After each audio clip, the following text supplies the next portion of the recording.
Hi, Socks. I'm back.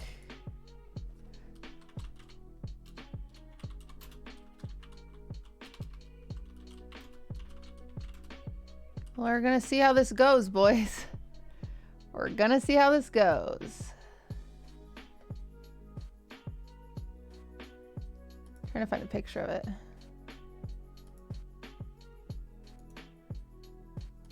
Copy image. Paste. Nope. That's not it. Hello, hello. That's that. Oops.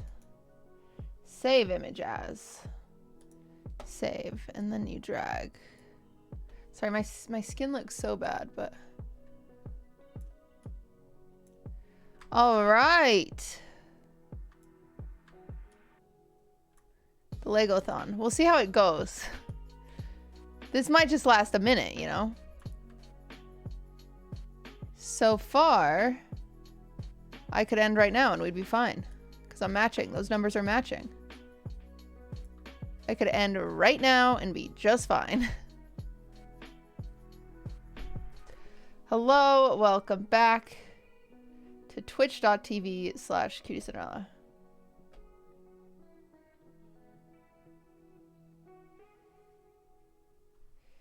I need to message, I need to message Minx. I called her earlier. Yeah, Legothon. Legothon. There we go. There's our first one. There's our first one. Minx. Bloop. Year pog. Yay, a year.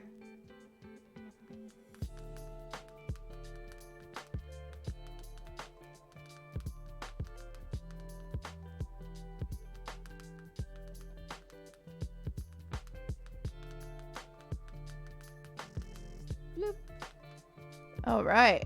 Hell yeah. Blind Watchman, thank you for the 5 months. Bloop. Woo. Woohoo.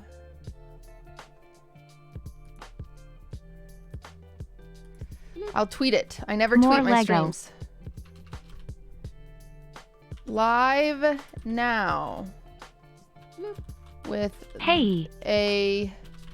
What do I call this? Subathon Legothon?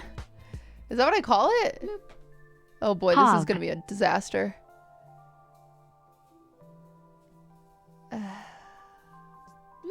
Lego Subathon. 3 months, but that's 9 months from a year. Oh boy, this is going to be a mess, isn't it? I haven't really noticed. Oh, this is probably a bad idea. Okay.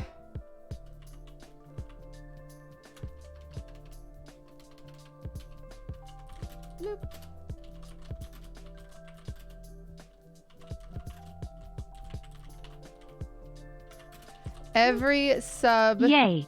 equals a Lego piece. Stream ends when I finish this build or This is fun. when these subs I haven't really noticed. Stop. This is a little aggressive, guys. Clown face. Oh boy. Oh my god, wait.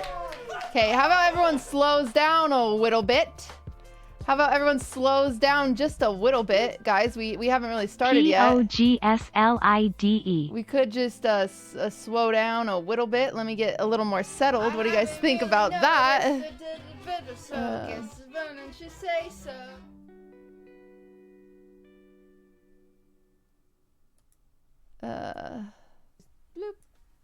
Pog.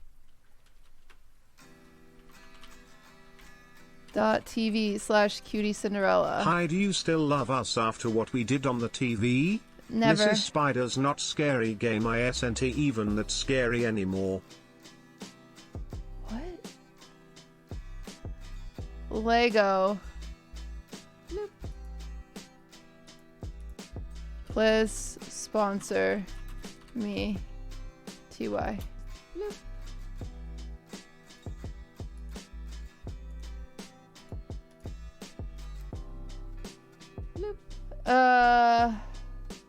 Ever. Jesus, chat. Lego Subathon. Every sub equal a Lego piece. QTC Stream ends spin. when I finish this build or when the subs stop. Tweet. See how it goes. See how it goes, boys. Oh my god. I'm gonna put up a timer when I start. Yeah, I figured I'd get cozy first. You know, I was like, let's get cozy. Let's just chill for a second. How much was Lego set? $400.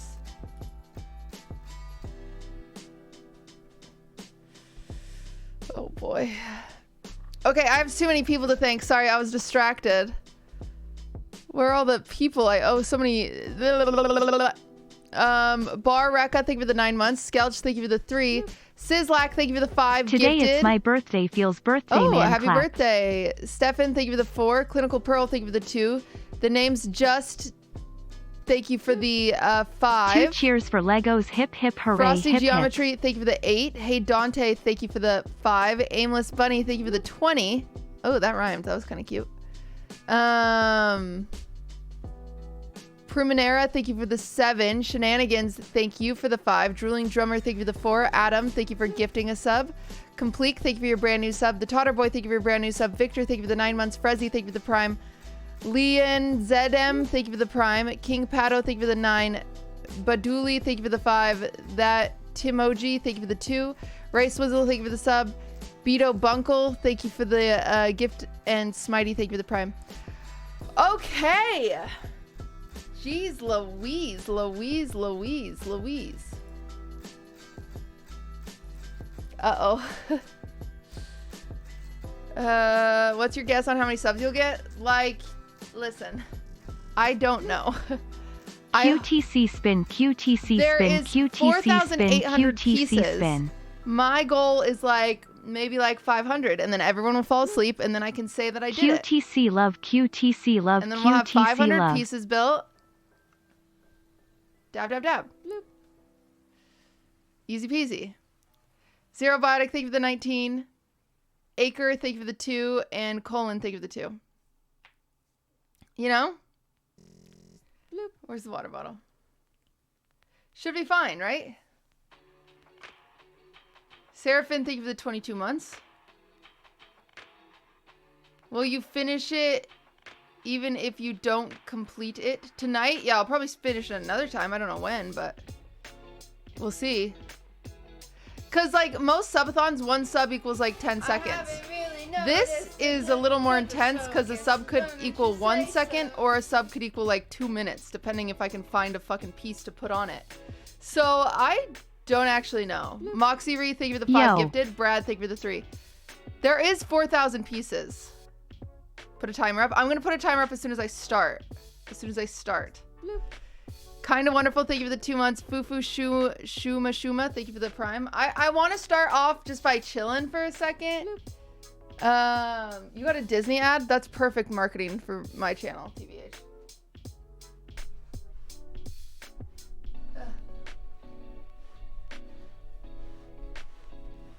Mini figs count for that? Yes. Any like instruction it tells me to do counts. Slacker, thank you for the 5 months. Stream, QTC wide, QTC happy. Alicia, thank you for the 7. Okay, now when I get tired, QTC I'm gonna go to jammies. bed, but the stream will stay up. The timer will pause, but the stream will stay up. So the stream literally will not end until I am caught up to the pieces. Okay? Bloop.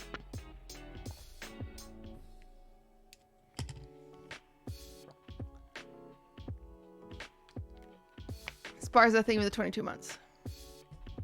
Oh, dearie. It's not that big of a deal, right? Right?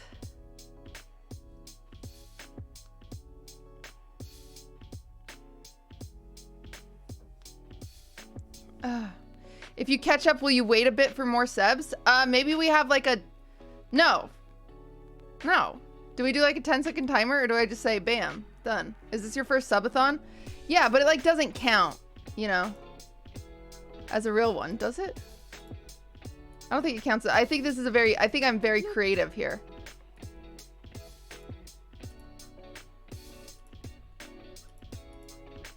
It's a Legothon. So many people are saying fucking genius. Fucking genius until I'm alive, or I'm alive until I'm live for 4 days building the same goddamn Lego set.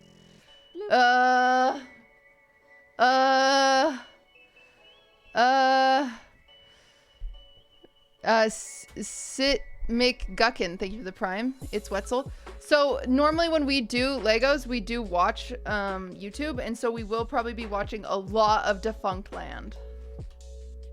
Cause Disney.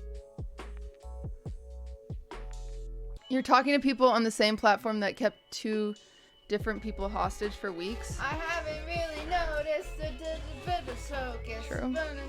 Zero Biotic, thank you for the 10 gifted, but this one is different because...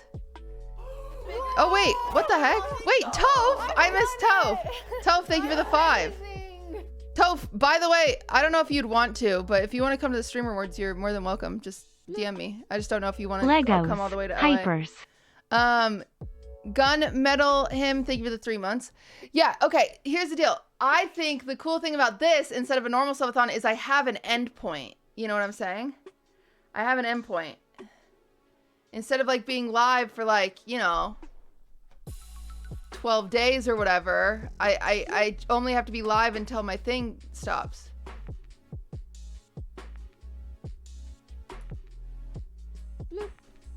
Disneyland. You know?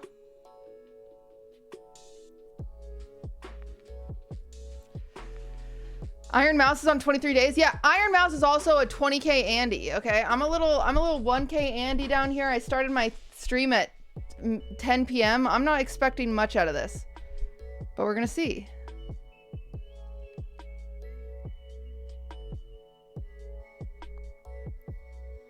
Okay, I want to chill and just drink some coffee for a second, okay? Bloop. Okay. Stream looks good. Thank you. Your cap is 4,800 subs. So 4,800 subs, if that's 10 seconds a sub, how many hours would that be? Because most people do that, right?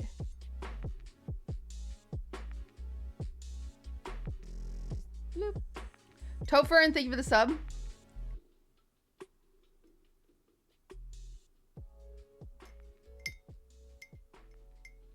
Someone do the math. Come on, someone's got to be good at math. Gargoyles, what's that emote called? I love that emote, and I always forget what it's called. Bloop.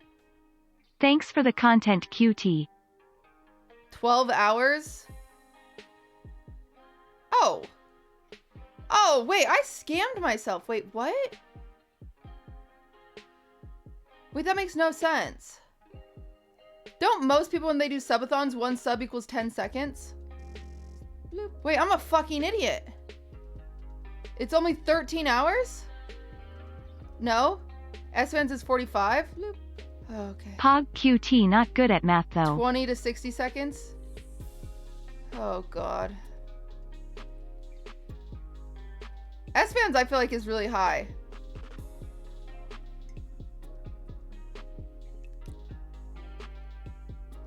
Okay, well I do think this sub... This is probably like, I don't know how long it takes me to put a Lego piece together. Sometimes it takes me a long time. I don't know what's gonna happen, I'll be honest with you guys.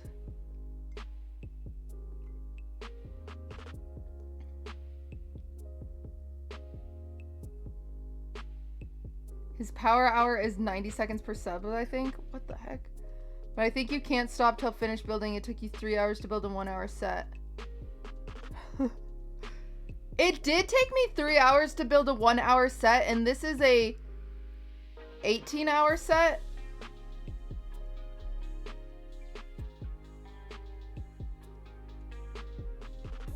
I have therapy on Monday. This can't go till Monday.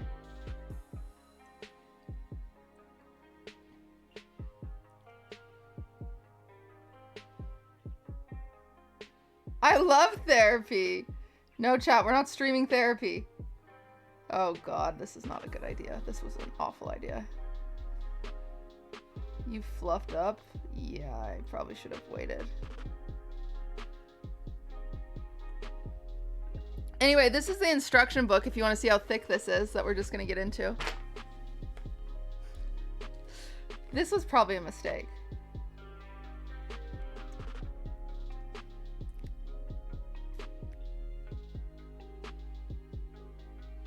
Plus, I have these goddamn nails.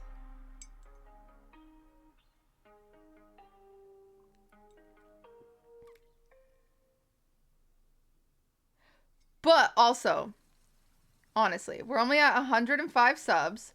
We're only at 1,400 viewers. Even if every single one of you gifted one sub right now, that would only be a fourth, the fourth of this castle. So I'm actually not worried. I'm actually not worried. I'm actually not worried. I'm not worried. I'm not worried. I'm actually not worried. The more I think about it, I'm not worried. You guys are gonna fall asleep. I'm gonna be awake. And it's gonna be great. Not worried. Not worried. Cook, thank you for gifting a sub. Josh, thank you for gifting a sub. Is Kazara, thank you for the prime. Sky's Limit, thank you for the 6 months. Okay. Bloop. All right, we should start building, huh? Apple tree? Okay, I see you. Super duper egg, thank you for the 5. Okay.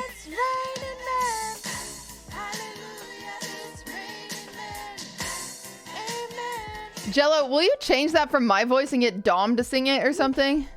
It'd be funnier if Dom sang it. Broly, thank you for the sub. Okay, okay. Yeah, the 50 really made me start going. I'm starting to think you might be a little worried. Listen, I'm not worried. Okay? I'm not worried. I'm not worried. I'm not worried.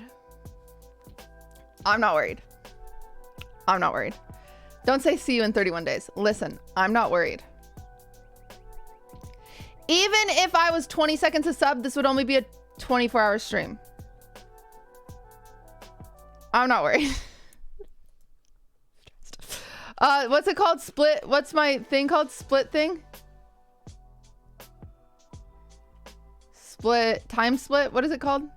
The thing I use? I always forget the name. Split timer? Split. Live split? Live split. Live split. Live split. I'm a little worried. New updates are available. No.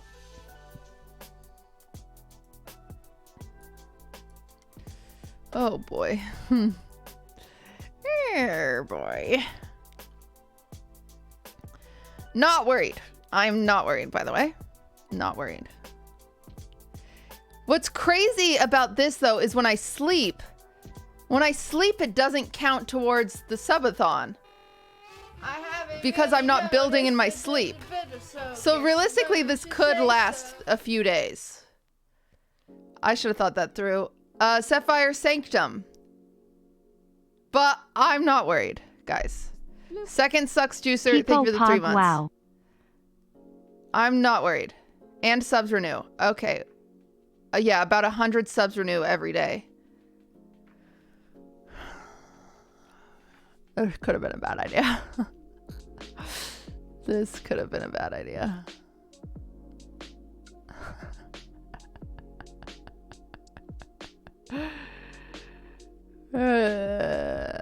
Okay, that's fine. Guys, what do I add live splits? What is live splits? Is it a browser source or a window capture? I think it's a window capture. Live split. Yeah, that is. All right. Here's the live split. I'm not ready to start yet. I'm not ready to start yet. I gotta get cozy. I've got to get cozy.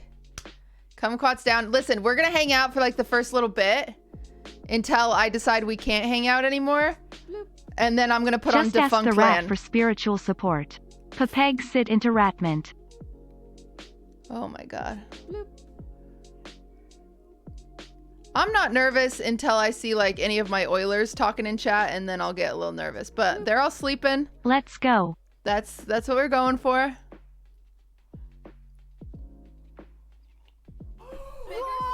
Okay. I've done it. I'm amazing. This could have been a bad idea. Bloop.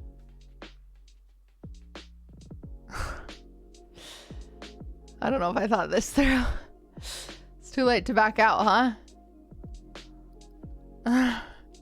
Sergio, thank you for the subs. Roj, I'm not worried about it. You guys are gonna fall asleep. You guys are gonna fall asleep. You guys are gonna fall asleep. I'm gonna catch up. What are we at? 185? Oh, that's nothing. Okay, let me get... You ruined our sleep schedule. You bitches ruined mine, okay? Ding. I really need to be planning the award show, but instead of dealing with my trauma, I'm doing this. What do you guys think about that? What do you think about that? Deflecting.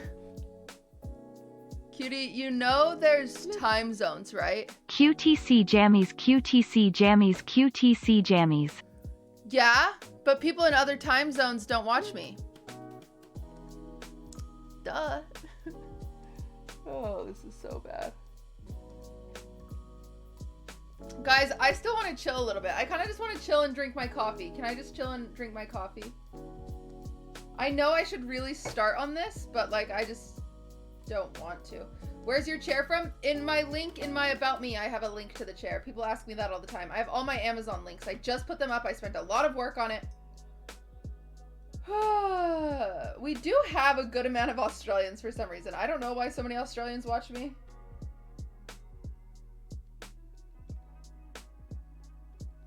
Okay. I just realized how bad my back's gonna hurt. You should really start ASAP, but whatever. I know, but I really just want to like chill for a little bit. You know, I've been working all day. Cause you say cunt a lot? Oh. Bloop. I feel confident about catching up 200 subs, chat. I really do. Bloop. Okay, you know what? Never mind. We're gonna start. I'm terrified. I'm actually terrified. I should have started this 2 days ago. Any primers in chat? I'm terrified. I'm starting. I'm terrified. I'm terrified. Okay. Here we go. Here we go. QTC smoke. Here we go. Oh my god, I fucked up, didn't I? 19 months pog. I Have fucked fun. up. I'm having a panic attack. Okay. I'm fine. Ready? Set. How does live split go? I just push space, right? How do I make live split go, chat? Go. What button is it? 7? 1. Oh, we're going! We're going! Okay, it's 1. It's 1. Ah! I really noticed the Okay. difference, so guess Okay, I need I'm music to back say on. so. Okay. Here we go. Don't say hurry. Stop. Bag number 1. And bag number 1. And bag number 1. And bag number... Why are there 4 bag number 1s? Okay.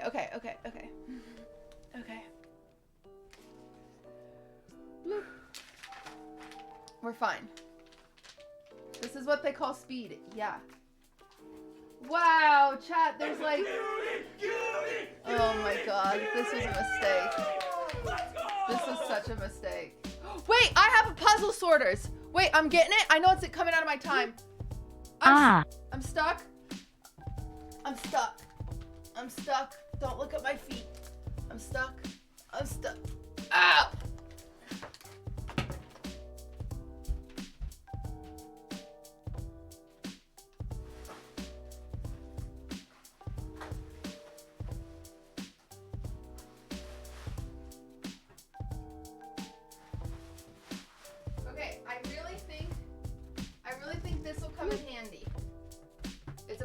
sorter.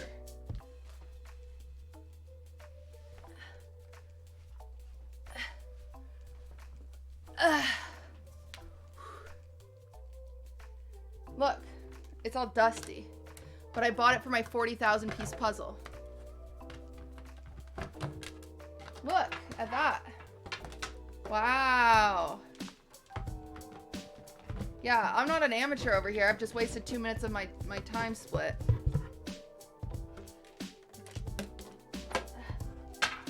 I don't know what I'm gonna do with these, but I have them. And I have them. Okay.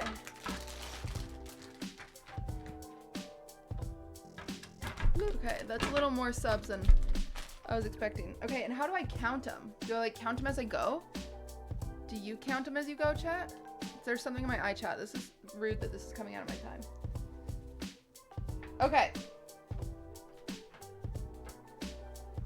Okay, bad start, bad start, bad start. There's all these hidden little moments, chat. I want to look at them, but I also don't want it to come out of my time.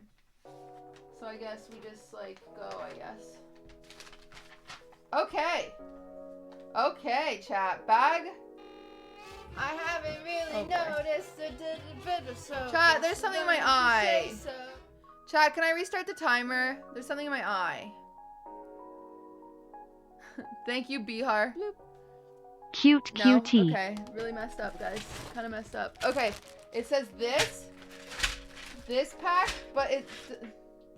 Okay, it says this plus bag number 1 that looks like this or this. Or this. Okay, you know what? Here, come here. Come here, we're gonna open all of bag number 1. Adam, thank you. Yay. Okay, garbage box. This is not gonna take weeks. Stop. I'm gonna be fine. I haven't really noticed a bit of so. Guess why don't you say so? Busy, thank you for the 5.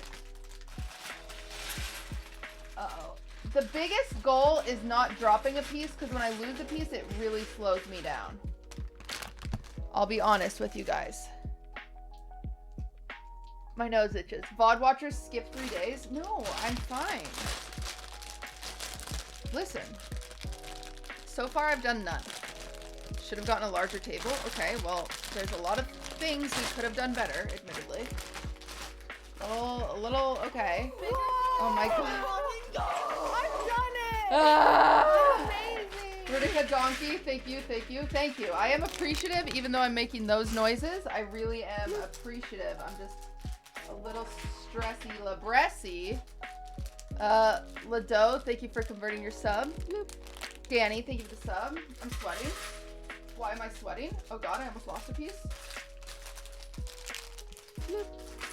P O G G I E S. Sometimes prep is a part of it, you know? I'm so stressed. Stop saying faster, chat. You're stressing me out. Okay, it says 2 times. It says 2 of these. 2 of those. Yep, yep, yep. Oh. Yo. Oh boy. Oh boy. Okay, 2 of these. I haven't really noticed a bit of Thank you, Mersa. Why don't you say so? 4 of these. 1, 2. What? 3, 4. And then 2 of these. Okay, chat. When I freak out later and I was like, where are those extra pieces? They are on top of my keyboard, okay? Don't forget to keep track. Oh, we will. Chat, you have to help me count, okay? I'll do like 10 at a time or something, okay?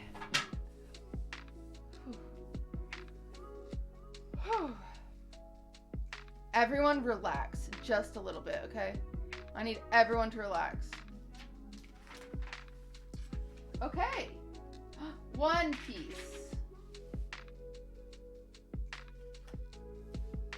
2, 3 pieces. See, I'm already going. 6 minutes, 0 pieces, great pace. Oh, this was such a mistake. Colt, thank you for the 10 gifted. This was a bad idea, wasn't it? Okay, chat, I'm at 4 pieces.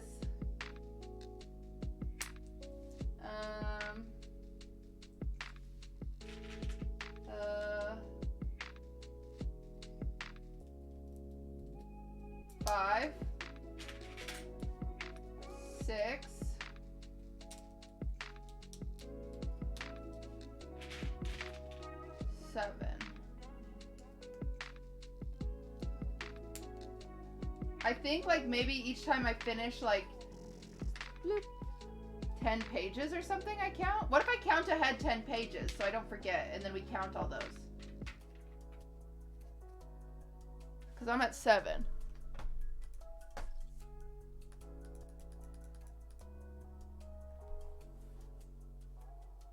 I'm at 7 with this, and then I'll just count each time. So 9, 10, 11, 12, 13, 14. So when I finish this page, I'll be at 14. So I'm just gonna put 14 now. There we go. So we've got to figure out our groove. We're schmoovin'. Counting stream? Okay. Alright. Fair. You know what's really gonna suck? When I mess something up, which will happen, and it will really, really be an awful thing that I'm not looking forward to. Okay, it's like giving me really confusing instructions that I don't understand. So I'm gonna just go like this, and like this, and like this, and like this. Wow, I'm cruising, huh?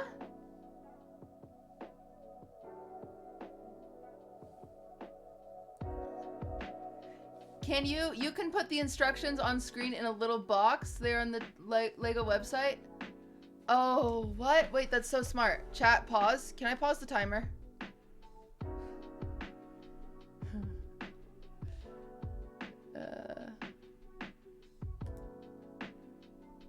Okay. No pause. Okay, fine.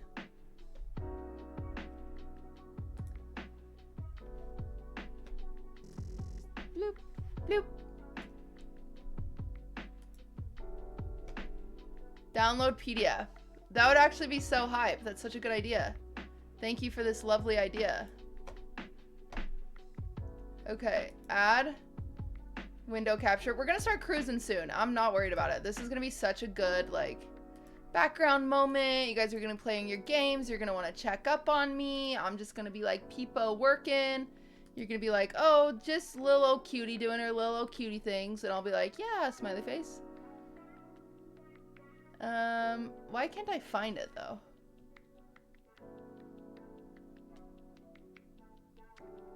Oh, it's this, isn't it? Yeah.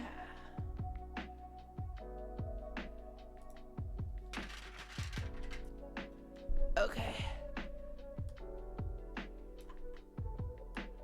This is very cool.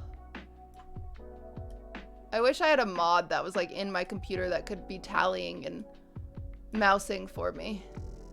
Bloop. Honestly, I'll just get rid of... Oh no, that's fine. Bloop. Okay, that's a lot of subs, guys. I do appreciate it. Okay. I am on page 11. Bloop. All right, page 4 is +8. 1, 2, 3, 4, 5, 6, 7, 8. Look at me go. This is actually not that bad, chat. Because I'm like cruising. Alley Cat, thank you for the 2 months. Ariana, thank you for the 2 months. Jonesy. I am cruising. You don't think I'm cruising? I think I'm cruising. All right. Bloop. So I need 4 of those red boys. 1, 2, 3. Bloop. Uh-oh. Chat, there's only 3. Just kidding. Find him. Found him. 4 of the red boys. 4 of these gray boys. Thank you guys for the subs. I'm so sorry. I'm trying to... You're doing more talking than cruising. You're doing more chatting than shut the fuck upping. How do you feel about that? Huh? Wait, what? I haven't really noticed a bit of focus. Wait, chat, I skipped a whole section.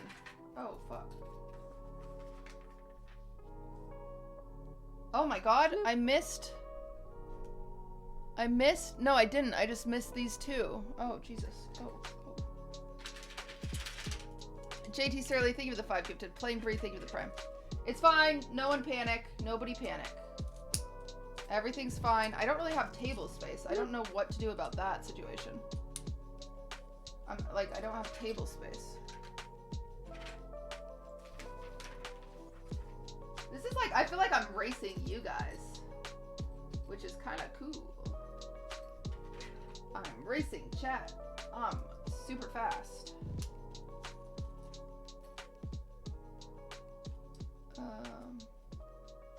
Okay, I can't keep holding this like this forever, but I don't know what I'm gonna do about it. Dude, nails is actually such a fucking nerf. This is so bad. This goes in the middle. Pause and move to the kitchen counter. I can't, because I'd have to start the whole stream over. I also want this chair. We're also gonna watch videos later when I no longer feel like talking to you guys, which probably will only be in an hour or something. It won't be that long until I'm like, oh, those guys. Okay. We did that. Okay. Now +6. 1, 2, 3, 4, 5, 6. What did I say? I'm cruising. I'm cruising, aren't I? And then 4 black guys. 1, 2, 3, 4. Okay.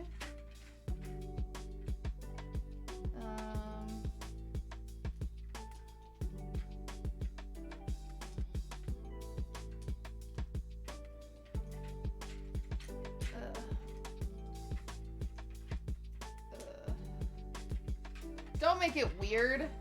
They're little black guys. I call everything. These are red guys. These are black guys. You guys are being weird. You guys are making it weird. Don't be weird. Bloop. Bloop. Thank you for the prime.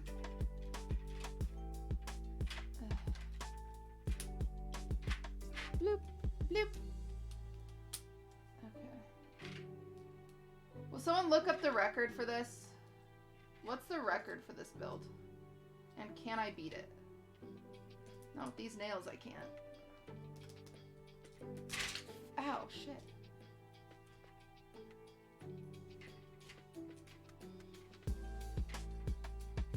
Not gonna be you? Okay, a little dramatic, I will say.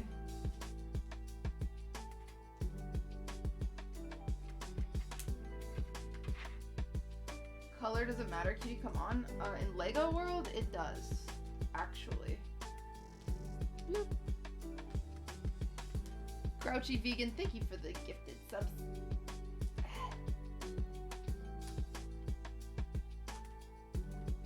Oh my god. I haven't really noticed. Sushi, thank you for the 5 gifted. When people do subathons, do they thank every sub? Because it's gonna get old, I think. I am grateful though. Bloop. Genrix, thank you for the sub. Okay, chat, I do need to make...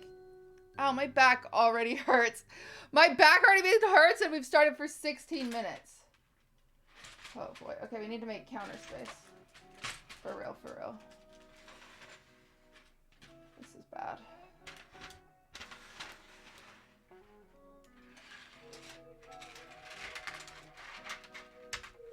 Okay, I don't know what to do. I'm gonna keep, ow, these pieces down here by my butt.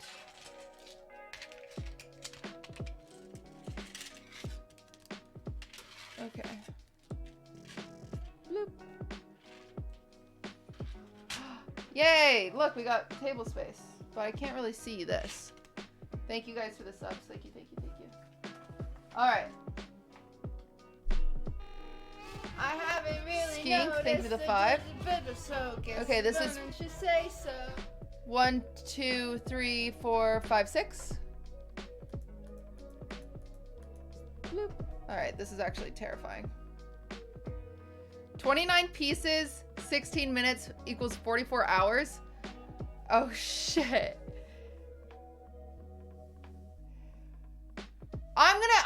scale. I'm late game. I haven't. Shut up. Just shut up.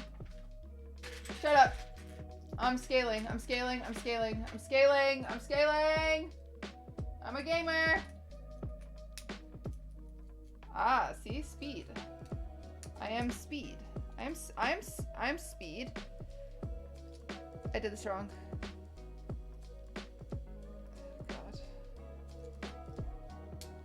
Okay. I'm speed. I'm speed. Yeah. And then two of these guys. QTC cookie. Hi, thank you for the cookie. Wait, I don't know where these guys go. Bloop. It looks like that way.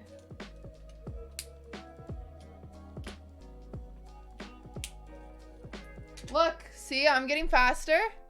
I'm getting faster. This one is, look, this one's good. 1, 2, 3, 4, 5, 6, 7, 8, QTC 9, easy. 10, 11, 12, 13, 14. 1, 2, 3, 4, 5, 6, 7, 8, 9, 10, 11, 12, 13, 14. I'm actually cruising. You guys are just wrong. You're wrong and silly. You're silly for thinking this is a thing. It's not going to be a thing. This is not a thing. We need 2 little blue things. Oh, these nails are really tough, I'll tell you what. 1, 2. We need 6 of these. 1, 2, 3, 4, 5, 6. And then, oh, we need 2 more of these actually. 1, 2. We're gonna start Defunctland soon, and you guys are gonna get all cozy. I'm gonna be cruising. You'll fall asleep. Yeah, as soon as I reach the owed pieces, the stream ends. That's how it works.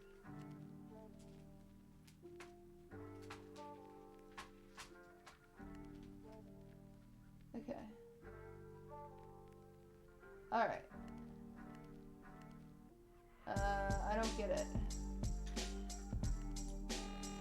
I haven't really noticed the bit of focus. Why don't you say so? Victor, thank you for the 5. Is this right? Bloop. I think so.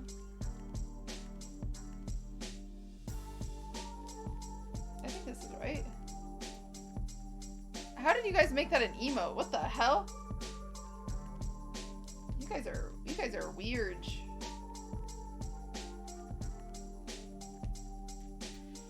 What's Dom doing? Is Dom online?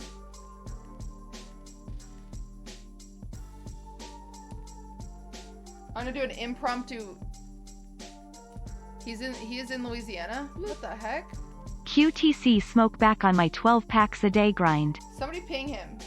I need him. For Mardi Gras? Oh. Thank you for the 8 months. So he's like having fun, he's not like with... What the heck? He's doing ketamine at Mardi Gras? Wait, what? Oh, okay. Never mind. He should enjoy his night. Bloop. Woo 2 months. Thank you for the 2 months. Did this just start? Yeah, look how fast I am.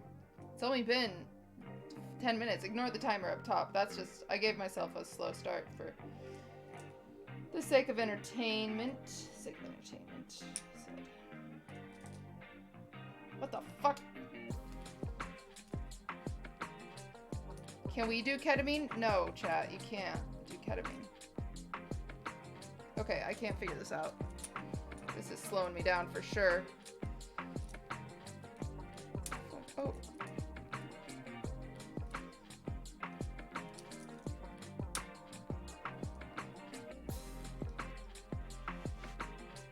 Why not? Chat, where are you gonna buy ketamine? Tell me right now. Tell me what your plan is first.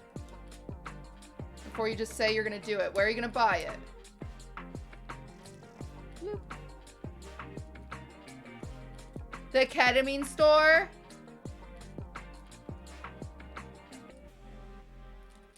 You guys are idiots. You guys don't know anything. You guys have never done hard drugs in your life. Let's get some ketamine from Shady Dude down the street and get crazy with the horse. Oh, no. Oh, no. I feel like Caseytron sells it. Yeah, maybe. She could have some. Oh, this is such a bad page. Look at this next page, chat. Fucking 1. Great. Where does it go?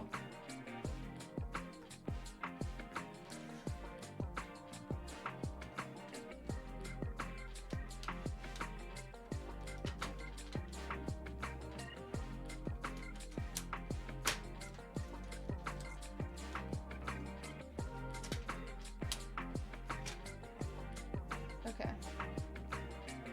And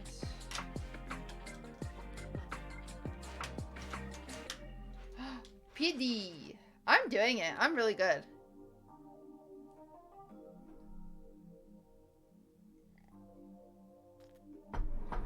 See? I actually feel so good. I'm actually feeling great about this. I'm having fun. You guys are here. We're doing our thing. 1, 2, 3, 4, 5. This gets flipped. I wanted Dom to get questions from chat and interview me.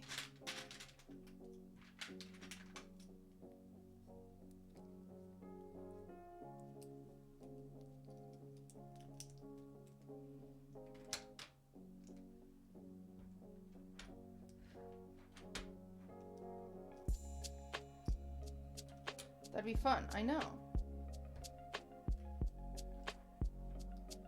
Will you kick it after you're done? Yeah. If we get it all done on one stream, I'll do that. But I don't think that's gonna happen because that's literally 4,000 subs. And the most subs I've ever gotten in one day was 1,000. And the last time I did a subathon, it lasted 2 hours, just so you guys know.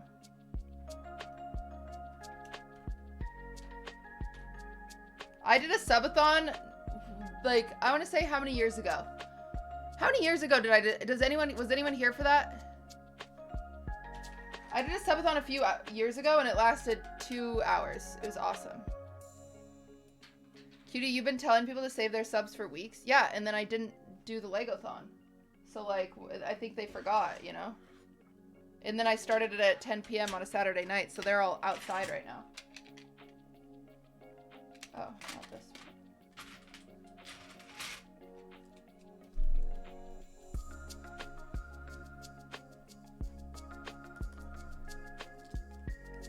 Touching grass. Nice.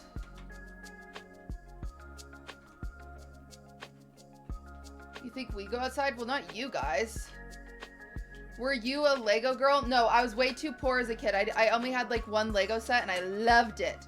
But I actually had some friends in my neighborhood. I grew up in a very poor neighborhood, but they were Mormon and they had 8 kids and they were sick. And we would go there all the time. And they had this big bin of miscellaneous Legos. So they didn't have any sets. They just had miscellaneous Legos. And we would do Legos together. And then every once in a while we'd have marketplace day, which means everybody has to put all of their, like, take apart all of their build, put it in the bin. And then you stand on opposite sides of the room. And then they say go and everybody runs to the bin and you try to find stuff. Like for girls, we'd really want to find the hair. You know, the hair. I have hiccups. Hair on the figurines or like the little flowers or faucets. Faucets were huge or like the little gems. It was so fun. But yeah, I really wanted Legos, but we didn't. I was a little poor, I'll be honest. But like, I think I talk to my therapist about this all the time. I think I still had a good childhood. Bloop. I think you put that piece wrong. No, I didn't. Shut up. I had a good childhood besides, like, a lot of stuff, like my parents getting divorced and, like, you know, older men touching you and, like, growing up in not the best area, but, like, relatively good. This is the wrong piece. 1, 2, 3, 4. 1, 2, 3, 4. My family has a badass Lego bucket. I think it was from all my uncle's old sets all mixed up. Yeah, those are the best. Like, just like random. I miss having the creativity. Why? Why? I don't know. Fuck, I'm missing a piece. This really slows down my progress. I'm assuming it's in here because the other one was. Oh boy, shit, fuck. Really? I just need another little 4. I need another little 4-piece. Pieces are 1 off? No, they're not. You're wrong. Because the white is still exposed. Oh, this one is. Oh, shit. Okay. You guys are right. Shit. Oh, God. I can't get it off with these nails. Oh, shit. Oh, boy.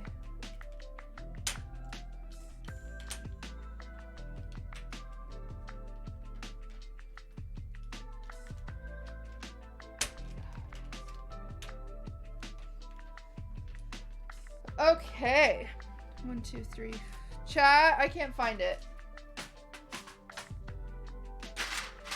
Chat, it's missing. Chat, it's gone.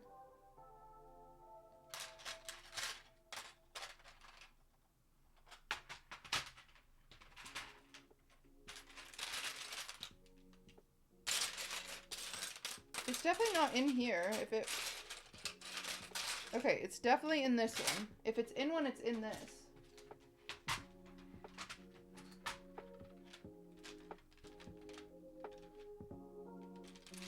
Oh, I found it. Chat, it's not missing. Don't worry. Chat, it's still here.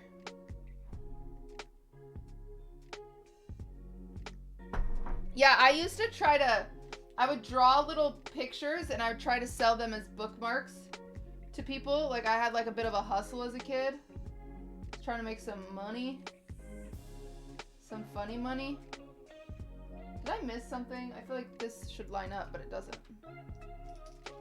I would like ask people what their favorite, like, I was really into tracing. Like, I learned what tracing was, aka I was like the artist, right? Like, once you learn how to trace, you like kind of change the game. So I'd be like, oh, you like Donald Duck? And then I'd go home and I'd like trace Donald Duck onto a bookmark and I'd be like, $1, bitch. Because I had glitter glue, which is really a hot commodity. So I could add a little bit of glitter glue to that bookmark. And I would cover it in 2 pieces of tape so it was like laminated. Yeah, very cool. You can't tell me that's not high end. Because it is. Okay, this is 1, 2, 3, 4, 5, 6, 7, 8, 9, 10.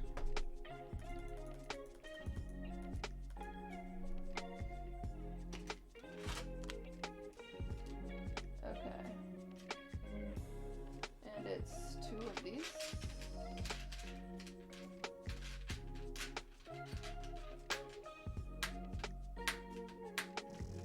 Bloop, bloop. QTC Cozy.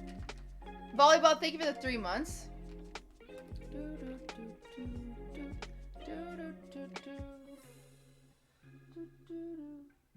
Yeah, I see you guys question marking that person that just got timed out. I don't know what it is with some Twitch chatters that decide to like pit women against women for literally no goddamn reason. But I'm sorry that I'm not gonna entertain you. Liza, thank you for the 2 months.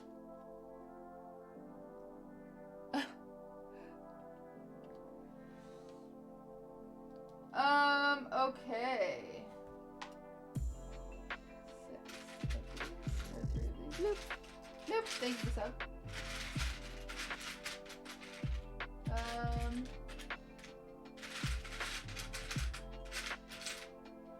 Fucking hell. Oh, there it is. My side hustle is lining up in the cafeteria line to buy food for the kids who don't want to wait. Oh my god, really? That's a crazy one. I've never heard of that one. Thank you guys for the subs.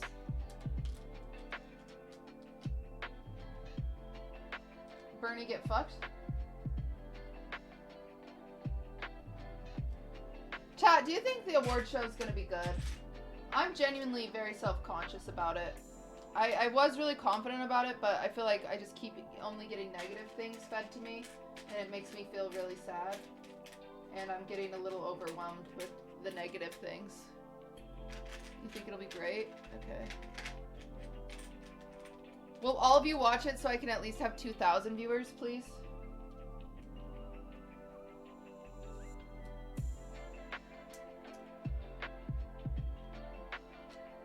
Yeah?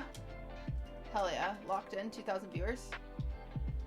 We're gonna have 2,000 viewers! Okay, well this makes no sense. Am I...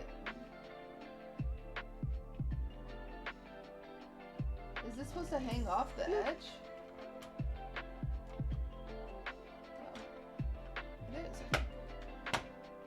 Thank you for the sub. QT, I can't wait to watch the awards. Thanks. I needed that. 1, 2, 3, 4. Okay, what's my ratio now? Remember that person that did the math? That was like 33 minutes and has done this many pieces. She'll be done in 44 hours. Thank you guys for the subs. What's my ratio now? Bloop. It's 30 hours? Hell yeah! I'm gonna be done in no time!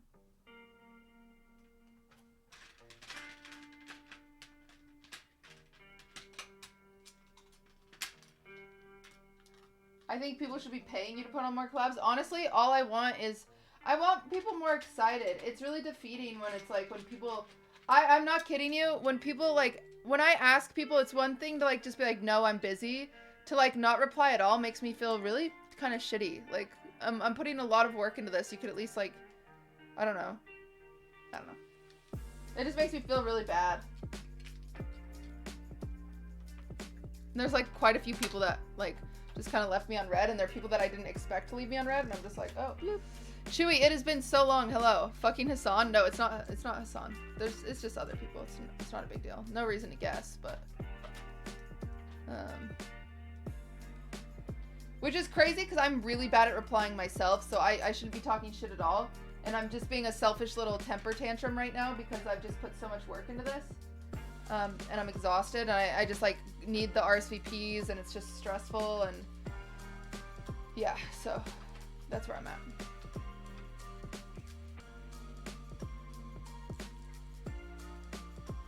I think that's the thing. Streamers are bad at replying in general, but I always feel really bad asking people to do stuff, even though, like, I don't think anyone's ever complained about it. I think people always kind of, like, have fun, I hope, but it makes me really stressed.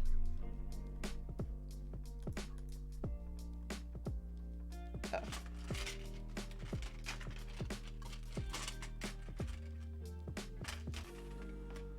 You definitely have to take down the award show VOD and put it on YouTube, make money from EU. Take down the award show VOD. Oh, yeah. I'm DMCAing anybody who even reacts to it live without permission. I don't know, it feels like the right call. Like, it's one thing if you're, like, invited to the show and you don't come and you sit at home and watch it, like, that's fucked up. And I think a few people will do that, and so, like, you were invited. Like, how dare you sit at home and make money off my content without asking? I have a feeling it's gonna happen, and I'm not gonna feel bad. Cause, like, actually I will feel bad. I'm copium right now telling myself I won't feel bad, but, like, yeah, I don't know. I've worked too hard, and if you're invited, then you should come. You shouldn't sit at home and watch it on stream. Like, obviously watch it, but don't watch it on stream. Nobody will show up? That's crazy, because I already have 200 RSVPs. So, yeah, I guess, you're probably right, though.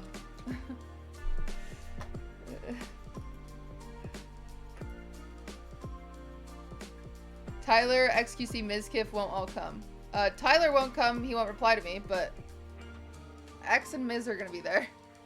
Miz is literally one of my best friends on the platform. Like, I don't think you guys realize that. Mizkif is like a brother to me. I hate him, but I love him. Mizkif flew out here just to go to Disneyland with me. You think Mizkif isn't coming? Something about Miz at the end of the day, I think, like, we'll always have a soft spot for each other. And if he ever needs anything, like, I'm there. If I ever need anything, I know he's there. That's how we are.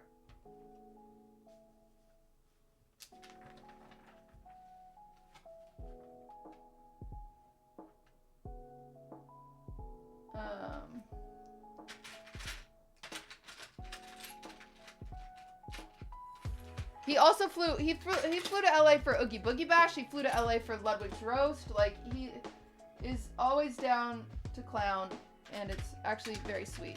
And I need to send him a cake. I was supposed to send him a birthday cake, and I was told the wrong day. And so then I was like, fuck, I don't have time. So we owe him a birthday cake. I think it'd be funny just to ship it randomly and not tell him. Oh shit, I moved on and I didn't count it. 1, 2, 3, 4, 5, 6. Was that right? Did I just count that right or no, chat? I think I missed one because it was at 77, wasn't it? So it should be 30 or 83. Yeah, okay, thank you. Always check my math, chat. Okay. This looks so difficult, actually.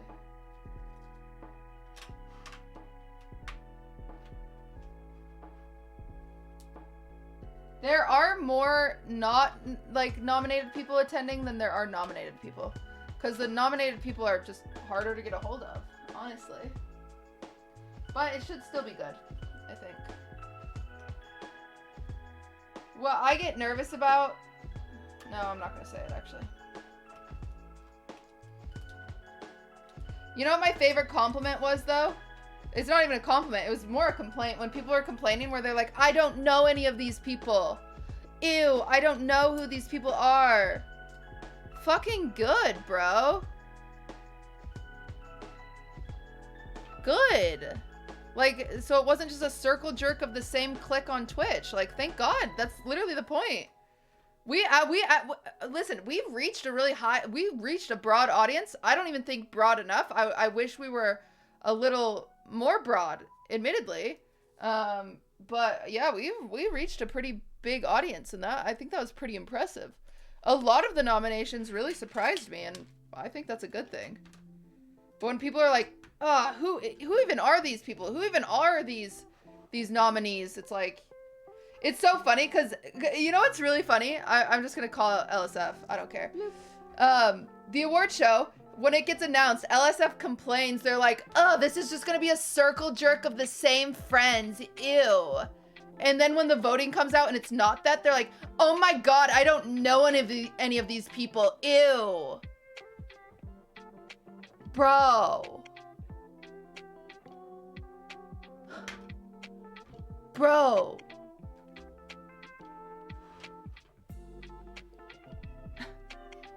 Bro.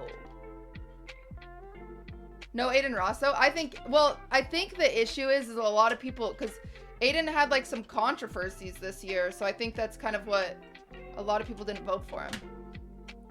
But I think Aiden brought a whole new audience. I wish his viewers would have voted for him, or nominated him, but they didn't.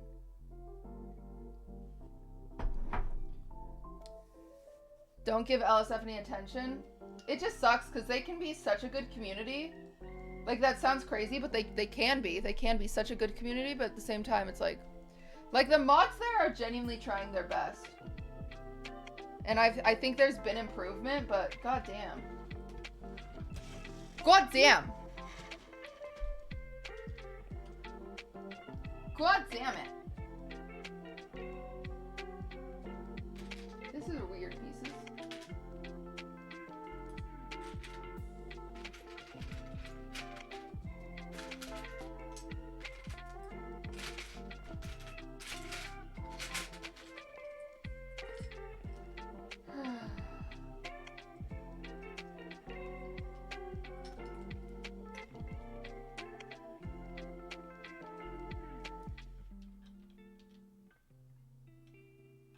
It was also funny because, like, a lot of the comments, too, were like, ew, Cutie's copying Nim's thing. She's such an asshole. What a jerk. And then, like, you know, they find out that, like, I'm literally flying Nim out here to do the red carpet and, like, kind of helping him get, like, a sick opportunity to meet all these people. Uh-oh, something's off. And, they don't say anything about that. I'm like, that's interesting. This needs to go back one.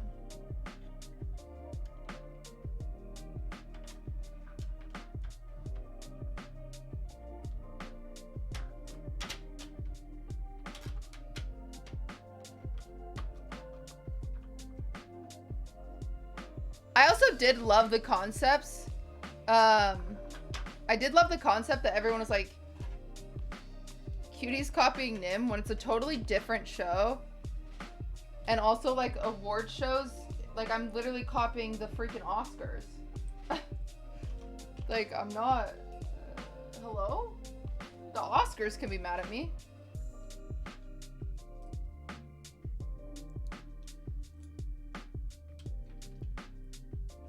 Anyway.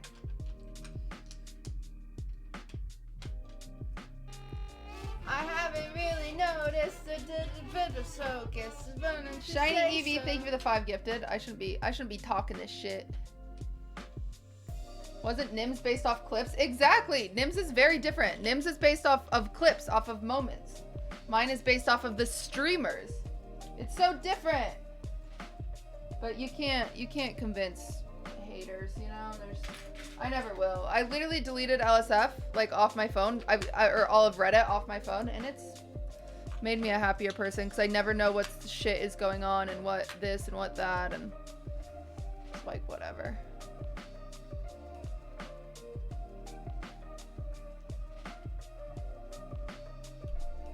It sucks, because, like, watching it on stream actually gives you viewers. Like, if I start my stream with LSF, people like it, because it's kind of like drama frogging, but it's not worth it.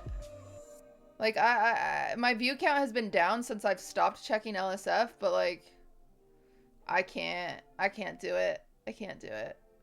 5, 6, 7, 8. 1, 2, 3, 4, 5, 6, 7, 8. Okay, this.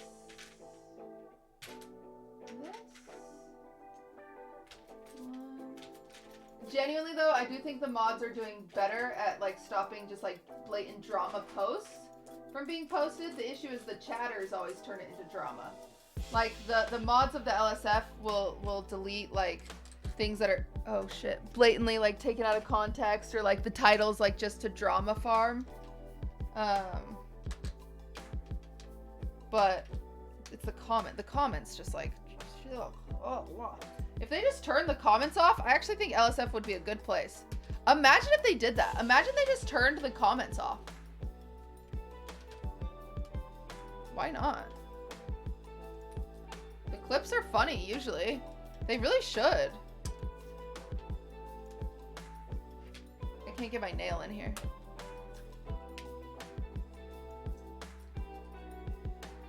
That would be against my free speech, Keikona. Well, freaking talk to a friend about it, because then at least you'd be socializing, because I feel like that's what a lot of, like, hate typers need. The thing I'll never understand about hate typers, chat, is, like, when you see, like, a really awful comment on YouTube or Instagram or whatever, and you reply to it and you're like, oh my god, that's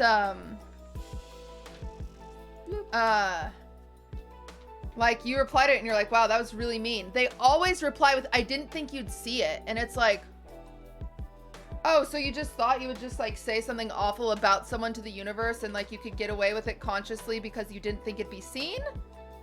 But you just typed it on the internet, which is accessible to millions of people? What is wrong with you? Just like, a YouTube frog paying my dues, smiley face. Thank you. It's so weird. 1, 2, 3, 4, 5. 1, 2, 3, 4, 5. Bizarro. I'll never understand. I'll never understand.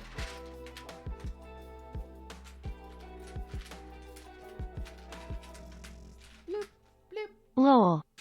Lol. Lol. Is Seer here? Sup, noob. Hi, Sia. Hi, Sia. Sia, I'm so excited to see you. I'm so excited to see you soon. Siri, do you want to know what I'm going to do? Siri, I decided something. Bloop. Once I'm done with this award show bullshit. Yeah, barf, throw up. In the summer, am going to plan an event in Texas. I'm going to do a Beyblade tournament in Texas. I'm going to, like, rent out a venue and, like, have an arena and make a big bracket. And I'll give everyone stuff to customize their Beyblades. It'll be sick. That's my next thing I decided. Can I pay to win? No. Freaking Seer's gonna get like a Beyblade with knives sticking out of it or some shit.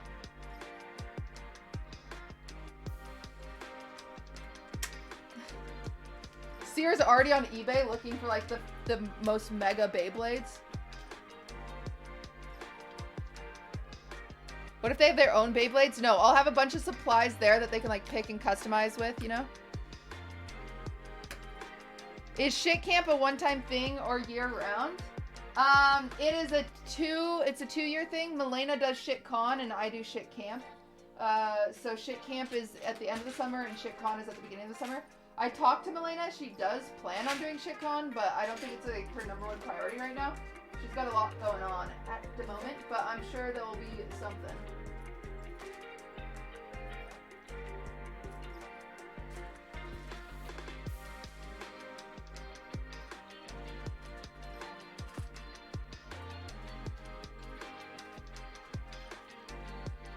QTCinderella had one Whoa. choice. Or two choices. But she only chose one of them. And that one was host! Thank you. Thank you for the raid. Thanks for the cake. I'm gonna go get some. Mink sent me a message and said she ruined it. I don't know what that means. She said I ruined it. So it might be gone, Andrea. I'm really sorry. Hi, guys. Welcome to the Legothon. 1, 2, 3, 4, 5, 6, 7, 8. 1, 2, 3, 4, 5, THX 6, for cake. 7, I am 8. going to get some. Oh, it's Alex? Oh, I saw Andrea last time on the stream. Other Andrea. Cutie missed 4 pieces at step 21. What?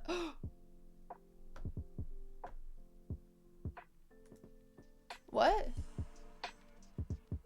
4 pieces at step 21. No, I've already done this. They're trolling. That's really fucked up, actually. That's just not funny. People from Botez Live, what we're doing today is a Lego Subathon. Every sub is a piece of this Lego set I need to add. And yeah, no, you really missed it? I didn't. I didn't, though. You're wrong. You missed it? Chat. Don't be annoying, please. We're having a good time. No, I did all of these pieces. I did all of them. The counter. Oh. Okay. You gotta explain that. Kale, thank you for the prime. Oh my gosh, look at all those biddies. What the heck? Thank you for those 5,000 biddies. Chat, we had 4 free pieces. Yeah, so every sub equals a piece of this. I cannot end my stream until I'm caught up to you guys. As soon as I get caught up to you guys, though, it ends. So, we'll see. This could last me days. It could just last me... What? It's taking me like an hour to do 100 pieces? So, we'll see. The nails really slow me down. I'm gonna admit. Wait, this... Oh, shit, I did it wrong. Oh, God. See, I just did it wrong. Fuck. Oh, God. See? Fuck, I actually can't get this out. Oh, shit.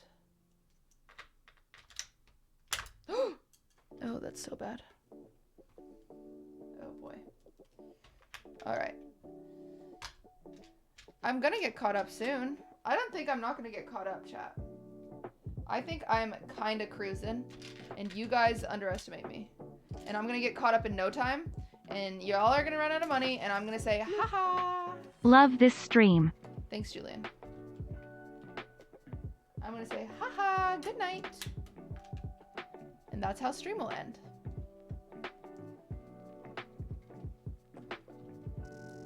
Bloop. QTCL. Thank you. I already ran out of money. We need a sugar daddy for subs. Yeah, I don't actually have like I don't have a main oiler. I have like random people that are like just really generous, but I don't have like a main person. I guess like UAE comes in sometimes and is like drops an excessive amount. But yeah. I think that's it. 2 of these. I mean, Cass is kind of like a long time dumper. Jello is really rich, yeah.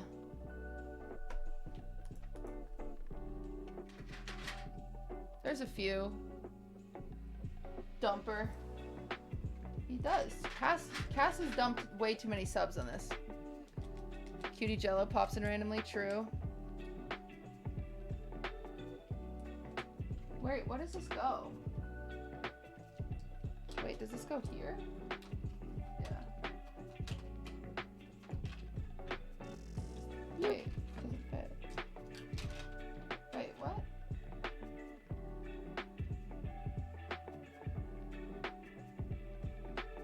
Wait, it's not fitting right. Do I have the wrong piece? I haven't really noticed a Oh, bit boy. of focus. Why don't you say so? Wait, what? Uh-oh. Oh no, there's supposed to be a gap. Oh, thank God. Okay. Whew. I was like, thank you guys for the subs. Thank you for the subs. Thank you for the subs. Okay, so if I do like 100 in an hour, 100 pieces an hour, what does that add to? 100 subs is how many seconds? I think I'm scamming you still.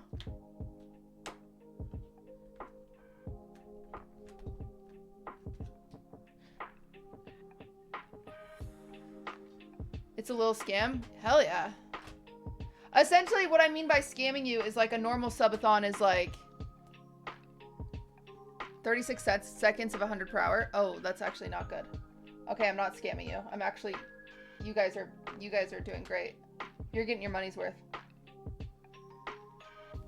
Fuck. Bloop. Paladin Knight, thank you for the prime. Okay, that's not ideal.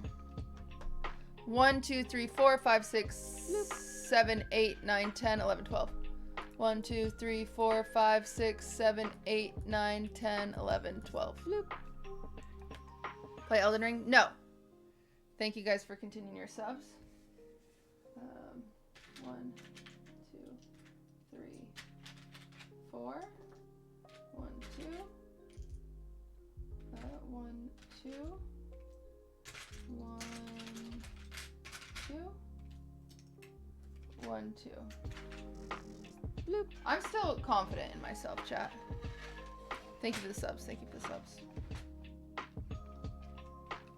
Oh, Been banned for a while but still enjoying the content. Keep it up. That guy's just like, please do an unbanned form stream. Please do an unbanned form stream. Please do an unbanned form stream. Hey, it's coming your way, buddy, I'm sure.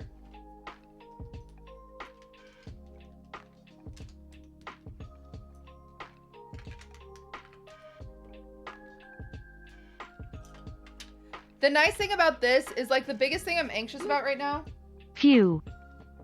is sponsors for the award show, and all I can do about that is wait for replies and stuff like that.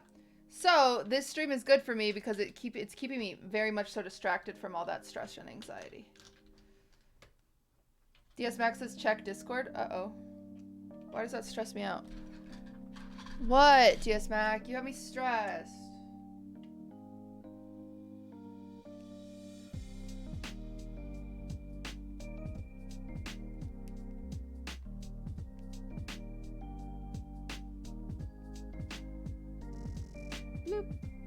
Few.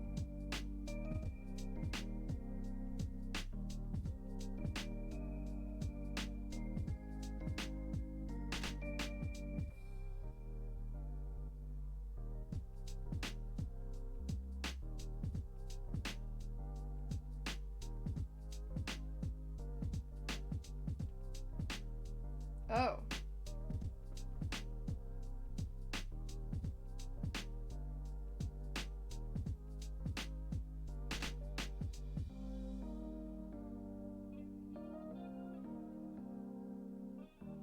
Shit. Fuck. Shit, fuck. Sorry, guys. Damn it, DSMAC, this is coming out of my time.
Bloop.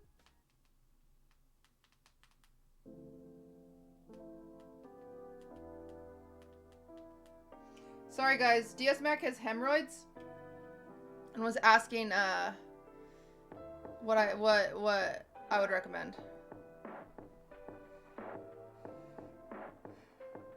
It's a little serious situation.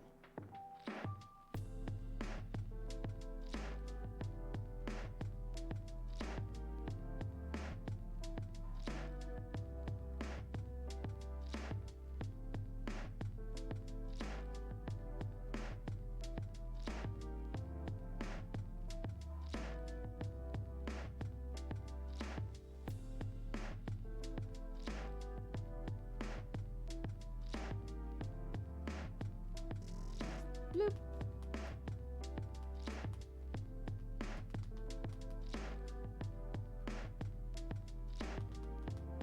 Bloop.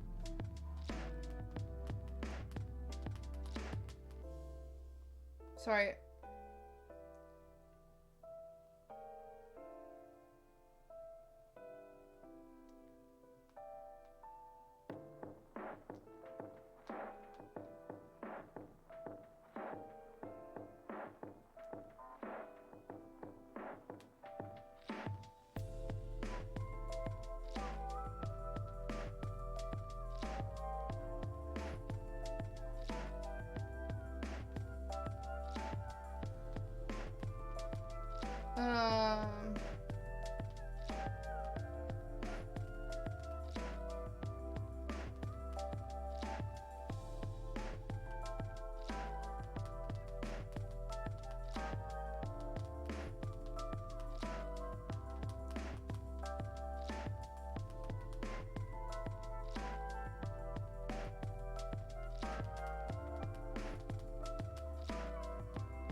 Okay, all done. All right, what was I working on? Okay. I'm almost caught up, for the record, chat. I would like you to notice that I'm cruising along quite well. I'm almost caught up to the thing. Don't know if you guys noticed how fast I am. I am speed, some say.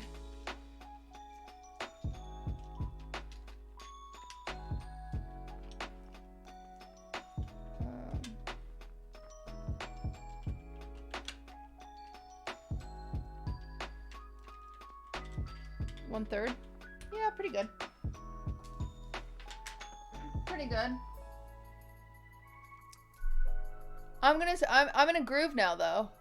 1, 2, 3, 4, 5, 6. 1, 2.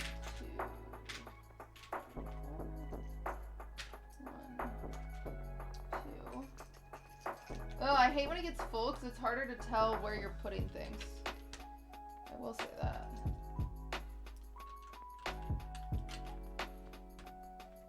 Where do all these brown pieces go, I wonder? Oh, inside here.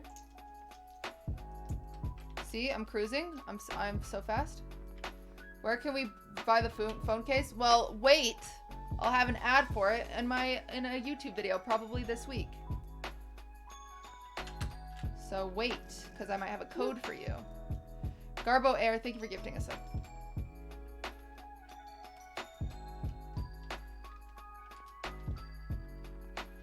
Yeah, good phone case. Yeah, hashtag ad. What phone case? Oh, no big deal.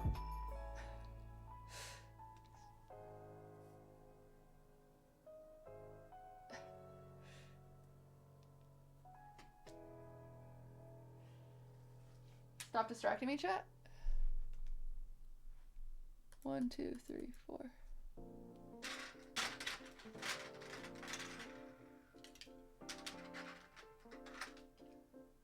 Matches the mouse pad? Yeah, but I lost the mouse pad. I haven't really Becca! noticed a bit of focus. Why don't you say so? Thank you for the 5, Becca. Wait, it doesn't fit again. How do I keep doing this?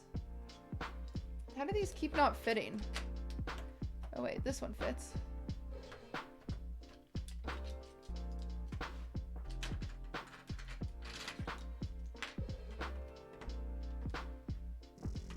Bloop.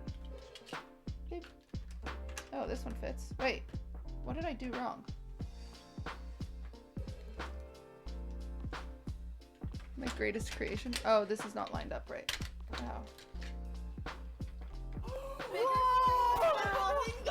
I've done it! Yuya boy, thank you for the 10. I miss Milena. I miss Milena, chat. I'll say it. Don't make fun of me. I like her.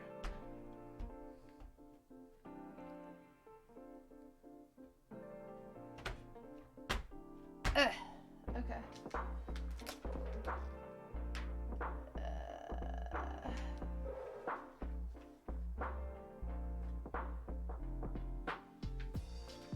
Okay. Oh, let's go down here first. Bloop. 1, 2, 3, 4, Hi, 5, 6, QT 7, Cinderella. 8. Happy Saturday. I hope that you're doing very well today. I'm continuing my sub streak. You're one of my favorite streamers on Twitch. Much love from California. QTC love, QTC love, QTC love. Yeah, that was like the most formal resub I've ever heard in my life.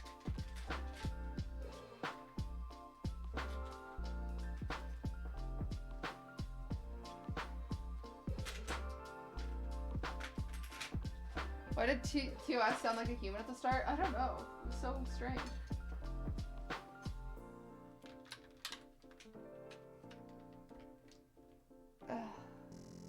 Bloop. Bloop. 33 months. Holy shit. Holy shit, I've been streaming forever. Time to quit, chat. Time to quit.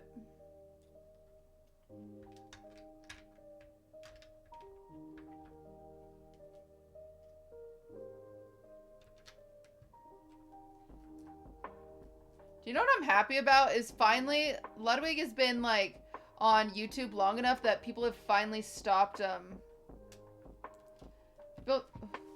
people have finally stopped coming into my chat being like, "Oh, so since Ludwig's on YouTube, you're going to YouTube too?" What? What? I literally have my own stream. That was the weirdest thing. Lower volume that TTS nearly bust my ears. Oh, really? I don't really know how to do that.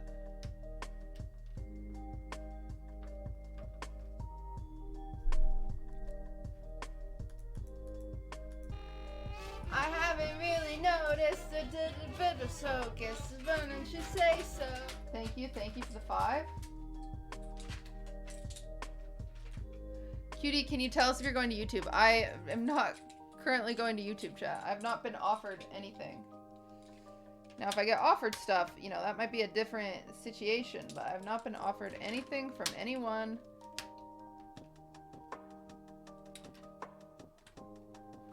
Mixer, guys, listen. I will say this. I can be bought out. I'm a sellout. I don't feel bad about being a sellout. Piece wrong way on left side. Bloop. You're wrong. You're wrong, smiley face.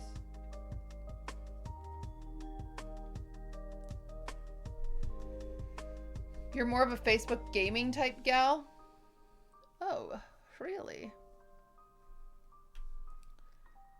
1,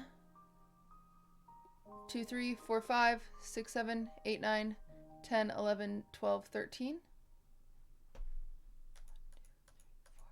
6, 7, 8, 9, 10, 11, 12, 13. Alrighty. Tidy. Lefty, Lucy. I love freaking goosies.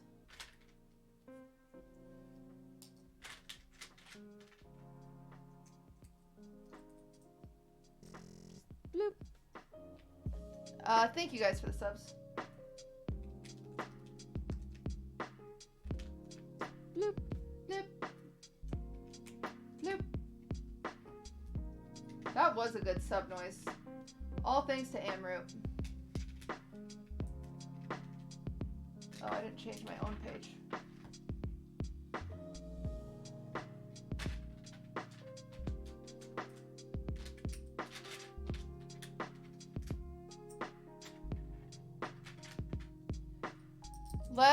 Let's make sure Cutie is making Legos for the rest of the year. Well, I'll definitely finish this set at some point, for the record. It's not. I do not believe I will be. I don't think that's possible. That this set will take me 1 year. I mean, I am kind of slow, but I'm not like that slow.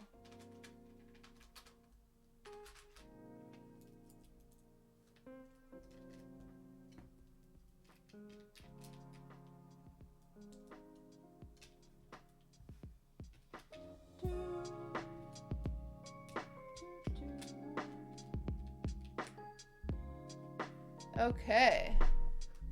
12. 1, 2, it just goes to 70. Plus, this is a fun, like, math test. To see how fast I can do math.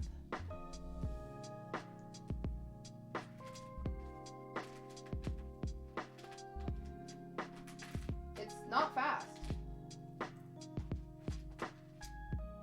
Dude, the nail situation is actually detrimental. Also, can we talk about packaging? And how bad, like, all these influencers trying to have cool packaging and how bad it is for, like, the freaking environment. Like, why are we doing that? What the heck is that?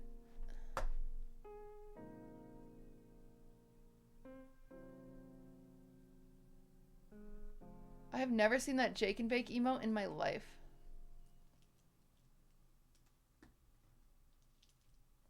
Daddy is here? Whoa. Okay. Seems a little aggressive for someone that's never talked in chat before. I just don't understand. Like, I keep getting these big fancy boxes with like these like toy padlocks or like chains around them to make them look cool, and all that shit just ends up in the garbage. And it's like, can we not do that? It's weird. Just like, you know, send normal stuff. We don't need all that noise. What are you gonna do with this once it's finished? We have a bunch of shelves that display all my Lego sets, actually. Sounds kind of cringe, but we do.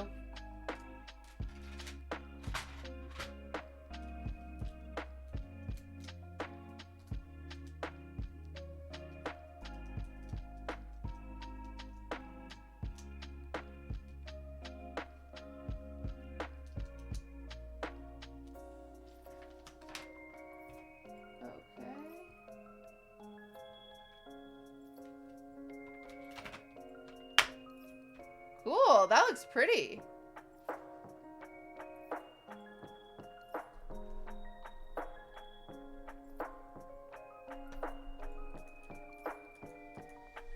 How many sets do you have completed? A few. The best one is like the Minnie and Mickey one. Ludwig did Mickey and I did Minnie. And his Mickey is like totally falling apart and my Minnie is like really strong because he just did not do a good job in building it, admittedly.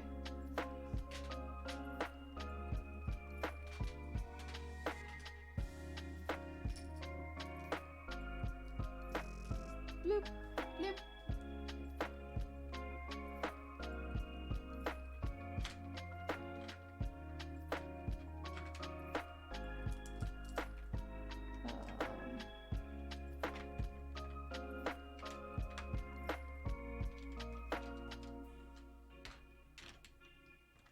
Dude, where does this go?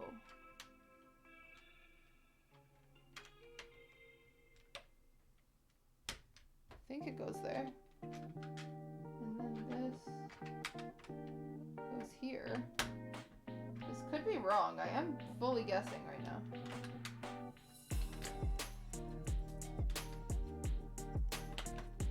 Custom Lego sets are heaps cool. Look into them if you haven't already. What do you build with custom Lego sets?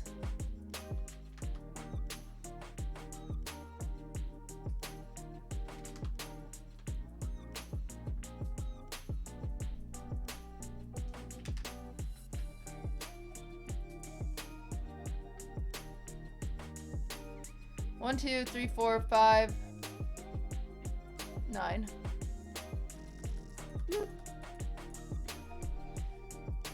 Thank you for the prime.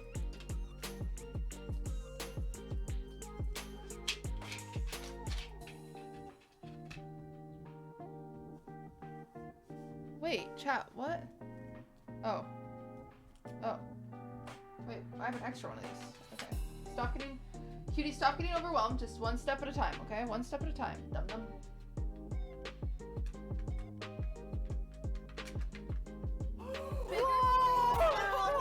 Dashy, thank you for the 10 gifted. I'm amazing. I don't even remember saying that is the crazy thing. Like, Jello found that, and I have no memory of, like, the context or why I said that. Thank you for the 10 gifted.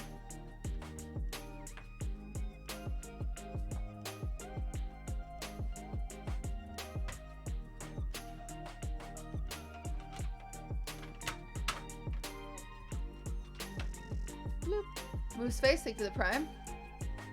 The context was that you did it. What did I do though? Because you had more viewers than Lud that day. Oh, that's funny.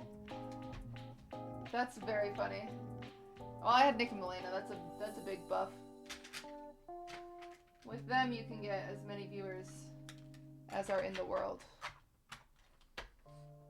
It is limitless. I haven't really noticed a bit of focus. Why don't you say so? Thank you for the 5 gifted. I appreciate that. Okay. All right. When I open the next bags, maybe I'll set up the Defunct Land so we can watch Defunct Land at the same time. Okay. Is there a category for Lego building? No, just chatting. Just chatting. Yeah, I can't be voted Lego Streamer of the Year, unfortunately. Henry, thank you for the sub.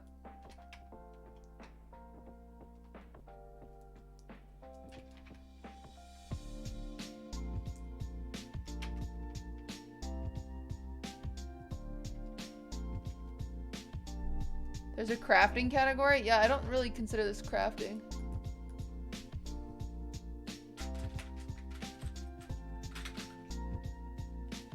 Just talk for many hours. I will definitely run out of stuff to talk about with you guys.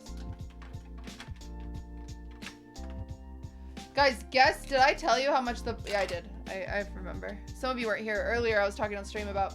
I got the bill or the quote for the bar for the Streamer Awards, and it was $35,000 for 200 people. I was like, yeah, no, something's up here.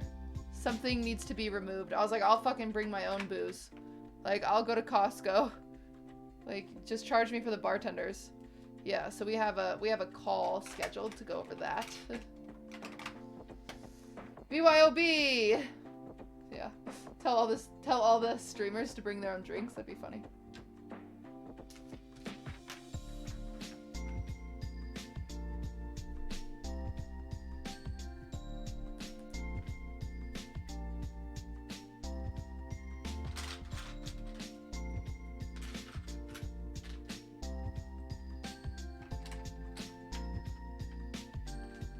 I'm sure they would love that.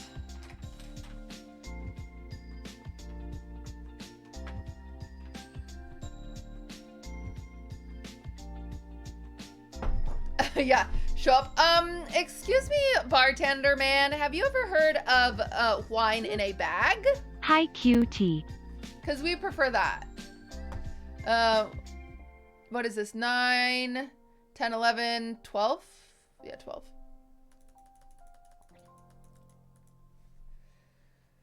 Oh, I'm catching up, chat. I'm catching up.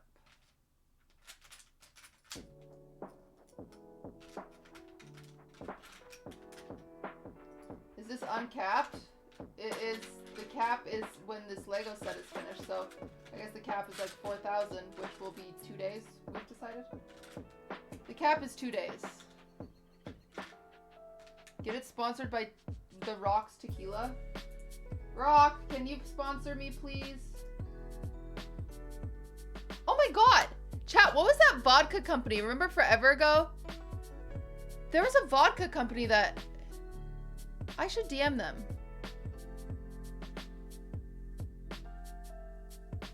What are the odds I can legitimately crash in your attic when I come to LA? No, there are no odds, Ari. There are 0 odds. Do I need to buy you a hotel? Our house is legit so crammed. Bloop.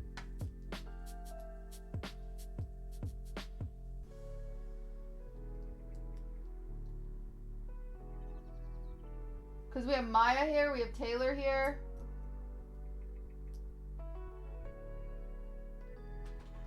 I can get you a hotel.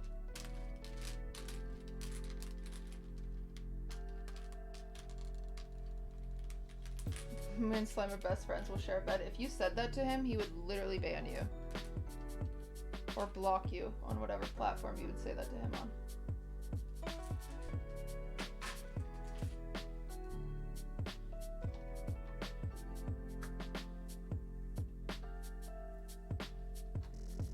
Bloop. Banned and reported, yeah. Thank you for the prime. Just DM me. Ari, will you remind me? Am I paying... I'm paying you your gig fee, aren't I? I don't remember, honestly. I'm paying you your gig fee. So instead of your gig fee... Wait. I don't remember what we talked about. Like... Okay, Coaster and Sortie are like, don't pay for my gig fee, pay for my flights. Is that what... I'm paying your gig fee, aren't I? I don't remember what I'm doing. I'm being genuine. And so just tell me what I'm paying you. He's already gone. You didn't say, but money is appreciated. My rent is very high. Well, okay. Yeah, wait, what? I'm paying you your fee. You said... You told me. I asked how much it was. Oh, I asked how much it was, and then I said, I'm trying to get sponsors. I haven't gotten sponsors, but regardless you're performing, I'm going to give you money of some kind. That's like, I'm not just gonna, yeah.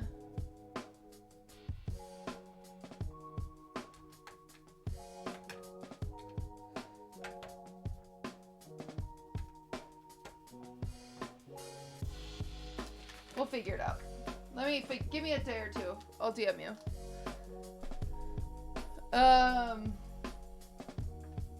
I say a day or two because I'm just overwhelmed with everything, which is why I'm streaming Legos to avoid it all. 1, 2, 3, 4, 5, 6. Uh-oh. Have you seen this emote? Yeah, I don't get it. Yeah, the award show will go from 5 to 10.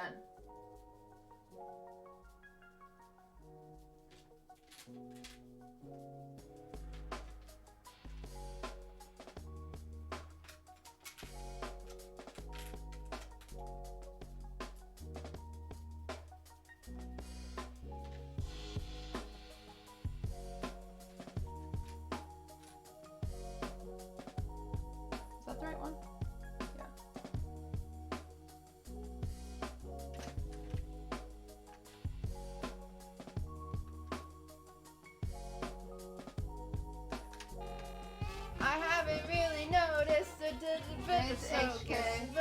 HK said I'm not really happy that we're crossing the halfway point and then gift 5. HK, I'm gonna tell you something. You're not gonna be able to carry this yourself. At some point I will catch up and the stream will end. I don't know how to break this to you, but it is going to happen.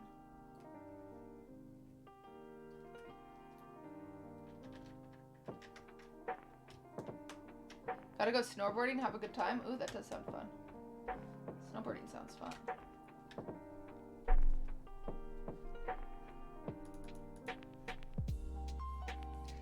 Whew!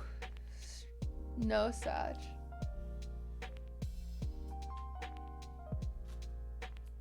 Chat, it is how the cookie crumbles sometimes. It is how the cookie crumbles. You are speeding up? I told you guys I would. I told you it's just a matter of time till I got my mojo. Thank you for your prime. If everybody, Etsy bot, thank you for the 5 months. If everybody in chat right now I haven't really primed, then I would be here for 2 days. If every single person primed, then I'd be here for 2 days. Oh, thank you for the 5 subs, not the 5 months. I'm so sorry. Bloop. Hey QT, hey chat. 3,000 primers? Imagine having Prime. Dude, a lot of people have Prime. Thank you. Thank you for the primes. 2.5 pieces per minute now. 27-hour pace. Oh my god, hell yeah. See? I'm cruising.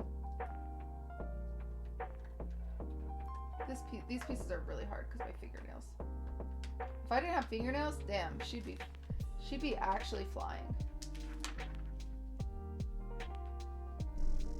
Bloop. Bloop.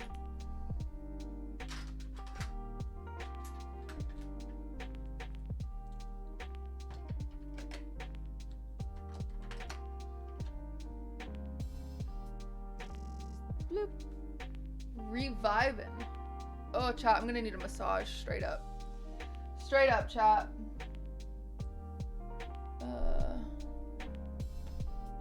1, 2, this is 12.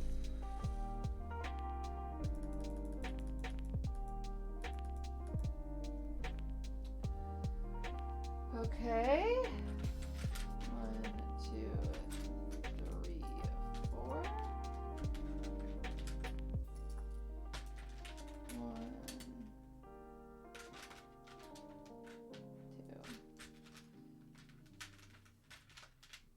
2, 3, 4, 5. What kind of cat are you gonna get on Monday? There's no cat I want right now. So we're not gonna get a cat on Monday. Regardless what Led says, he's gonna let you down. Or he's gonna beat the game. Because we're just not gonna... There's not a cat I currently want. And I'm not just someone that, like, you know, buys a cat to buy a cat. I've got to find one I love.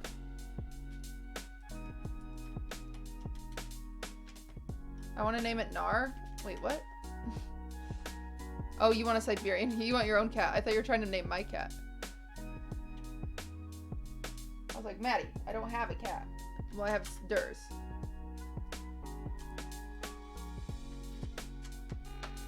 Henry? Really noticed Or Henny. Henny could be the 5. Why don't you say so?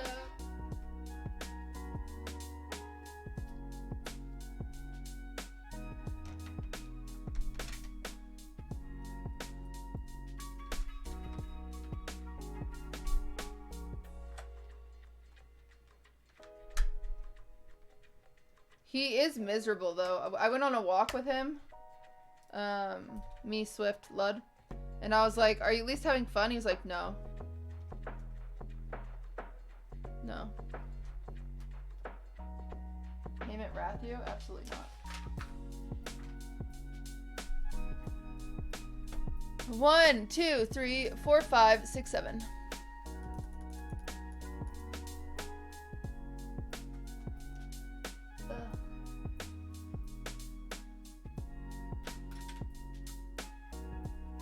Great one. Oh.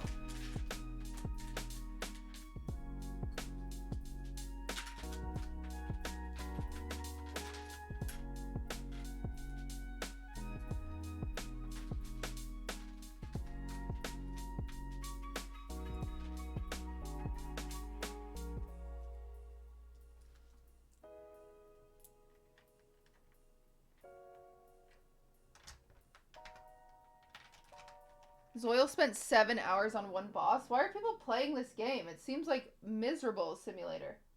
I don't understand. Like, is anybody enjoying it?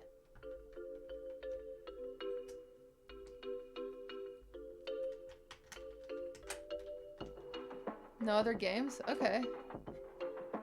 Alright.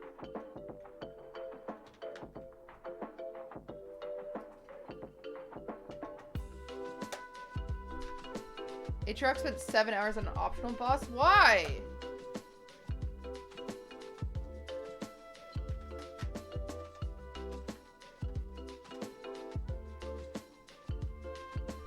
Developers are cashing those checks? Yeah, I guess so. 6.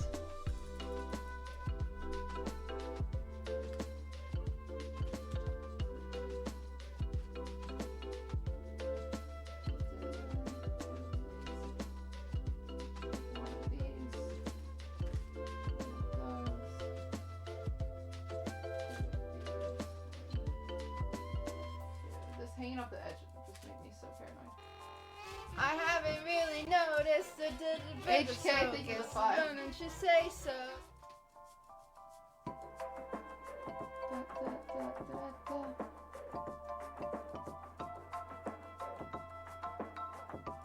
The only good thing about Lud doing that stream is that Modcast is back. Did they ever think of just like making a Modcast? I feel like it's only good because it's a special thing. People wouldn't listen outside of like special occasions. It's not the same. Yeah, I figured. Cutie Modcast tonight? No, because I didn't prep my mods. I was just gonna put on Wine About It and Housewives podcasts. She hates us, chat. No Modcast. Well, I want you guys to sleep. I also don't pay you the way he pays his mods. His mods, bloop, get it so much money. And I'm sorry, chat, but we're just not as big of a streamer, so we don't get as many monies. I also owe my mods from January, February donos. I just haven't or December, January donos. I just haven't done the math yet. I'm here and I'm down to do it. When are you gonna sleep, Tony?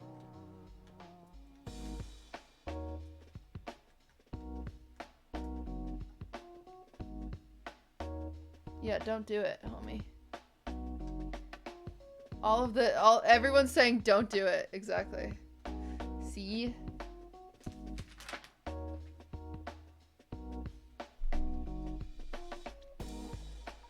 One, 2, 3, 4, 5, 6, 7, 8, 9, 10, 11, 12, 13. Is that right? Yeah.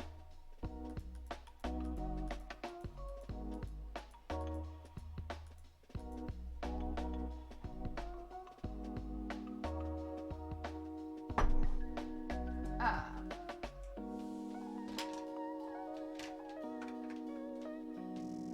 Bloop. Make that piece Dode 439, please. Yay! Will do. Okay. 1, 2.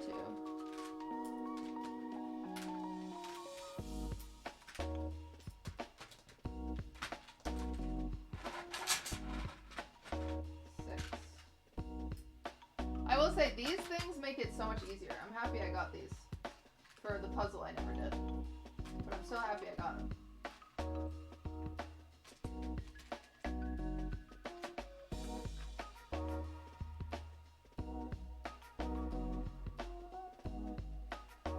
Thoughts on cocaine? I've never done it. I'm afraid of drugs, admittedly. I'm genuinely a baby when it comes to drugs. I'm not interested in trying drugs. I just like... Yeah, want to make the clip? Hell yeah. I'm cruising.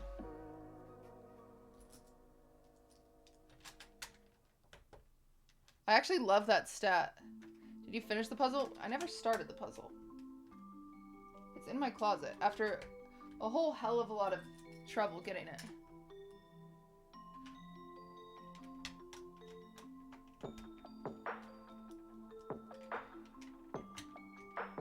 Have you done any drugs? Just weed. Did you finish the Pepe painting? No. I'm big, like... I'm a big, like, 99% club. I get 99% of the way there and then give up. It's a bit of an issue.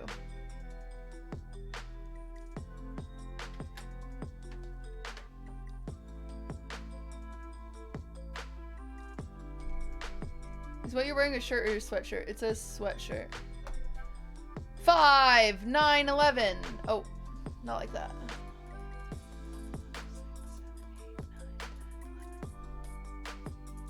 You also drink alcohol? True. Have you? No. I haven't done shrooms. I haven't done anything else. So when I say I haven't done other drugs besides that, that means I literally haven't done other drugs besides that. I'm not hiding anything from you guys. Biggie, what? Why, Biggie?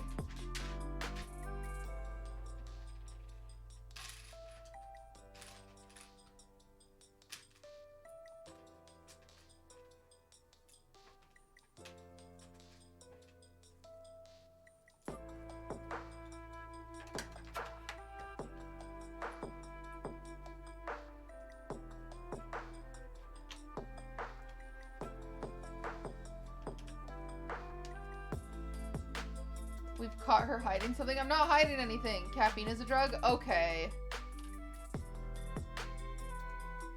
The video of the people dubbed over in the closet is funny. Dude, that was all Austinox. He is a genius. Give him the credit. I want to figure out how to last minute throw together a confessional booth at the award show, but I don't know really how. Maybe they have a photo booth. What if I just... No, because people will use the photo booth for a photo booth. I don't really know how. I would just love to have a confessional booth at the award show. Maybe I could get like a changing room tent or something. Yeah, Biggie, shut the fuck up. Wait, what? Wait, did I do all that? Wait. Wait. Wait. Oh, no, I didn't. I was like, something is different.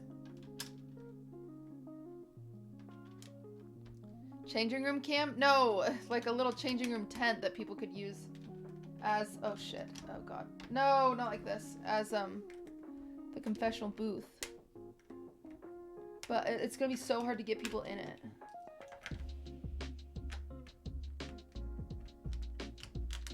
But it would be really good. I think it's probably worth it.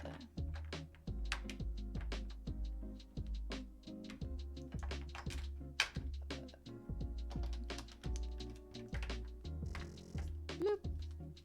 Tree, thank you for the prime. Chat, fuck. I can't, my nails can't get this. Bloop. Thank you for the primes. Bloop. Got it. Got it.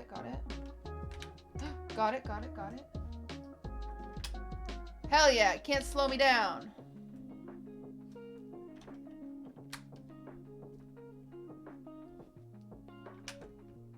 Zoom in.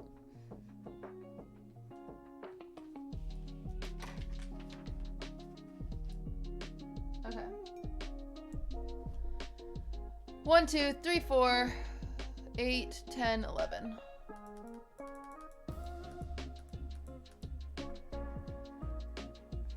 Chance's voice was the best. Yeah, it was so funny. It was so funny.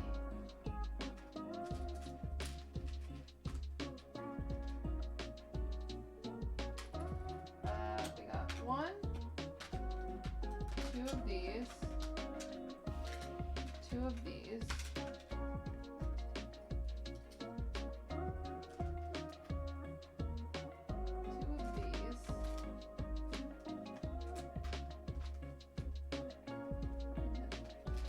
4 of these.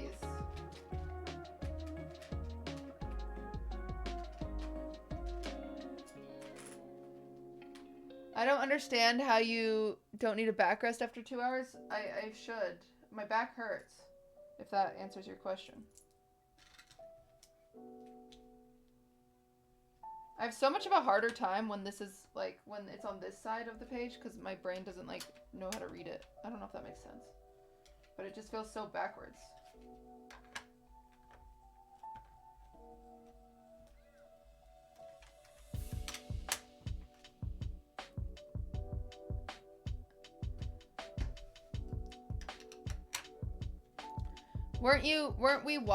Weren't we watch something? Yeah, we're gonna watch something as soon as I open bag 2. So I'll put a YouTube video probably right here. I'll get rid of the picture and put the YouTube video right here. That seems like a good spot for a YouTube video.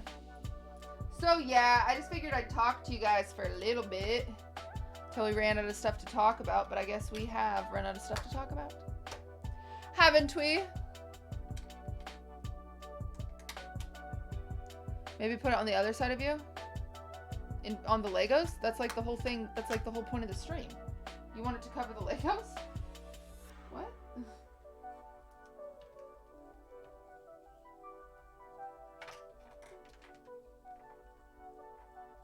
Sorry, I'm late, but each Lego is a sub from the month? No, every new sub is a Lego piece I have to put on before a stream can end. Stream does not end until sub stops or the Legos set is finished. 6, 7, 8, 9. Are you and Maya doing the podcast the weekend of the award show? Yes. I feel bad for Maya because I keep having mental breakdowns and she has to hear them. And I feel bad about that, but it's fine. She's my friend and she can see me at my worst. But I feel like I've been very communicative. I've been like, hey, I'm having a mental breakdown. I need to go. And she's like, okay. Or she'll like explain to me why I shouldn't have a mental breakdown. And I'm like, it's too late. Too late, bye-bye. Too late, goodbye. She's like, okay.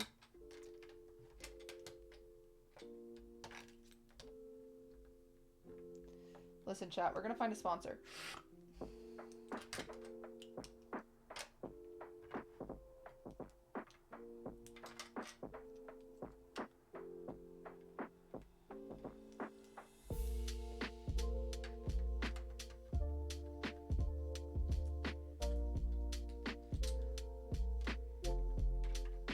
Cutie and Maya album win? Ugh, I can't sing with Maya. She's too talented. I'll feel bad about myself.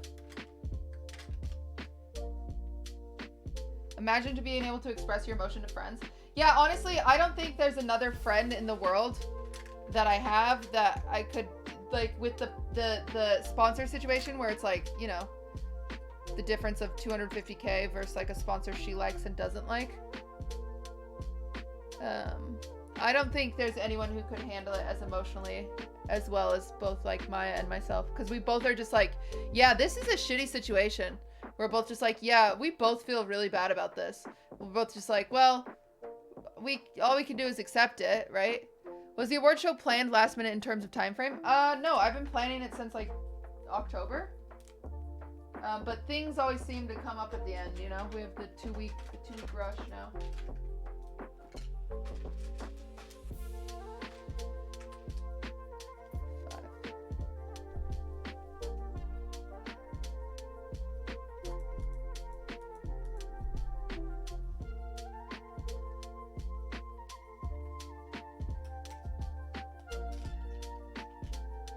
Chat, there's a loophole. There's 200K channel point reward for Cutie to gift a sub. We can make her sub to herself. I guess so. Uh-oh. Chat, I just did it again. Oh, wait, I got it off. Hell yeah. Wait, what am I doing? Oh, it goes down here. Where will you keep the Lego set once it's done? I'll have to take a picture of our Lego wall and show you guys. We have a whole Lego wall where we put all my sets. It's pretty sick. It's pretty sick.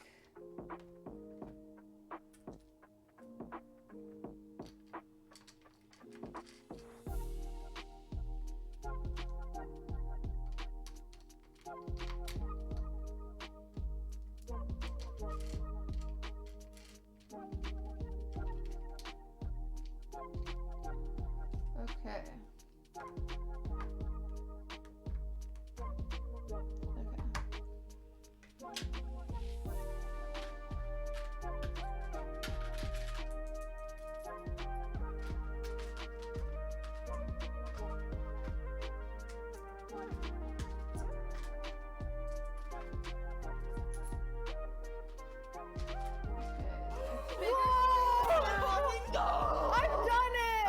Terminator, thank you for the 10.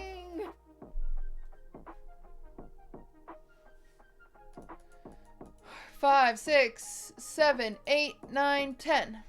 I'm catching up, boys. I am catching up.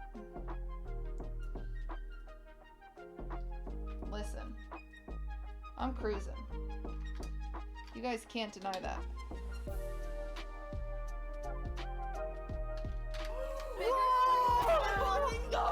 Dashi, thank you for the 10.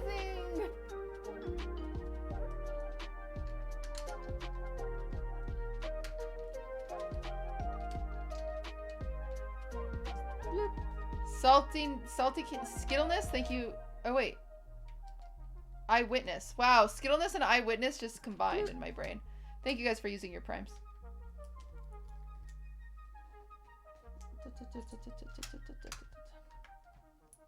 Okay, we're really close to me putting a thing on, a show on. So don't worry, chat. I'm sorry.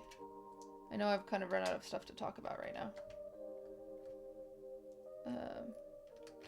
Hey, you know what else is cute? Read the first word in this sentence. Hey, Viva, why do you do this?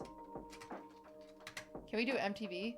No, Jello, it's Disney time. We were gonna do Defunct Land. It's gonna be hard not to pause and react, though. I'm literally trained to do it. 5. I'm closing in. I'm closing in, boys. Major minor, thank you.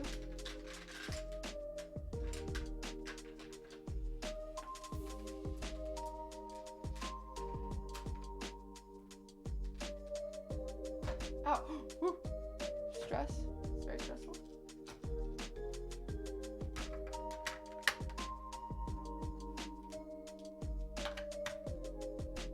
Skewy. Bloop. Have a good night. Thank you.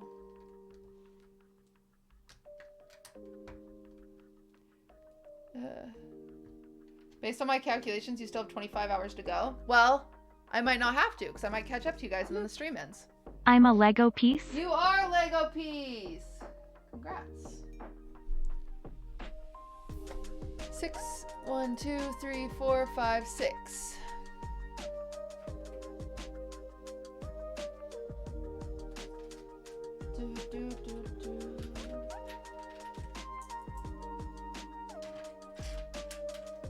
Thank you for being live, Cutie. You're welcome. He wrote quite a few books, even this one about a drama queen. What are you talking about, bro? There's a book about me? Oh, you know what? Look at this.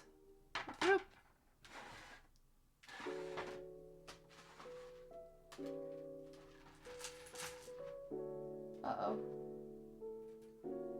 Wait. Oh. Oh. Never mind. I thought that said 3, but there's only 2 of these. Uh-oh. She's getting... Uh-oh. Uh-oh! She's getting tired. Her brain's not working.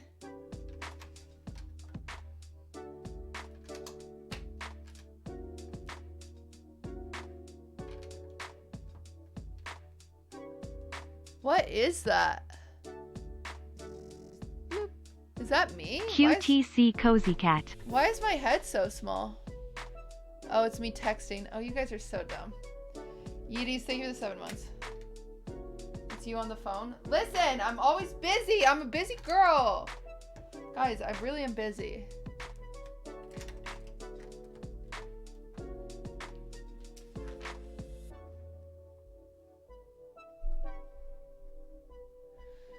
Eight. Oh my god, wait, this was this one's massive. We hit a massive alert, massive alert. 8 plus 16, this is 24. 1, 2, 3, 4, 5, 6, 7, 8, 9, 10, 11, 12, 13, 14, 15, 16, 17, 18, 19, 20, 21, 22, 23, 24.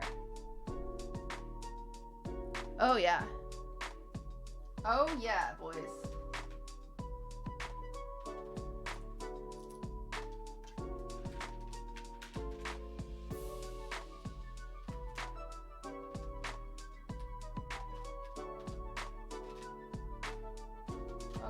where they're gonna be really, they're all single pieces and I can't pick them up with my nails.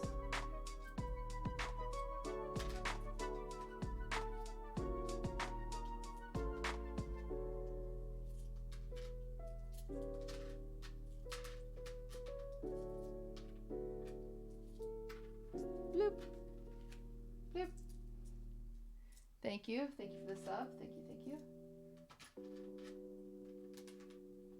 Okay.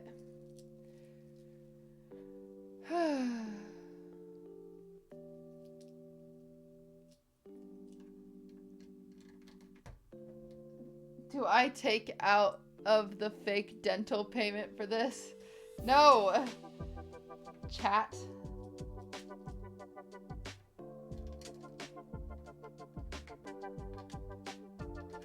Subathons are for guacamole enthusiasts only. That's literally the rule.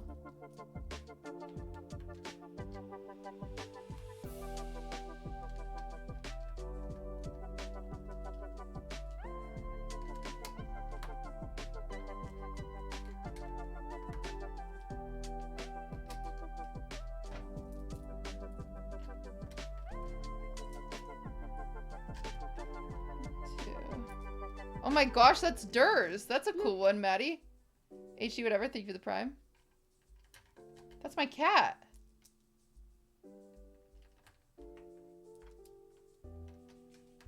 He's so cute, just chatting away.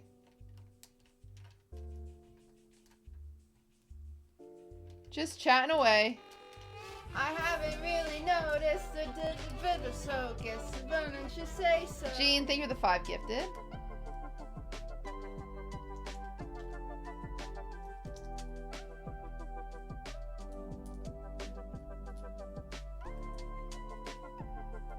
Do you like this? No, I don't like that. What is that from?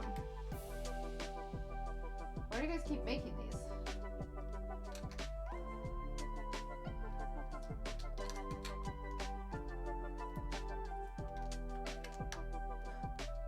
Are you guys bored? Is that why you keep making all these emotes? You don't see these emotes? Oh. You need to download. What does he need to download? Yep.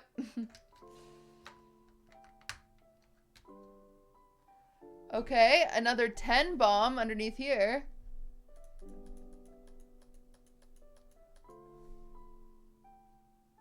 Dude, I'm cruising. Anyone know what we're building? Yeah, but there's pictures all over of it. Are you serious?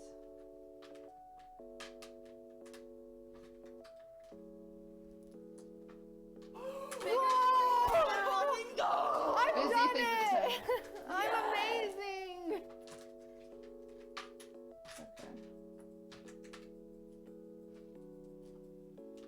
Okay, now 2.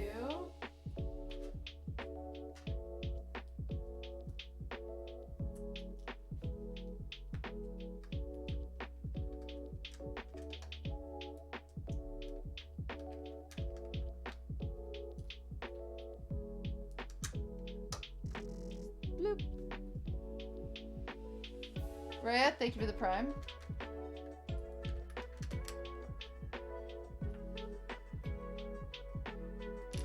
Oh, fuck. Bell minifig? Wait, does it actually come with a Bell minifig? No, it doesn't. It comes with, like, just Mickey and those guys. I don't think it comes with any princess. Capybara, thank you for the prime. We are at our household is a fan of capybaras. So you have come to the right place. We are like you.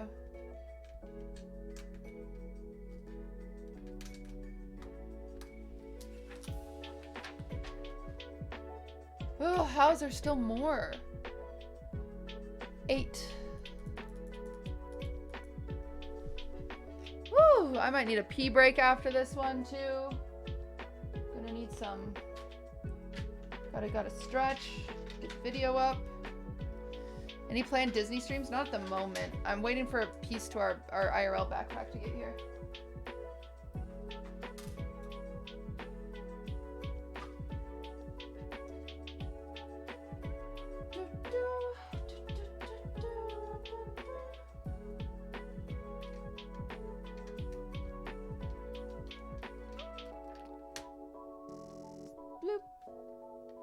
Zesty, thank you for the 2 months. Yeah, I'm really sad I couldn't eat that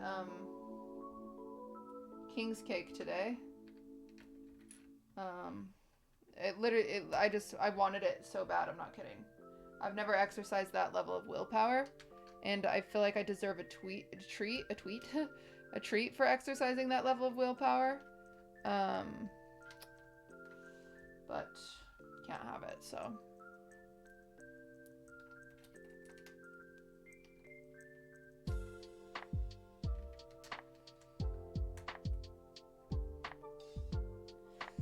All right.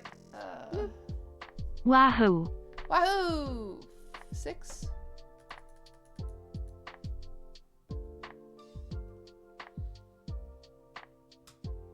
Okay.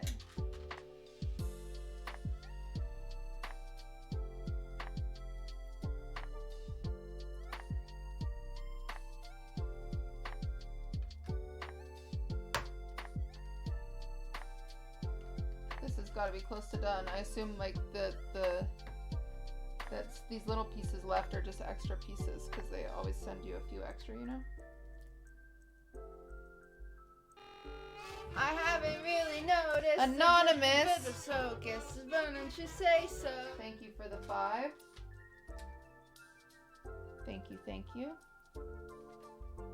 Bloop.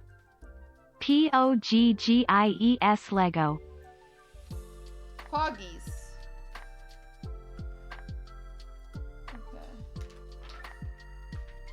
Okay.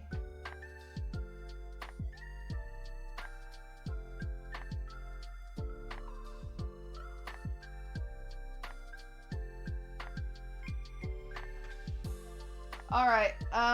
We're gonna keep this one over here. It's our extras. Or we'll keep it on the ground, actually. I have to pee. I'm doing my pee dance. Ah! I have to pee.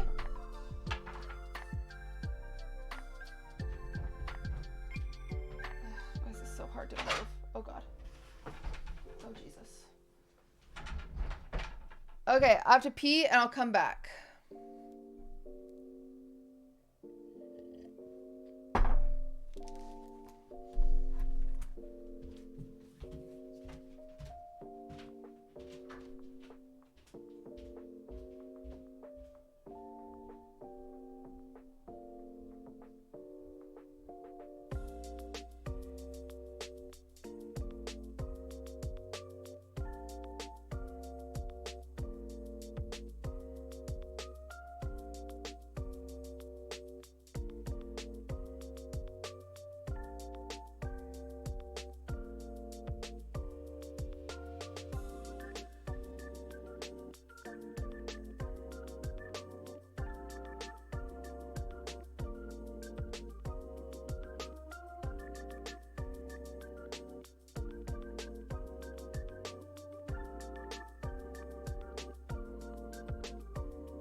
I'm back. Sorry. I decided to switch pants because my other ones were like thick sweats and I was getting hot. But I couldn't find these ones that I wanted. All right. Let's find... How am I going to do this? If I open up a new tab, yeah. How am I going to do this? I guess it works. Wait, why do I have so many?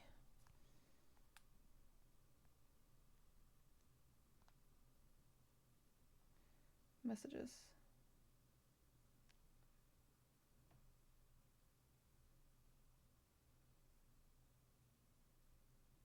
What?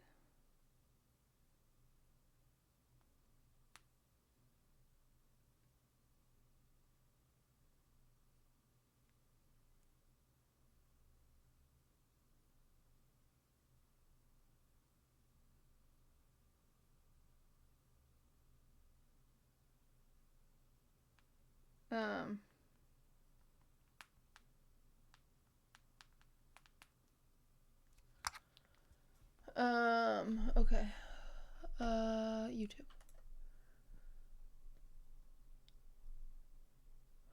YouTube, where the weird stuff is. Defunct land. Defunct land. Videos. Should we sort by their oldest? Should we watch all their old stuff? They added oldest. Should we just start on like episode 1? I think we've watched this one, but I think it's worth rewatching.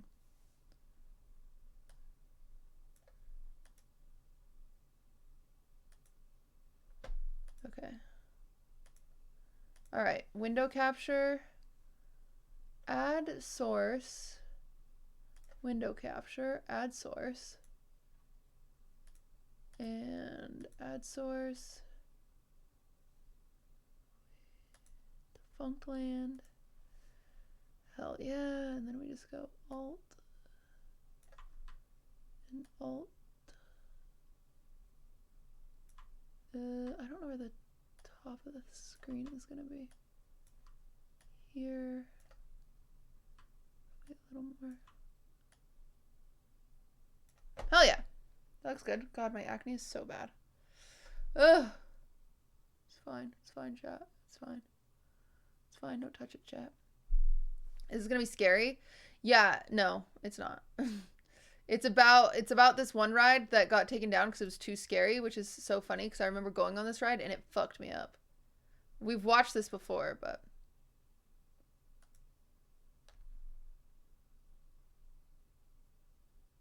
Hello, I am Kevin Perjurer, and welcome to the first video in my new series, Defunct Land, where I will be creating my very own amusement park using attractions that are no longer operating. It's a little For background/context on this series, please visit thepurge.com with the link below.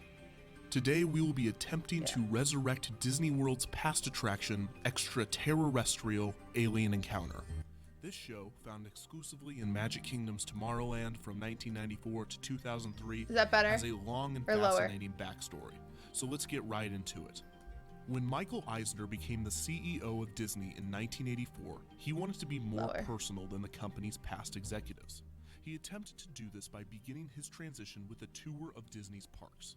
He invited his teenage son, Breck, to come along with him. After a tour of Disneyland, Breck expressed the sentiment that the park lacked a cool factor. This worried Eisner, and he began conducting exit surveys to determine if the parks were failing teenagers. The consensus was that Disney lacked thrill rides, but instead of going the typical approach of adding roller coasters, he decided that he wanted to add exciting and intense shows to the parks. This is when the George Lucas that everyone loves, not the George Lucas that everyone hates, entered the picture. He began collaborating with Talk over it so we can compare. How's that? Like Star Tours and the Indiana Jones Stunt Spectacular. This gave Eisner the idea to incorporate another sci-fi movie into the parks, Ridley Scott's Alien. Okay. Because I know that's when gotta I be good think enough. of Disney, I think of this. Okay.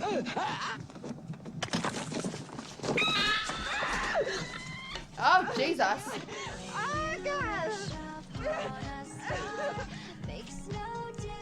It's safe to say that this was an unorthodox choice for an attraction at a Disney park. The concept was, believe it or not, more terrifying than the theme. The Alien ride was to be like Buzz Lightyear's Space Ranger spin, but instead of shooting laser beams I went on this ride, it's actually you're in terrifying. pitch black darkness shooting shotguns at murderous aliens. The head Imagineers were appalled by the idea, and they convinced Eisner that this would be a horrific addition to Tomorrowland. Bag number 2. This angered him, but he decided to give up on the ride. However, a small group of young Imagineers weren't ready to let the idea go, and they found a solid excuse to pitch it again. An attraction called Mission to Mars was in dire need of retooling. Mission to Mars opened in 1975, replacing the similar attraction Flight to the Moon. Flight to the Moon, originally named Rocket to the Moon, was one of the original Disneyland attractions, and all 3 variations of the show were very basic.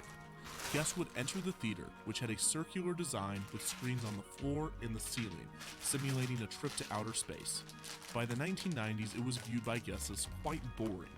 The Sad. new Imagineers hoped that they could replace Mission to Mars with a show starring Xenomorph, the alien from Alien. Creepy. Eisner loved the idea, but the head Imagineers did not. The head Imagineers decided to go to George Lucas, who agreed that Alien was not a good fit for the park, although it could have just been the fact that he was jealous of the film's success. You know, he gets like that sometimes. That's funny. There's no way to know what's going to happen. You know, we're never going to beat Titanic. Nobody can. So Yeah. Lucas convinced Eisner that he should drop the Alien tie-in and make the attraction less frightening. Eisner told the small team of Imagineers to continue with the attraction with the help of Lucas, but without the use of the franchise. This original attraction would be called Extraterrestrial Alien. Terrestrial? In 1994, test audiences experienced the show for the first time, and they were horrified. Many complained that it was too scary, but Eisner didn't agree. He was concerned that small flaws in the show, such as plot points and timing, were holding it back from being as scary as it could be. The attraction closed after a few weeks of testing for adjustments, but Eisner essentially gave up on the project 6 months into the retooling for unknown reasons. Nevertheless, he allowed Extraterrestrial Alien Encounter to open. Scott, the Magic Kingdom has a whole new land for you to visit. It's the all-new Tomorrowland. Hold on to your seat as Scott gets set for a chilling visit with an extraterrestrial. Fear not, people of the future. We are simply visitors from your past. We are friendly, aye, and we come looking for scary attractions. We do. I is miss this when guy? Disney World promos were hosted by drunk dads instead of annoying kids. Where are you from? London, England. All right, so you are an alien. Yes. Man, this guy is Oh my trashed. god. I know you're all a little nervous, but I'm sure there's nothing to worry about.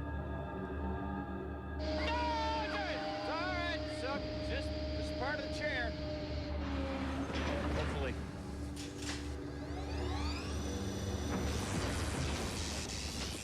All right, everybody, here comes Mr. Alien.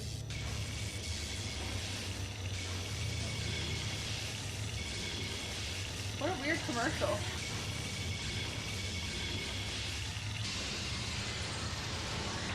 Cat, we got Mickey.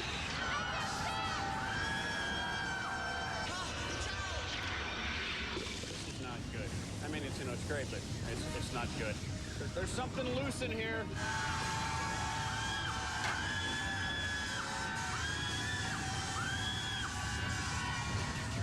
It's over there. Sorry, it's over there. No, I'm not going to tell you what happened. But you don't want to miss it, because it's not going to miss you. Anybody seen my shoe? So the attraction was broken into 3 parts. Guests enter the Tomorrowland Interplanetary Convention Center, greeted by a video showcasing some upcoming showcases at the center. These are quite humorous. Mission to Mars, History or Hoax, referencing the previous attraction Mission to Mars while also taking a shot at NASA truthers. Championship Pet Show, with the tagline, because when it comes to your space pet, what goes down must not come up. And the Walt Disney Company's Pan-Galactic Stockholders Meeting. Then XS Tech is introduced as the current holder of the convention space. The video has an introduction by the company's president, L.C. Clench, portrayed by Jeffrey Jones. That detail becomes quite important later. After all, if something can't be done with excess, then it shouldn't be done at all. This video is quite eerie, and white noise is pumped into the room to add to the effect. Why? The next area is a demo hosted by a robot named Sir, short for Simulated Intelligence Robotic. He shows the audience an example of XS Tech's teleportation technology, the focus of the main show they're about to see. No, you may not get out. You're our lucky volunteer. During the 6 months in between the soft open and the grand opening, some parts of the pre-show were tweaked to be more sinister in an attempt to scare children away before the real horror. This is most likely done in this section. Sir decides to test the technology on a cute alien named Skippy. Sir tells Skippy that he is going to teleport him across the room. This has some pretty gruesome results. Phase 1 of the process has begun. Disintegration into molecular Oh my god, they killed the little thing? And here's the little skipper now. Oh, shut up, Scruffy. You're not burned. You've just got a healthy glow. Now comes time for the main show, which is difficult to describe. Special restraints were added to the Mission to Mars seats that enhance the experience. The restraints lower and a video begins on the screen attached to the walls around the room. 2 XS Tech employees begin to introduce the demonstration, but are interrupted by Clench, still voiced by Jeffrey Jones, still important later, who claims that he doesn't want to teleport someone in the audience, but instead himself. Yes, very. Hello, everyone. I recalculated our plan. You see, if we bring one of you here, well, just get to meet one of you. However, if I'm teleported to Earth, I can meet all of you, shake each hand, and personally answer all your questions about the wonders of excess. I'll be with you in just a moment. Prepare yourselves for an unforgettable encounter. During the process, however, a mistake is made, and an alien from a foreign planet is transported into the room instead. The alien breaks out of the teleportation tube, and the power surge causes the lights to go black. Certain special effects enhance the attraction's experience. For one, each chair has surrounded sound speakers that assist in visualizing the location of the alien in the dark. Also, water is missing on the audience to simulate the creature's saliva, or excess blood, as he eats the employees.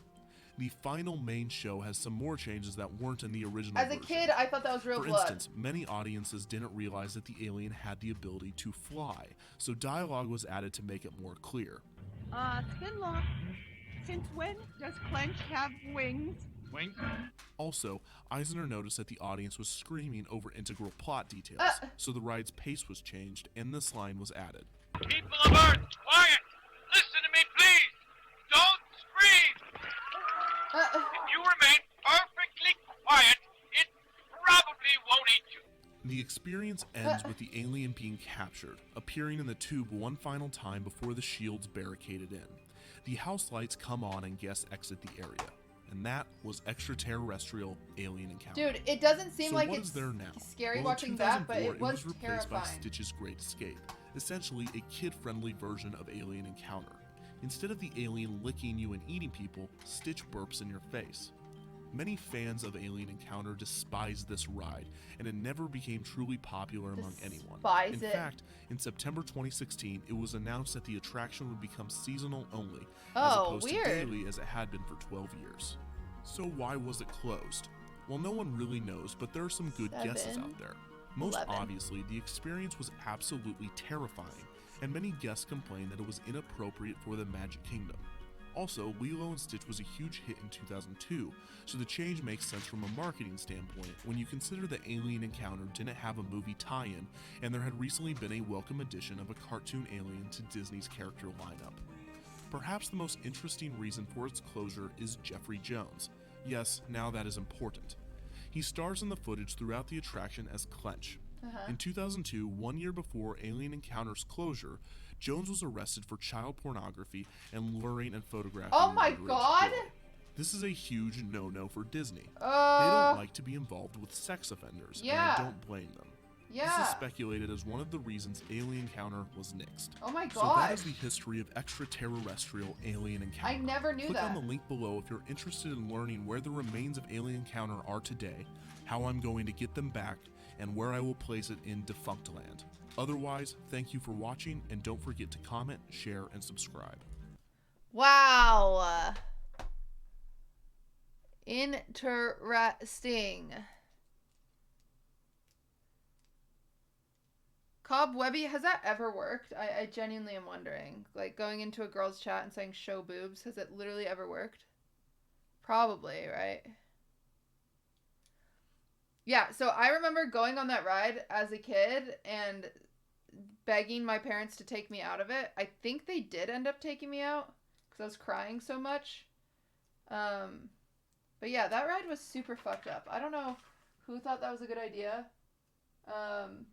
But I've always had like a fear of rides, and I wonder if it came from that, because that was like a trick. You went on that ride, you did not realize what it was going to be. I'll be real. It's just like, you know, you think it's like a normal Disney ride. Nope. Nope, nope, nope. It was not. Did anybody else here go on that ride? 1, 2, 3, 4, 5, 9, 10, 13. 1, 2, 3, 4, 5, 6, 7, 8, 9, 10, 11, 12, 13. I was born in 2002. I wish I did. Oh my god, you were born in 2002. I'm so old. I went to the Stitch one. I've never been on the Stitch one. So is the Stitch one perma-closed now, or is the Stitch one just seasonal, like he said?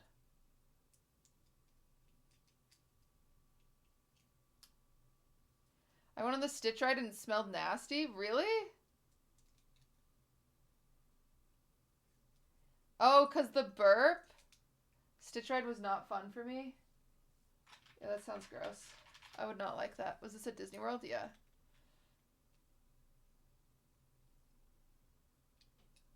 This is at Disney World. Which I've only been once, and it was when I was like 7.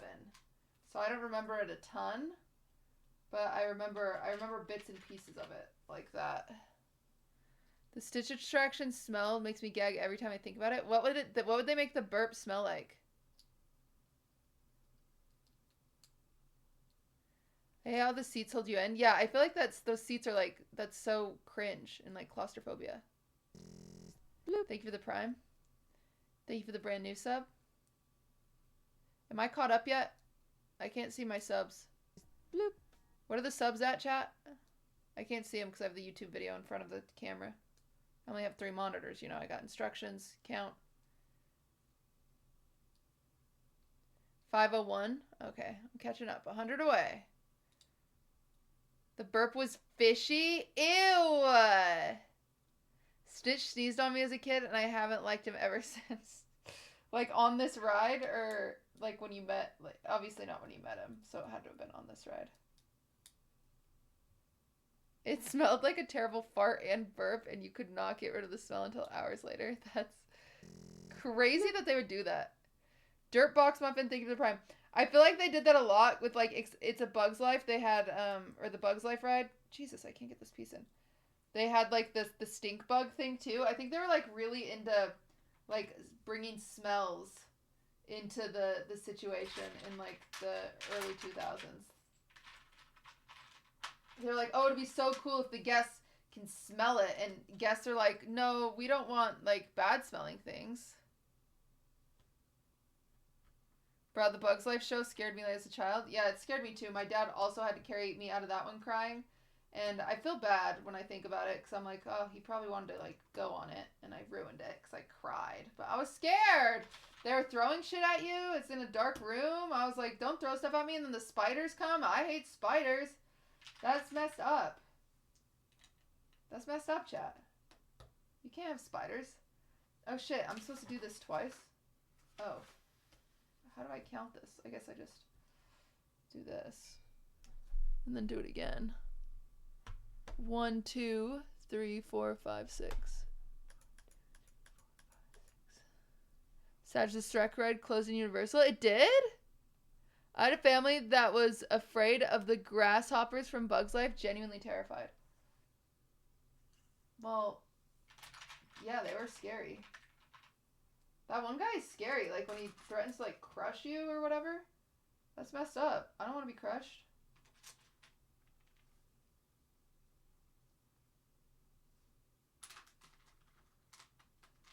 My mom had to leave with my little sister. Yeah.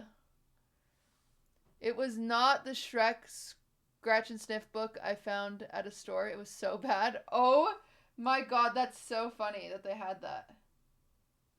What a crazy thing to sell. It was just like farts and burps. The Shrek Scratch and Sniff book. I finished one of these. A lot of 2000s attractions loved the 4D gimmick. Yeah, for sure. 1, 2, 3, 4. This is 4. This is 4, 12, 13. 1, 2, 3, 4, 5, 6, 7, 8, 9, 10, 11, 12, 13.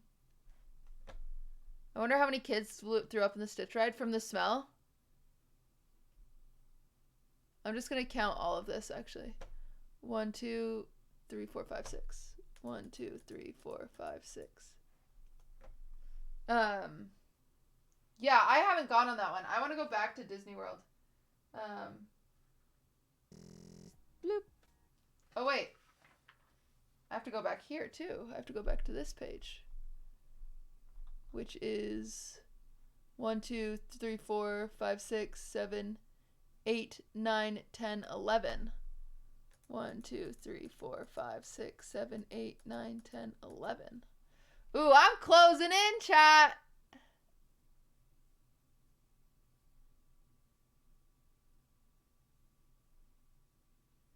Cutie, have you seen Super Nintendo World at Universal? Yeah, when does it open? Does anyone know? Like in the California one.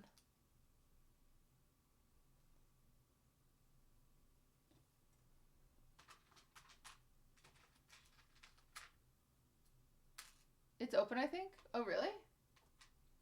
No way. If it's open, I will literally go stream there this week. It's not open. I went in November. It's not. Oh, yeah. End of this year or early next year? Oh my god, that's so far away. Are you serious? Early next year. Oh. Bloop. It's open in Japan. Don't thank you for the 2 months. Dang. Boo. Japan's so lucky. We'll watch another one. I just feel like I'll take breaks to like talk to you guys because it's better when I talk to you guys. Times moves fast these days. Yeah, I agree. I feel like COVID really kind of messed up everyone's perception of time and like productivity and just like even relationships. I feel like COVID had a higher psychological impact than even any of us like know how to fathom, to be honest.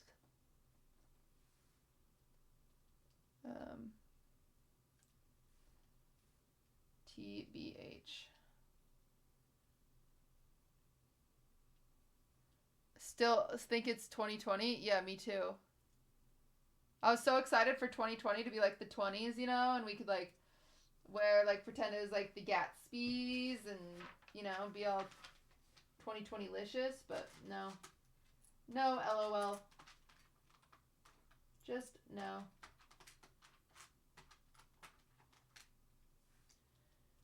Da, da, da, da.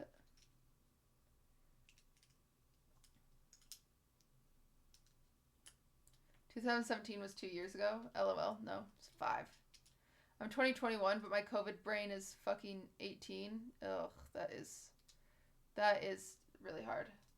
I mean, I feel kind of the same way, especially with like my job being this way. I feel like it's really kept me out of touch with reality. Like I literally quit my like day job as soon as like COVID hit because I couldn't work because everything was closed, and so I was just nervous, and I was like, all right, I guess, you know, now or never. And so I became full-time streamer. I haven't really noticed. Danielle, thank you for the 5 gifted. Don't you say so? So yeah, I became full-time streamer, and then I lost all touch with reality.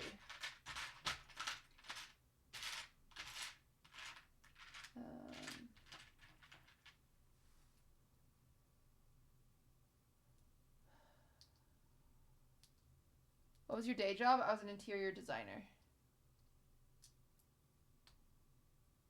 Woof. Woof, woof, woof. I'm turning 20 this year. Gonna have a midlife crisis. Yeah, you've been through a lot. Well, and then like the freaking war happening. Like, holy shit. This is like, what a stressful time to be alive. The earth is dying. Literally, our food is poison. Like, it's very stressful.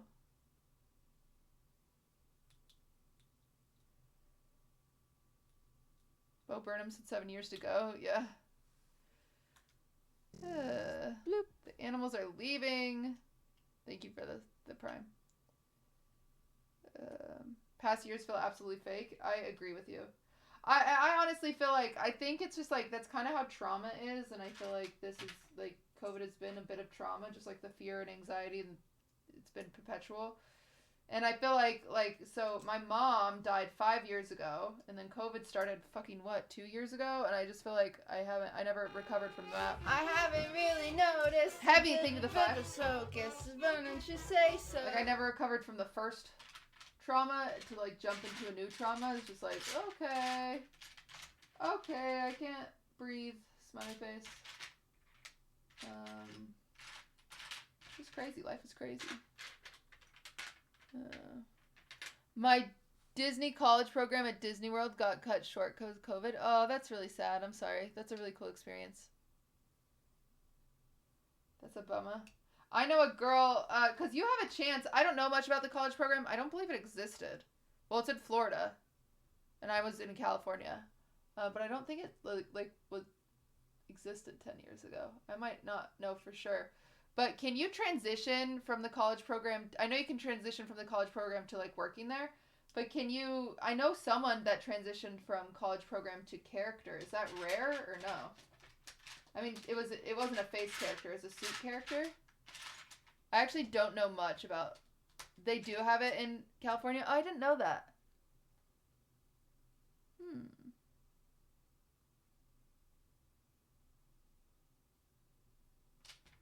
I didn't know that.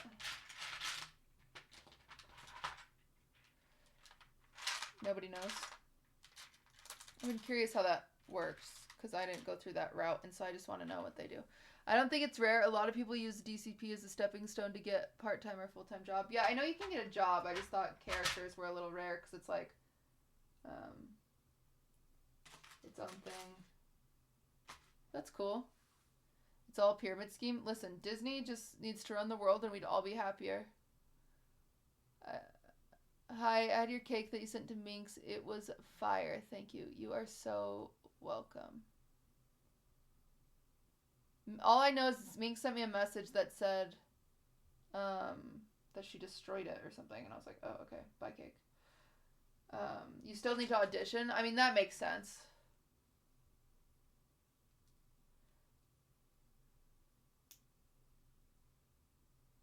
Eating Tortino's party pizza. Eating garbage food when drunk is goated. Dude. Eating garbage food whenever is goated. I love garbage food. Honestly, imagine if Disney bought out Netflix and Hulu. That'd be crazy. Twould be crazy. Alright, I did these. My foot is asleep, so I do need to move my position a little bit. That's for damn sure.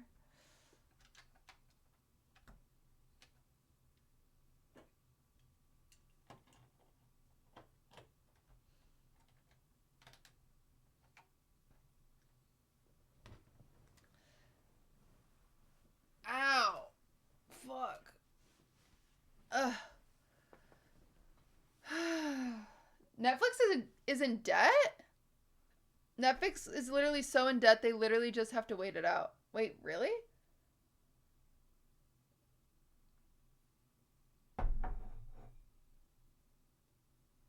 I didn't know that. That makes no sense. How could Netflix be in debt? Are you making that up? Are you trolling? Are you trolling us?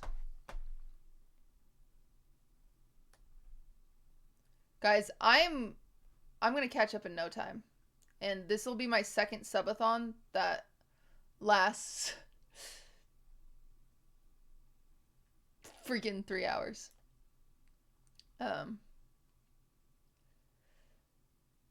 It is weird the amount of places that like are releasing movies. Because I feel like it's like hard to get a movie really popular because it's like, oh, this one's on Netflix, oh, this one's on Hulu, oh, this one's over here. Like the trickle down from the theater is not the same as it used to be. It used to be theater to DVD, but now there's like all of these different platforms. It's like, what the heck? Makes no sense. Okay, well, we're gonna watch the next one. The history of the Jaws ride. I'm sorting by the oldest, so we shouldn't miss anything. But it's weird that this was 5 years ago, and then this one was 4 years ago. Like he took a break or something after his first video. The Jaws ride is crazy. I remember this ride. It's been replaced by Harry Potter Land, I think. But yeah.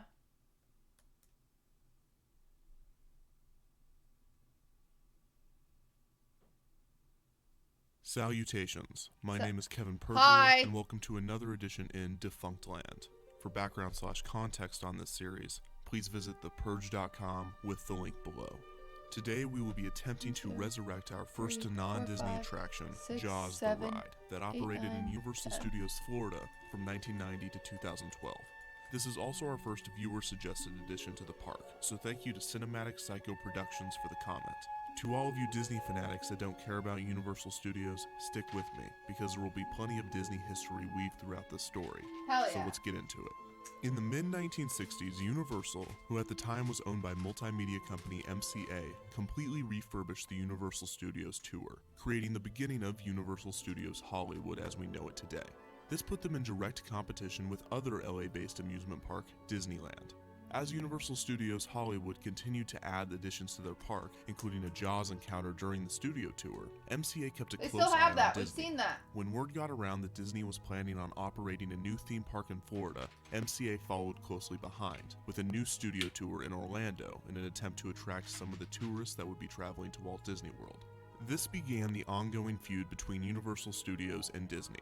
I won't dive fully into the feud as I would be touching on the history of future Defunct Land attractions, but just to give you an idea, yeah, they're basically the same thing. Very funny. So Disney MGM Studios began construction in 1985, obviously angering Universal as Disney had copied many aspects of their plan and already existing park. However, luckily for Universal and MCA, they had recently found a developer for their Orlando park. They had also found a creative partner, Steven Spielberg. That's right. Oh, that's if nice. you've watched the first episode of Defunct Land, you'll remember that George Lucas was heavily involved in the development of attractions for Disney at this time. And if you don't already know, George Lucas and Steven Spielberg are very close friends, who found themselves in competition with one another in the late 1980s due to this feud. Universal decided not to make their Orlando park the same as their Hollywood tram tour out of fear of being accused of copying Disney. They decided to instead focus more on film-based attractions, such as Confrontation and Jaws the Ride. Oh, the I creative remember head of Universal Confrontation. Studios Florida was former so Disney scary. Imagineer and Steven Spielberg's college roommate, Those Peter rides were Alexander. scary. Thank you for this 8 Universal had no experience creating epic attractions like Disney's, so the management was worried about the concept of the Florida park. Alexander spearheaded the ride, and Ride and Show Engineering agreed to produce it. The first version of the ride cost $30 million to make in the late 1980s, which, factoring in inflation, yeah, it was expensive, and the results were interesting. The original Jaws ride took guests on a pontoon boat captained by a employee who would guide the boat on a tour of Amity, the town in Jaws. You know, thank you for the prime. Then shockingly, the guests spot a Shark! Shark! Shark! Shark! Shark! Shark! Shark! The shark would then Monka stalk S. you for the rest of the ride, even appearing in the boathouse that you're hiding out in. In the first version of the ride, at one point, the robot shark would actually take a bite out of the boat and attempt to spin it. This would have been amazing, except for it almost never worked correctly. Like the robot made for the movie Jaws, the Jaws ride sharks experienced a variety of problems. First, sometimes the robot shark would not lunge out of the water to grab the boat. Second, if it did, the robot's shark teeth would sometimes damage the boat because for some reason they used real shark teeth. In the finale of the original ride, the skipper would shoot the shark with a grenade launcher. It would then explode and chunks of shark would fly out of the water. Ew. They would fly out of a small air cannon and then would be filtered back in and recirculated. The sharks were guided by computers and could swim at 20 feet per second. It was an impressive ride, but did it work as they had planned? No. The answer is no. What a disaster.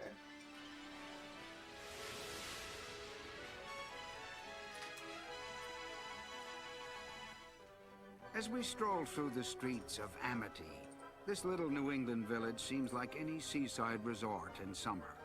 Young men thronging around the shooting gallery, people basking in the sun, crowds taking photographs of a great white shark. A great white I've never shark. been, where's that? But this is a movie Where is this set. supposed to be based out of? Like This Martha's is where Vineyard? Jaws turns an elemental fear of the water into screaming terror. But today the sea is calm. It's a good day for a boat ride. The music is so good in that ride. Or in that movie. Think of the 2 months. Oh my god. Lud, what are you doing? Ludwig!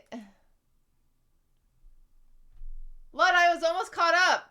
I was gonna do another subathon that only lasted 3 hours. Why did you have to do this? I was literally almost done.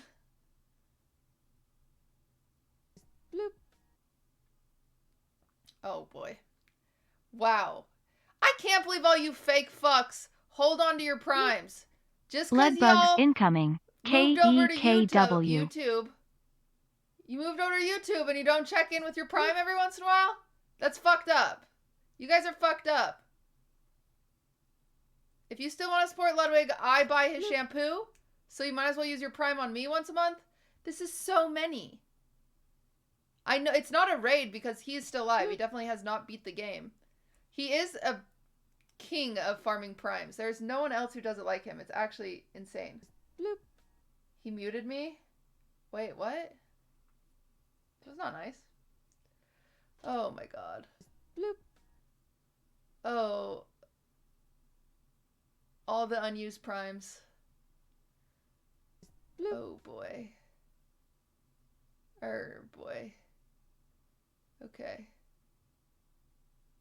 Bloop. Oh boy. Mad Monk, thank you for the 5. I was just about caught up. Bloop. Alright, chat, you got me this time, but I'm gonna catch up soon. It didn't take me that long to catch up, for the record. Stream was almost over. Stream was almost over.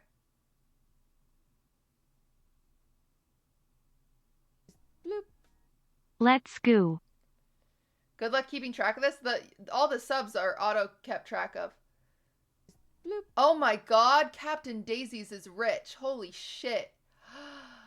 Oh no. Bloop. Uh-oh. Okay, I'm a little nervous, I'll be honest. The stream will never end. No, we're not like that here. It almost just ended if it wasn't for Ludwig. The cavalry arrived. Oh, you guys only get 1 cavalry, for the record. This doesn't happen again. He wants you to do more so you can't get mad at his own streamathon. Oh, I don't get mad at him. I have not gotten mad. I haven't even kind of suggested being mad at this. That boy gets away with literally everything. I'm too nice to him. I've done it! I'm amazing! Shoot. Build some Legos. Yo, I'm going to, obviously. I just want to see where this lands. He was trying to be a good boyfriend. It was very sweet of him. I mean, he just made us a lot of money. Tyborg, it's not poop, it's a bloop. God damn it.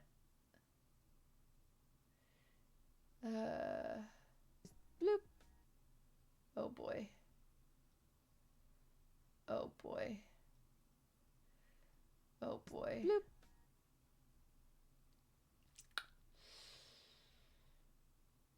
So we're at 768. We're good. I can still catch up pretty easy. Don't you think? Bloop. Oof. Tug, thank you for the 10. That was wild. Good boyfriend, Copium, more like keep you busy. No, he's very sweet. We love him. Bloop. Oh my gosh. I'm gonna be real. I'm still confident I'm gonna catch up and the stream will end before I finish this. I'm really confident. I am really confident. Bloop. I just don't have like a... I don't have like a... we don't have a crazy... My chat doesn't like to torture me is what I'm trying to say. You guys don't like to torture me. You actually don't. Bloop. You don't. I'm not jinxing myself. I know my chat. I've done... Guys, I have done an uncapped subathon before. I've done an uncapped subathon before. Uncapped, by the way. Completely uncapped. And it lasted 2 hours. This was like 2 years ago. Maybe 3 years ago. It lasted 2 hours. Cutie, we're just poor? Yeah. That's fine too. My chat is poor, so subathons don't work. See?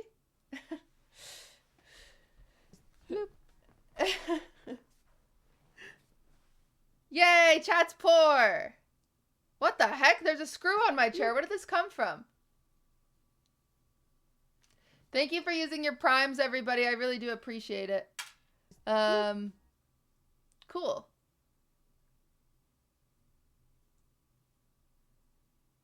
Okay.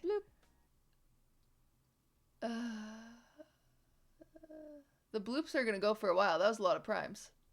Bloop. Lagoo. Okay. Well, I'm gonna push play on our video. Bloop.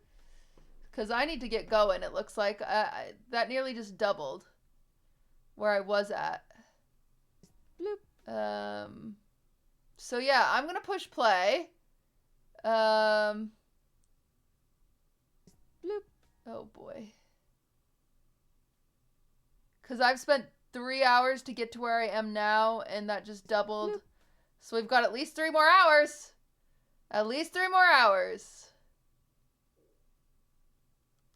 Bloop.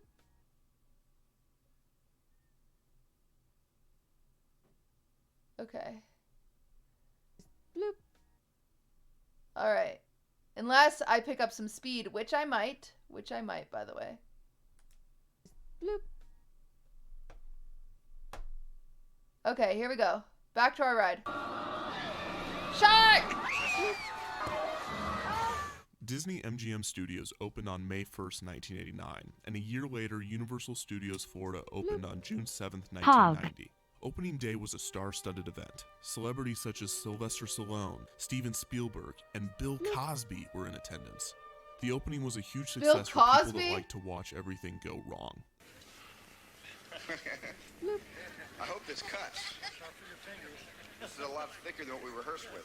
The power went out just hours before the opening. Many of the attraction's automation systems weren't operating, and Jaws had to shut down due to a thunderstorm after a few hours of operation. Oh my gosh! Steven Spielberg was rumored to be stuck on the ride during this time. The following few days of opening did not go much better. Jaws was still not operating correctly. One skipper was quoted as saying, "Imagine explosions over there." These problems would continue with the ride. At times, Universal would inform guests in the morning that Jaws would not be open that day, regardless of whether it was or not. Universal tried to stay positive about the ride, but it became apparent that it wasn't operating properly. On top of this, they would be faced with a lawsuit as during one voyage, a guest fell off the boat and into the water with Jaws. He was on a family trip with his children that were obviously mortified that their father would be eaten. Worse, he fell in one of the 10 feet deep areas where the sharks are held. The other areas of the ride were only 4 feet deep. If you haven't figured it out already, this means that he was incredibly close to the mechanics of the ride. He even recalled that the shark was swimming right toward him. When the employees managed to get him back on the boat, the other guests clapped, thinking it was all just part of the show. He sued Universal for $1 million. Woo Subathons. This, along with the fact that the ride shut down almost daily, helped Universal come to the conclusion that it was time to drastically change the ride. The original version of Jaws closed after only 2.5 months of operation. It is safe to say that Universal and MCA were mad. They sued Ride and Show Engineering for not designing the ride properly. Ride and Show claimed that their handiwork was not at fault, and that Universal did not give them enough time. Ride and Show even said that they were looking forward to the case, so that they could prove that Universal messed up and not them. They later settled out of court, with Ride and Show commenting, basically, Universal didn't have any experience with a ride like this. If we had built something like this for Disneyland, Disneyland maintenance would have taken it over and made it work. Oh no, they didn't. Universal was now determined to get Jaws operating correctly as soon as possible, and after more delays and more problems, they finally settled on a 1993 opening date. They hired Totally Fun Company to redesign the ride, a company started by Peter Alexander. They also hired a variety of contractors to complete the many different aspects of the attraction Love to Raid ensure that it was Pog. done correctly the second time around. The new story incorporated elements from both Jaws and Jaws 2. In the new ride, the Shark!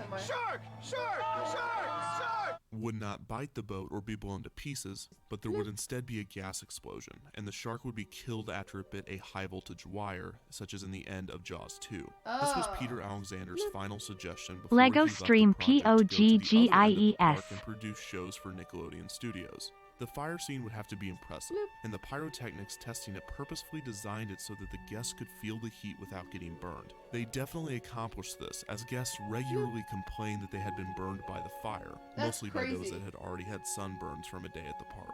The main issue with the original attraction was that the water made it difficult for the robot sharks to go from a complete standstill to lunging out of the water. Universal decided to hire Oceaneer International, a company specializing in products that assist in deep-sea exploration, to build the sharks. Oh, they were able to accomplish this, although the detail in the sharks we does were not match that of the hoping you original would attraction. stay asleep. Oh, we were hoping you would be sleeping for a few more hours. We were hoping you wouldn't come. Bloop. Oh no.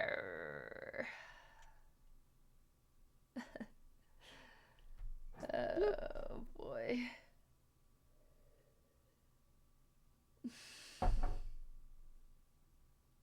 Bloop. You're usually in bed by now. I wanted to point that out. You are usually in bed by now. Bloop.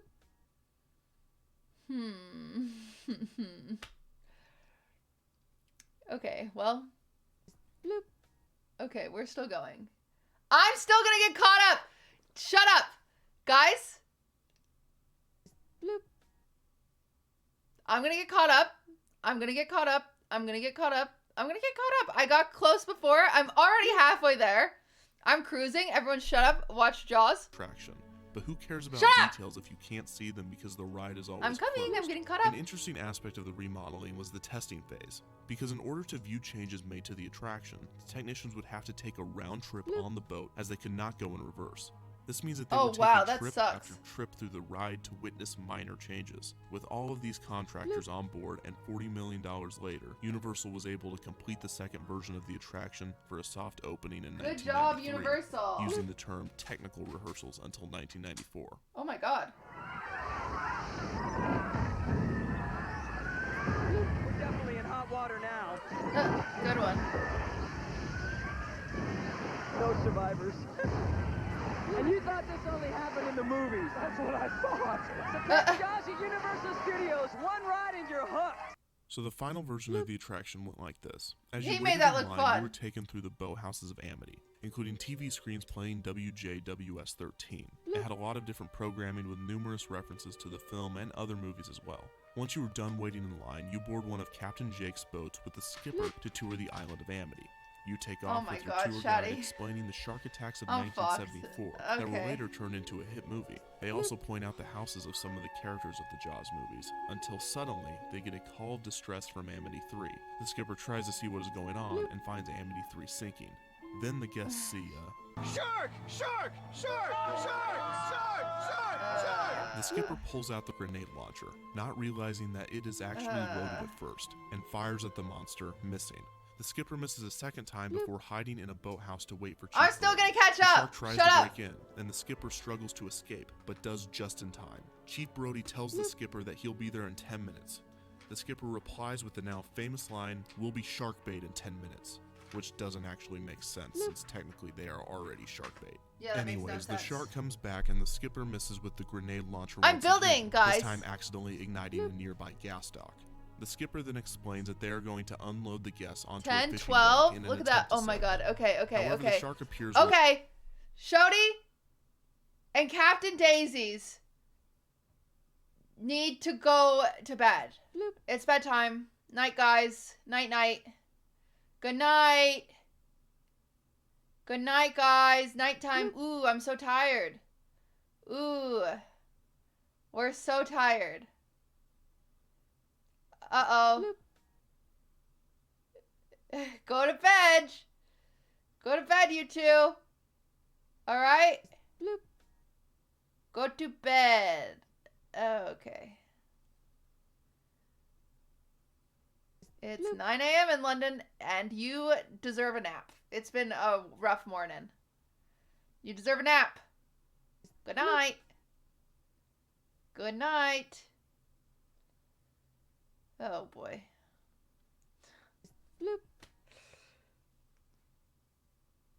I'm gonna catch up. I'm not worried about it.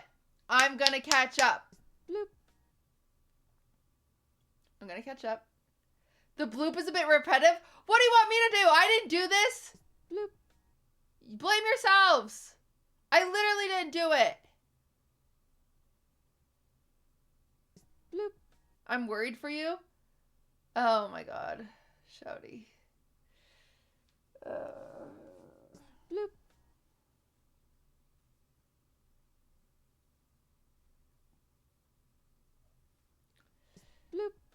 Cat, chat. Cat. Chat, did I count this last 12? I did, right? Before I got distracted.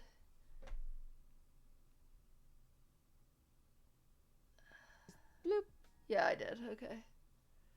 This was not a grave mistake. It just might take me a few days. Listen, you guys... My chat doesn't torture me, number one. I am going to catch up, number two. Number three, I feel great. I feel great.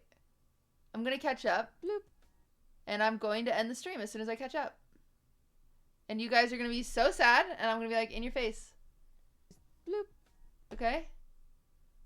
Now, I don't know when the notifs are going to catch up. That's a different story.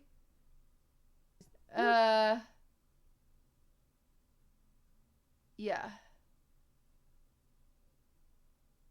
Okay. Once again, but this time... Speed is a key. I'm going. Shut up, chat. It accidentally bites down on a high voltage power cable, frying it. The guests smell the roasted shark, and it makes one final lunge for the boat, but the skipper is able to kill it with the grenade launcher. Everyone cheers as they are returned safely to Amity. All in all, the shark appears 5 times on the starboard side and only twice on the port side, so you were luckier to be placed on the starboard side. So that was Jaws the Ride, but hold on because its history is not over just yet. A few notable events took place with the ride after its second release. First, every year the attraction was drained, and the Department of Environmental Protection was tipped that oil and other toxins from the ride were being irresponsibly disposed of, which essentially just meant that they had to change their fuel type and do a lot of paperwork.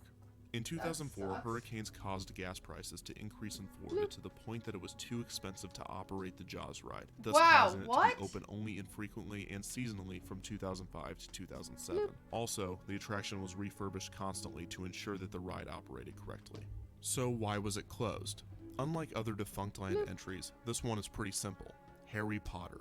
The franchise was going to and did save Universal's attendance numbers, and Jaws was replaced with the Diagon Alley attraction, Harry Potter and the Escape from Gringotts. While the attraction at Universal is gone, there is still a Jaws operating at Universal Studios Japan, and the short scene during the tram tour is still operating in Hollywood.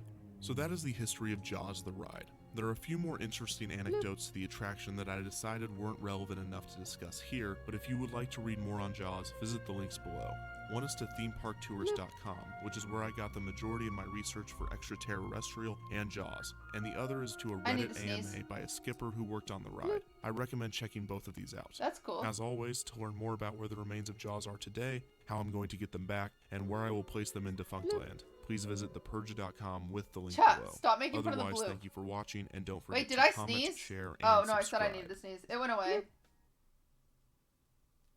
Wow. Good episode. Defunct Land. Bloop.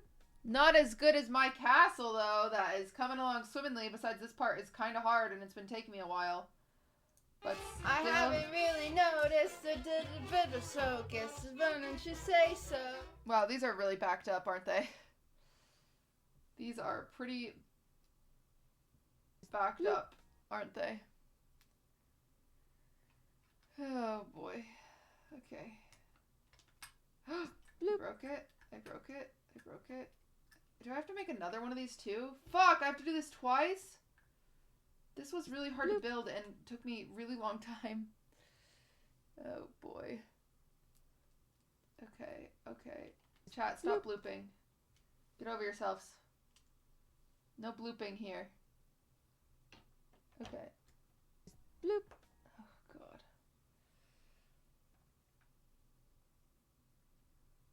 Okay. Bloop. That looks nice. Oh boy. Oh my god, we're actually fucked. Bloop.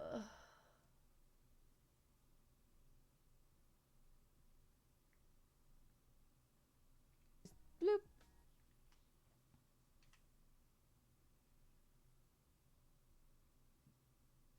Okay, okay. You know what? I have to restart. I have to make another one of these anyway.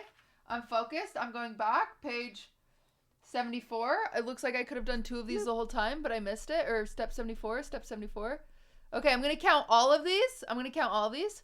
1, 2, 3, 4, 5, 6, 7, 8, 9, 10, 11, 12, 13, 14, 15, 16, 17, 18, 19, 20, 21, 22, 23, 24, 25, 26, 27, 28, 29, 30, 31, 32, 33, 34, 35, 36, 37, 38, 39, 40, 41, 42, 43, 44, 45.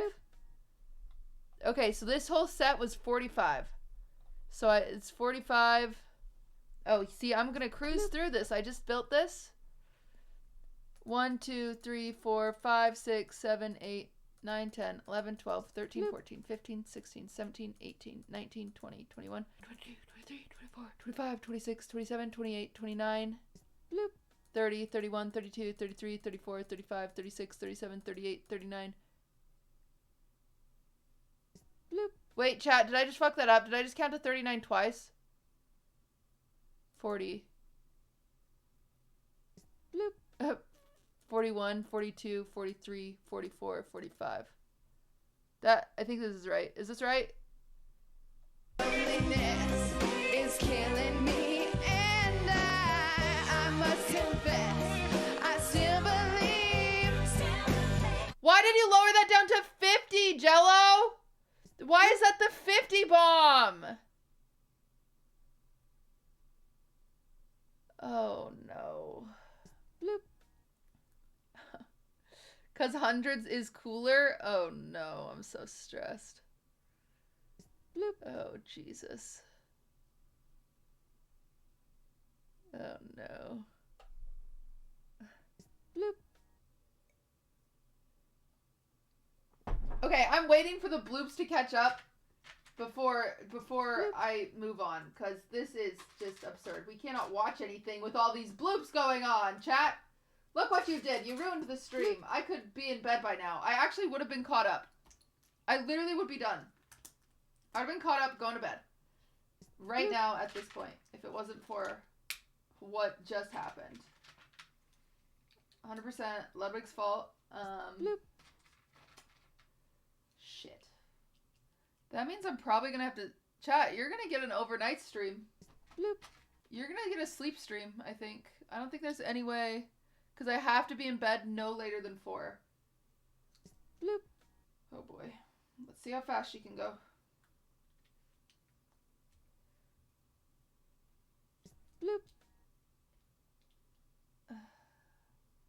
It's daytime stream for me. Thanks for the treat. Yeah. The time doesn't count during the sleep stream. For the record. Because if I can't be building during sleeping, so that doesn't add to my speed run of building this. No modcast, no modcast over here. We're just gonna watch podcasts. Bloop. Poop. Poop. Not nice. Is it done? Bloop. Oh. I thought it was all cut up.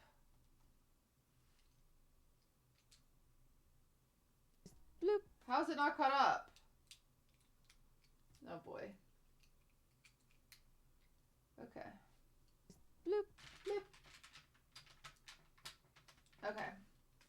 I'm just gonna finish this. The bloops will be all caught up, and then we'll be, you know, cruising on to the next thing. This section is really hard. These two things I built have been actually really hard. Bloop. Oh, there's still the... Oh, shit. I just combined this and it wasn't supposed to go together. Shit. Bloop. I hate when I do that. No, because it's so hard to get undone. Please come out. Oh, these goddamn nails. Okay. Whew. No! I've done it!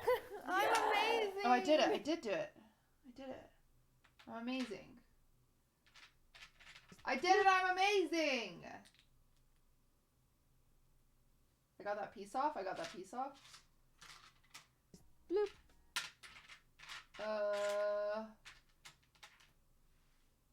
Imagine I did with this with the Death Star. Oof. Bloop. That puzzle actually, or that Lego set looks awful because all the colors are exactly the same. So it's like really hard to differentiate pieces. And how long did it take Stans? Like 28 hours or something? Bloop. Chat, why are you clown dancing?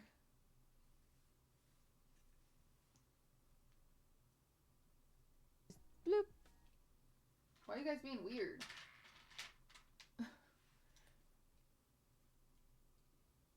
Bloop.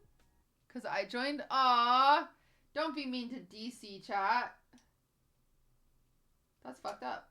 Bloop. Okay. Alright. Bloop. Got this. And two of these pieces. Oh my gosh. Oh, god damn it. Bloop. Back to where I started, huh? Back to where I started. Bloop. The issue I'm afraid of is I do think that the first bags were the easiest ones. Bloop.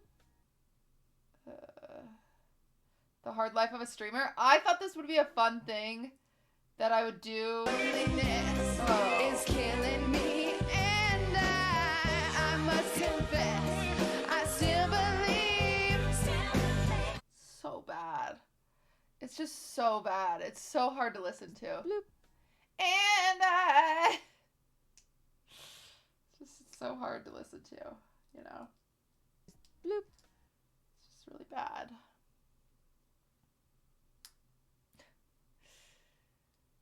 I can't wait till we hit small bag number 9. Yeah. Bloop. QTC love. Thank you for that. That's sweet. Bloop. Oi, 13 months, let's go. Let's go! Bloop. POGGIES bloop. Listen, guys, so that little thing that I just built was 45 pieces. So if I just have to build a few more of those, you know, bloop. It'll be like solo Noah raid. Thank you for that raid. I appreciate that. Bloop. Then I'll be caught up. Bloop. I'm gonna catch up, chat. I'm not worried about it. Yeah, we're just waiting for these notifs to die down so we can watch. I haven't really noticed the Tuffy, thank you for the 5. Why don't you say so? Okay.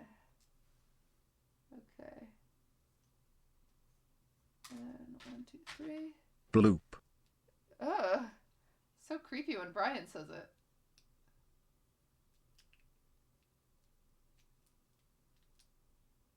So quiet. Don't call yourselves the Bloop Troop. Bloop. Bloop Troop. Bloop. Have another piece less than 3. Thank you. Just, you know, Legoing my Legos. Lego my Lego, chat.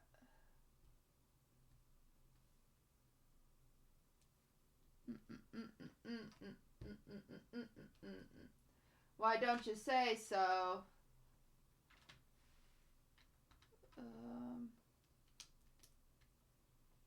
Come on. Does this... I can't get this to line up. Oh, because I did the wrong piece. Oh, it's quiet. Why is it quiet?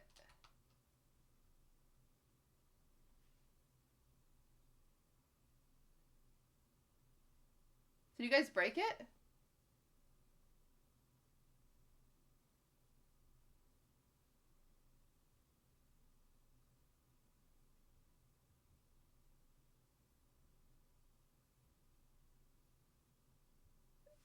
I didn't touch it. You guys saw me.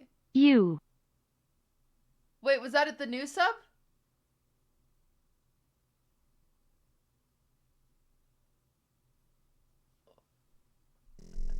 Bloop. Wait, it just randomly skipped. What?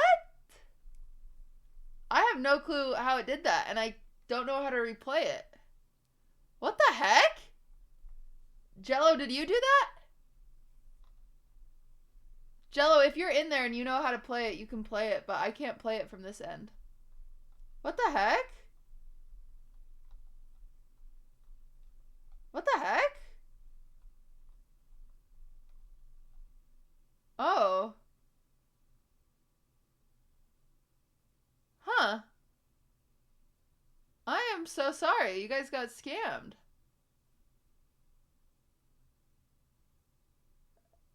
Don't call me scam wig. I didn't do anything. I was over here the whole time. You guys saw me. I'm innocent. I'm literally innocent. I'm chilling right here. What did you think I do? Told my Legos to turn it off? I don't even know what it is. You didn't see me right here the whole time? That's crazy, because I am definitely sitting right here this whole time. So you guys are either liars or blind. Okay, well, Jello's gonna see if he can figure it out. Listen, when in doubt, just blame Jello, chat.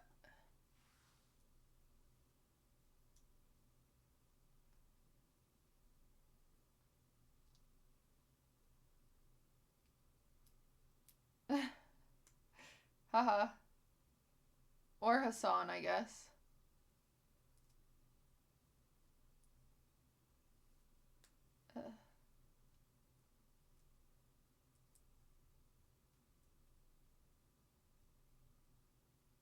Jello's gonna figure it out. He said he's gonna try something. He'll fix it. Don't worry. He's getting it fixed. Bloop. No, Bloop Troop Amroot. It's not a thing. Bloop.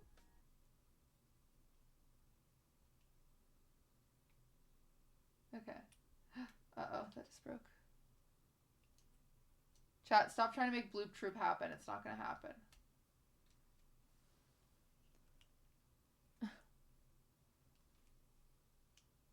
Okay.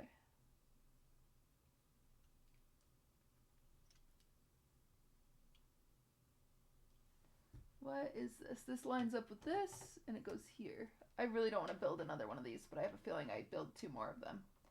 Oh god, that took so long. Yeah, I definitely build 2 more. One goes here and one goes here. Oh boy.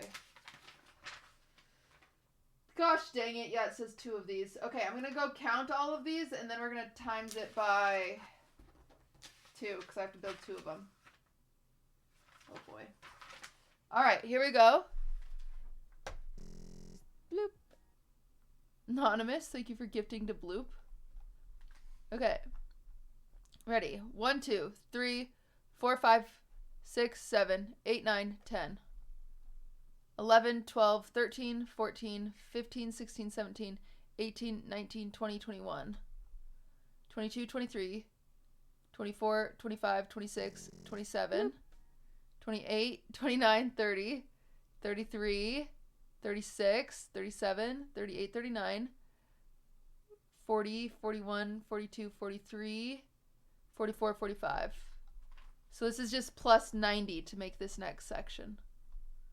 All right, plus 90. So I need to get to 602. On its way. See, I'm catching up. I told you guys. I told ya.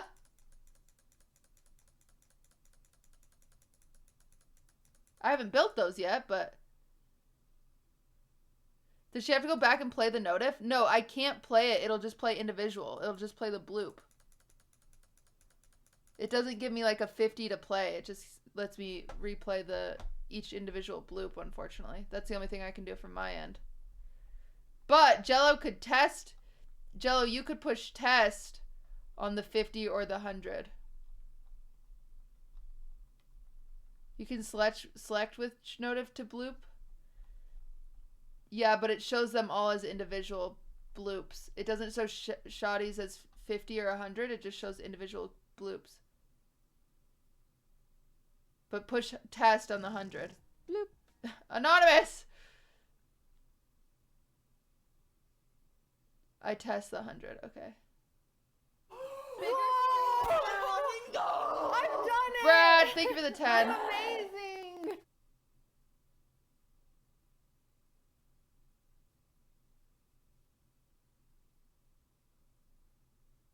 Wait, why do I have so many Discord messages?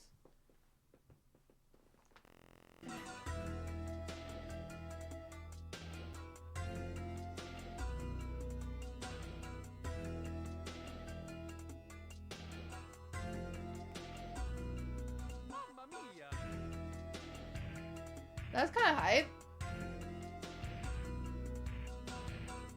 This is a test. I wish it was longer. Let's make it double. Make it double for,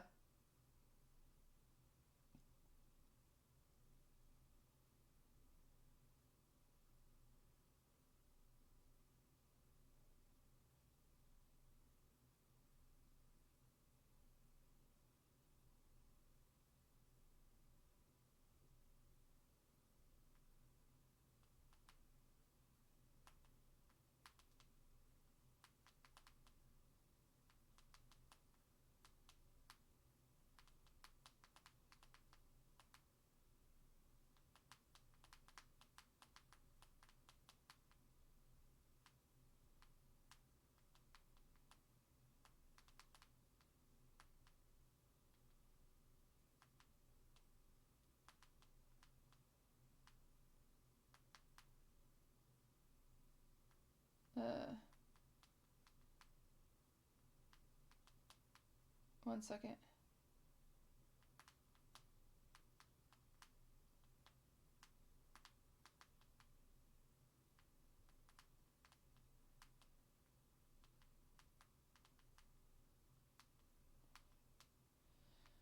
Oh boy, I'm always working, chat. If I look up and see chatters,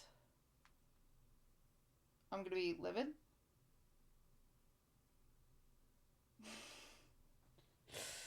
Damn it.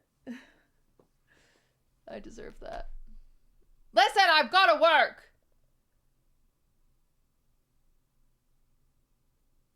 I've got to work. Okay, we're gonna watch a new video. The history of the sorcerer's hat. Here we go. It's only 5 minutes. What the heck?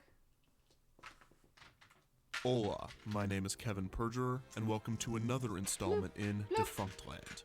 For background/context on this series, please visit thepurge.com with the link below. I did it! Today we will not be examining the history of an attraction, but instead the icons of Disney's Hollywood studios. There have been 2 main icons throughout the park's history, both of which have been removed, so let's talk about them. Disney's Hollywood Studios, then called Disney MGM Studios, opened on May 1st, 1989. The park's theme is a reference to the golden age of Hollywood and was conceived by Michael Eisner and friends. If you remember the Defunctland video on Jaws the Ride, then you know that the park heavily drew inspiration from Universal Studios Hollywood. In doing so, Disney constructed operating studio lots at the Florida park. They also decided to add a symbol of Disney's original Burbank Studios, the Water Tower. The original Disney Studios Water Tower was standard for backlots in the early 1900s, as fires were quite common on the wooden movie sets. Oh, really? Disney MGM Studios Water Tower had a large pair of Mickey ears on top of it, and so it was named the Earful Tower. Get it? Like funny. The Eiffel Yeah, Tower. we get it. That's Despite funny. being a water tower, the tower never actually held any water. Oh, this shared the marketing space of Disney MGM Studios with the Great Movie Ride, a dark ride and full-scale recreation of Hollywood Boulevard's Chinese theater. This was originally the centerpiece of Disney MGM Studios, with the Earful Tower being the park's official icon. All of that changed in 2001 with the addition of the Sorcerer's Hat in the center of the park. The Sorcerer's Hat is a large-scale version of Mickey's Sorcerer's Hat, originally featured in Disney's Fantasia. The Sorcerer's Hat was added to celebrate Disney's 100 Years of Magic, which honored the 100th birthday of Walt Disney. During this time, kiosks were placed under the hat informing guests on Walt's life, but these were removed in 2003. After that, the Sorcerer's Hat functioned as a stage for short-form shows and events and a gift shop. The Sorcerer's Hat was a huge hit with children who didn't know any better. For everyone else, not so much. Why? The Sorcerer's Hat blocked the view of the Chinese theater and obstructed the aesthetics of Hollywood Boulevard. It developed what I will refer to as a cult unfollowing, in that a very select group of people had strong negative feelings about its addition. Oh, what the heck? It does make sense that it would become the park's icon, as it is located in the center of the park, as is Cinderella's castle, Spaceship Earth, and the Tree of Life. However, those displeased with it were happy in 2014 when Disney announced its removal, which began in 2015. Coincidentally, in 2016, the Earful Tower would also be removed, leaving Disney's Hollywood Studios without an icon, although the Chinese Theater and the Tower of Terror are used interchangeably for now. So why were they removed? Well, the Earful Tower was removed to make way for Hollywood Studios' brand new Toy Story Land, which from what I have researched is just a bunch of Toy Story themed attractions currently at Hong Kong Disneyland, rebuilt for Hollywood Studios. The Earful Tower. It does live on, however, as there is still the original Burbank Water Tower and an Earful Tower in Disneyland Paris. Okay, fine. As for the Sorcerer's Hat, its closure is pretty obvious. It just didn't fit with the park. Had it not become the icon of Hollywood Studios, I imagine that it would have been removed much sooner due to the fact that it was placed there for the special celebration. That said, the removal did take nearly 50 days. I assume that thing is made of very heavy metal. Perhaps the Sorcerer's Hat would have found a larger fan base had its original design been implemented. The initial plan for the Sorcerer's Hat was to be built outside the park, twice as big, with 2 Ferris wheels as ears and an art gallery under it. Whoa, Who that's knows, so cool. maybe that crazy idea could have saved it from demolition. So that is the history of the Sorcerer's Hat and Earful Tower. For info on the possible remains of the Earful Tower and which icon will be placed into Defunctland Park, please visit thepurge.com with the link below. If you haven't been following the links or reading The Purge, you might have missed out on the announcement of the first section of Defunctland, entitled Encounterland. This is set aside for attractions that feature a specific thing or things that the audience gets to see up close, such as Alien Encounter and Jaws the Ride. Also, keep checking The Purge as I continually update the remains of attractions as I research them. I just found this for sale online from Alien Encounter. Anyways, as always, thank you for watching, and don't forget to share, comment, and subscribe. Yay! That was a short one. That was very cool. Why did you guys say yo? Did I say yo? Who said yo? Did he say yo? Who said yo?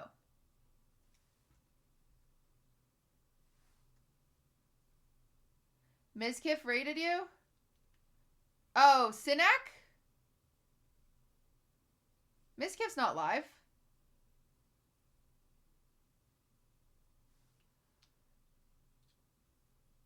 I thought Ms. Kiff was going out with friends today. Did he not go out with friends today?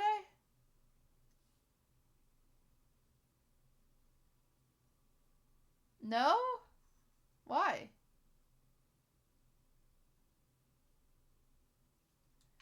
Do I want to learn about the pleasures, the failures of theme parks in Dubai? Ooh, that does sound fun. Is there a good YouTube channel for that? Too cold, didn't feel like it. So what did he do on his alt? YouTube? Wait. Shadi, I'm gonna finish these the Funkland ones. But don't put that in Discord in suggested. Because those would be fun to watch. Oh my god, she don't get it? Wait, what? What don't I get? There's no alt? Oh wait, so you guys just lied the whole time?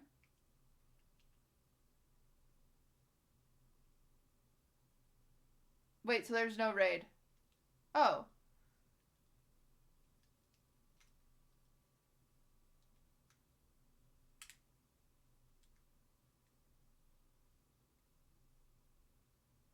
Oh, that was mean. That was the most confusing joke in the world. Is it a joke? I thought my notifs were broken. My notifs have been broken. I was like, oh, okay, that's nice. You said your chat doesn't torture you? Okay, my chat doesn't torture me. Miss Kiff's chat does torture me. He did raid you? Wait, what the fuck is going on? Cutie, it's like the rules of Fight Club. Oh, I don't understand the rules of alt accounts. I don't get it. I don't get the rules. I don't get the etiquette. I don't understand. I don't get them. I'm doing my best, okay? I'm a 75-year-old in a 25-year-old world. I'm doing my best. I'm doing my best. First rule of alt is don't talk about alt. Who says that? You guys can talk about my ult. I don't care. Hey guys, if you ever want to follow my ult, I never stream on it. It's Daddy Issues 420. I actually don't even think that's it. I don't even know my ult name.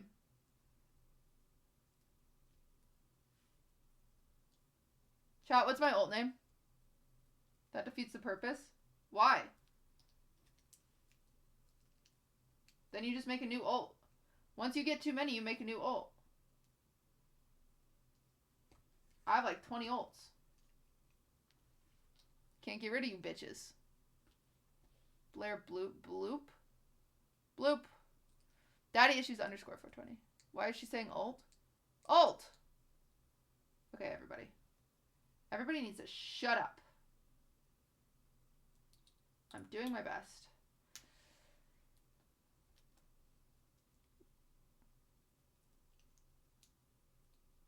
You're saying ult? Ult, ult! They're the same words. Ult, ult. Ult, ult! You get me? Ult, ult! Is she always dumb? Yeah, you think that changes? Whose intelligence changes overnight?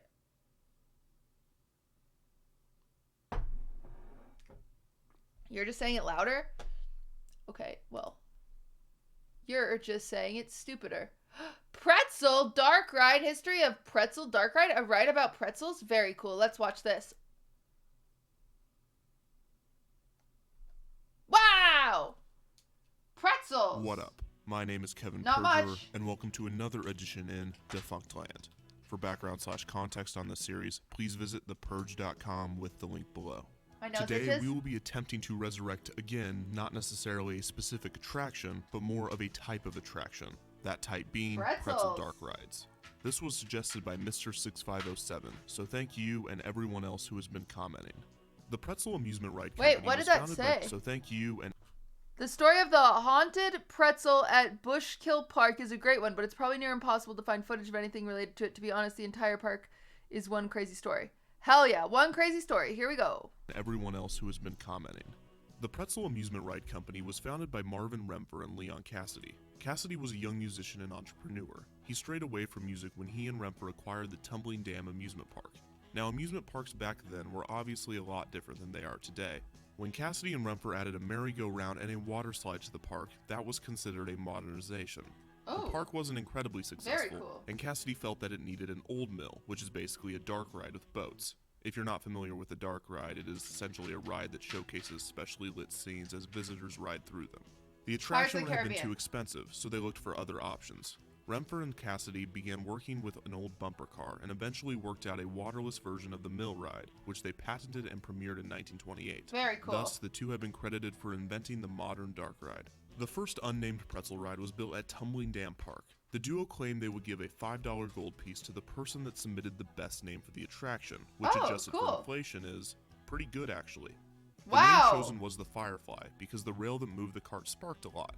They didn't keep the name though because they didn't like the idea of people being reminded that sparks were flying on a wooden coaster. Yeah, that's terrifying. Later, after riding the attraction, one patron claimed that, quote, "It felt like I was turned and twisted like a pretzel."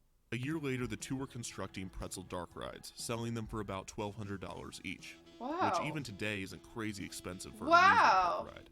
I could buy one, the first chat. pretzel ride opened, Renfer sold a stake Chat, in the instead of the company award to show, I Cassidy. could buy like the 10 of company those. survived the Depression and the metal shortage of World War II. After the war, Cassidy handed the reins of the company to his son, who would sell the company in 1979. In total, Pretzel built over 1,400 pretzel rides. Pretzel built these rides for both permanent and traveling amusement parks. Portable rides weighed about 9 tons and were transported in moving trucks from carnival to carnival. A lot of pretzel rides have a large metal pretzel attached to the front of each cart, which wasn't just for decoration. It was also to ensure that the ride didn't flip backwards while patrons were in it, which apparently was pretty easy to do. Also, if the ride ever broke down, employees could simply push guests through the ride. The rides usually had a theme, most of the spooky variety. Each ride had 5 cars, 350 feet of track, and only featured about 1 to 2 minutes of ride time, so they were very short. I dropped a piece. The longest pretzel ride ever created was said to be around 10 minutes total. The most unique thing about these rides were the single rail design, which allowed for sharp, jerky turns. From 1928 to the late 1950s, all pretzel rides were only 1 story, but they eventually started developing 2-story rides. Whoa, Cassidy didn't like this idea, but his son did, so Pretzel continued to make them regardless. Some of the double-decker rides were even transported around. These took at least 5 hours to set up at a carnival. One of the most famous pretzel rides was the Haunted Pretzel at Bushkill Park in Easton, Pennsylvania. This was built in 1927, which is odd considering they didn't patent it for another year. Or maybe I'm just reading Wikipedia wrong. It was one of the oldest dark rides still operating in the United States until it was closed after flood damage in 2004. Oh, shit. There are a few rides still in operation, including Devil's Den and a Haunted Pretzel in Camden Park in Huntington, West Virginia. So that is the history of pretzel dark rides. If you want to learn even more about these rides, there's a link in the description below that describes it in more detail than I ever thought imaginable. I also borrowed some pictures from their site, so check it out. I know that the last few episodes of Defunctland have been quite short. This is not a regular thing. They will get longer again soon, I promise. To learn which pretzel ride will be placed in Defunctland, how I'm going to get it back, and where it will be placed in the park, please visit thepurge.com with the link below. Otherwise, thank you for watching, and don't forget to comment, share, and subscribe. Hell yeah. That was a good one. These have all been kind of short. Also, chat, I didn't drink my protein shake today.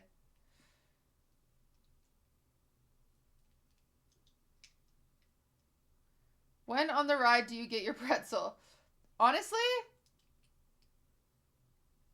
if there was a ride you could go on and get a pretzel every time, I would go to that ride every time. Like without, I'd pay to go on that ride. The pretzel ride sounds actually hype. Protein shakes are not worth it. Well, my nutritionist put me on them. And I don't want them. I'm not drinking it now, chat. It's yucky. I'll do it tomorrow. I promise. Yeti's awake!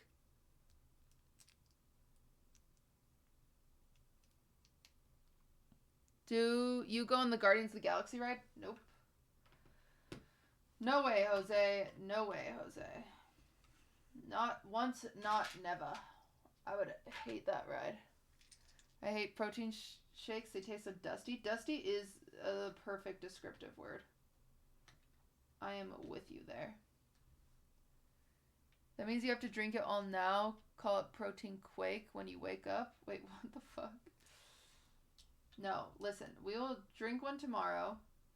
I'm telling you this because I am going to have to sleep because I do have to cut myself off at 4. And I usually 100 Legos takes me about an hour. So I think I'll get to 900 and then I'll have to finish the 200 more that I owe you when I wake up. But stream will stay on while I sleep, which is kind of the first time we've ever done that. So I can't wait to kill my viewership. I think that will be super fun. I think that'll be fun and very cool. Bloop. No sleep allowed. Okay, well, that seems like torture, Mater. I was bragging earlier about how my chat doesn't want to torture me, and then you just said that. It's a little On the nose, I might say.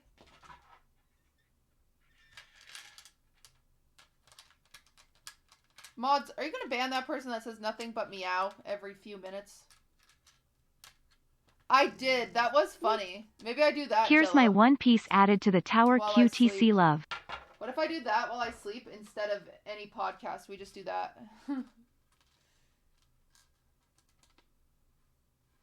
Not gonna lie, meow.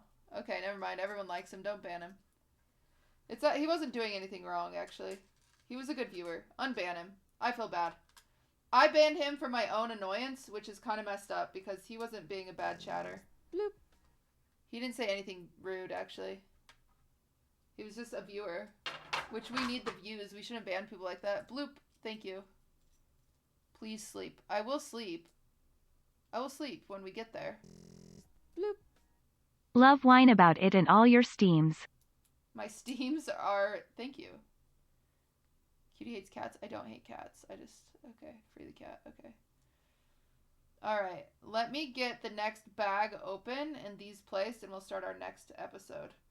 Because I don't want to open the bags while the thing's going because it's so loud and distracting. Hi, Cutie. How are you doing? I'm doing good. The meow reminds her of the lack of new cat. Listen, I love Durs. I want everyone to know that. When I talk about getting a new cat, it's not because I don't love my current cat. It's because I love my current cat so much and he seems bored all the time. And I just think he deserves someone to play with.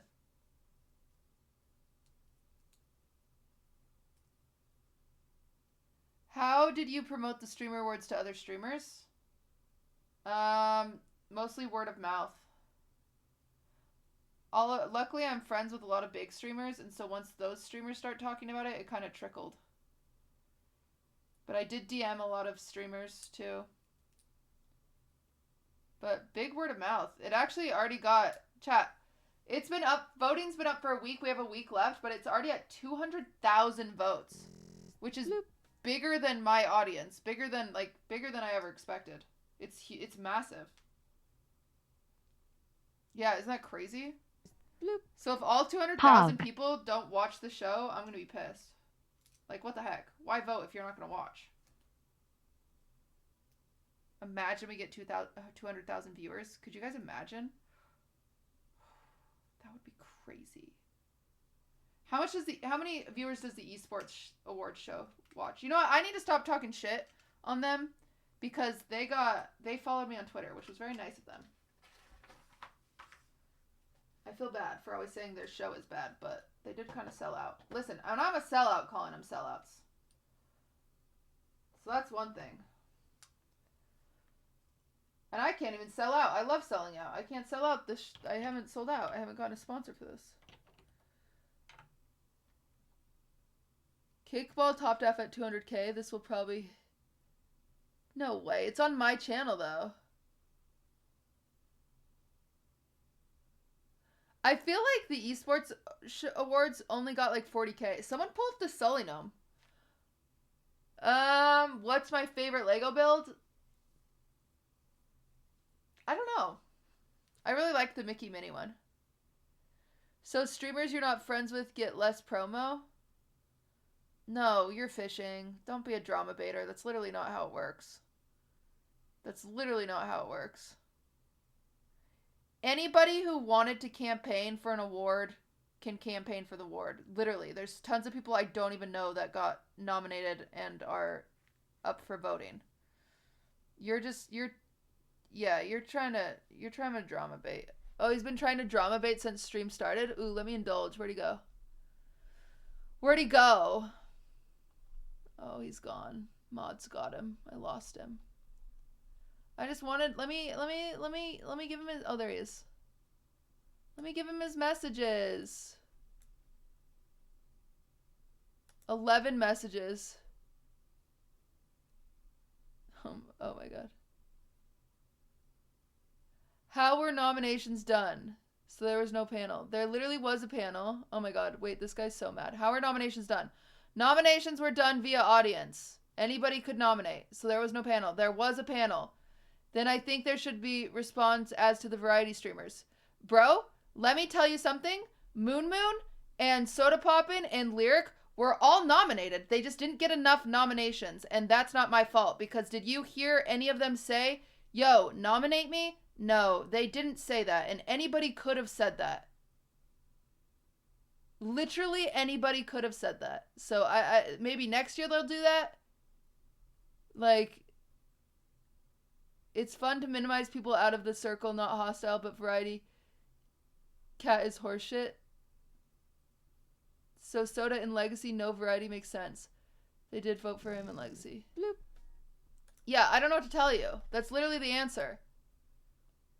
If you're like, why wasn't this person nominated? Just, I don't know, nominate them. Just nominate them. I'm literally not in charge.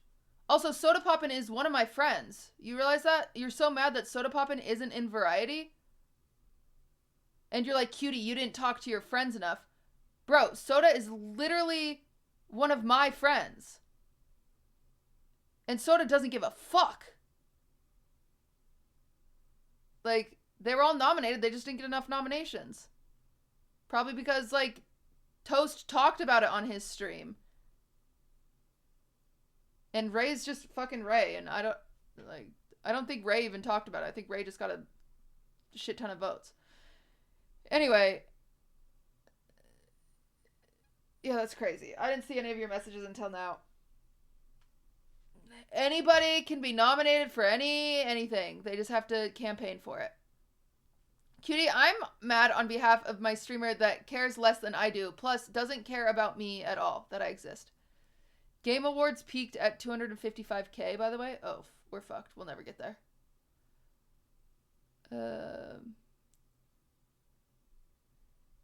Cutie, you look right with some dark hair. Thank you. I believe in you. Thank you, Yeti. Even you, chat, can be nominated. True. Literally anybody can be nominated. Also, the biggest complaint that people had was not knowing nominees. So many people were so mad that they didn't know some of the nominees. They were like, what the fuck?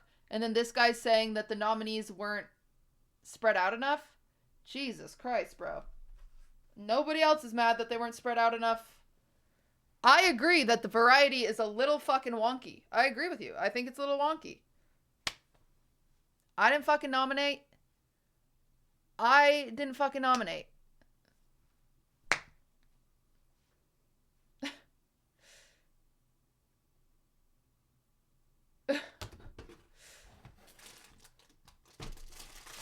told him I literally nominated Soda for variety. I haven't even voted. I didn't even fill out a nomination form. I haven't touched this shit.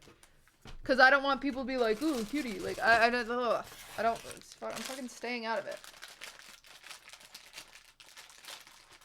Did you curate all the nominees? Did I curate? No, everything got checked. Like, everything got cross-checked with their Solinome categories and their hours. Like, every single person.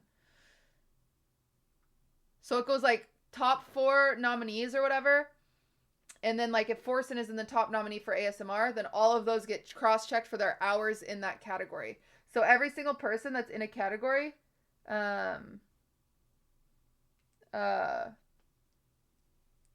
checked. Their stats got checked before they could move on to the voting phase.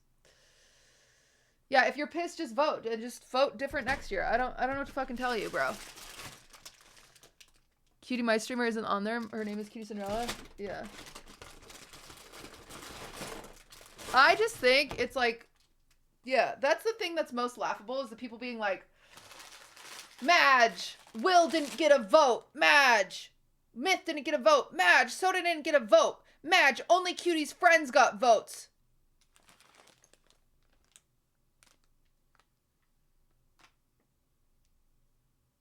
Oh, that's crazy. Because those are 3 of, like, my very best friends. Like, what the fuck?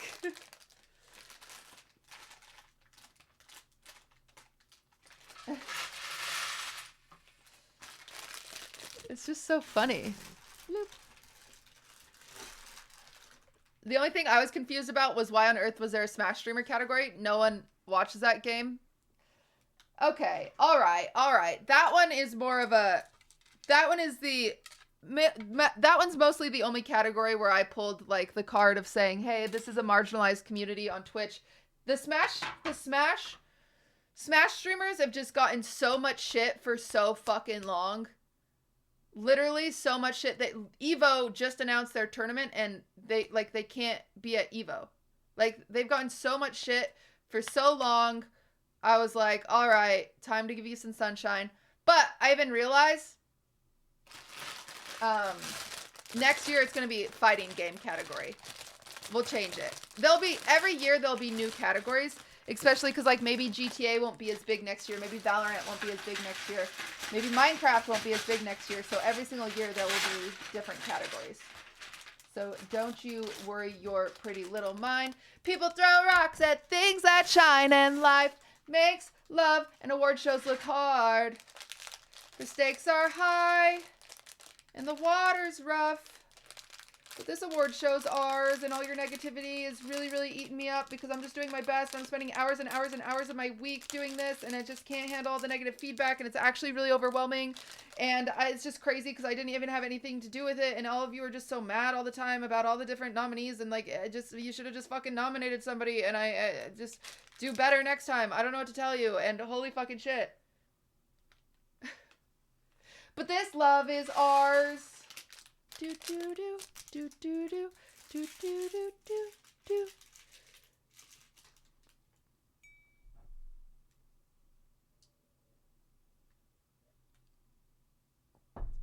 Ugh. Okay, I can't have any more coffee. Oh, chat. Mark, do not say I love your singing after I just did that. I just murdered a Taylor Swift song that didn't deserve to be murdered. That didn't count as singing. That was murder. Adam, thank you for gifting a sub. Thank you, Eminem. You're welcome.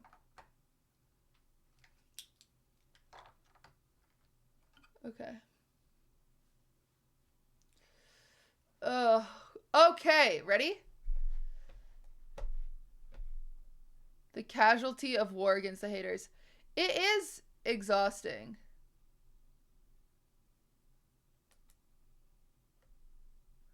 My only feedback is I think the existence didn't really get propagated well outside of LSF, which is why there are a bunch of LSF darling streamers nominated.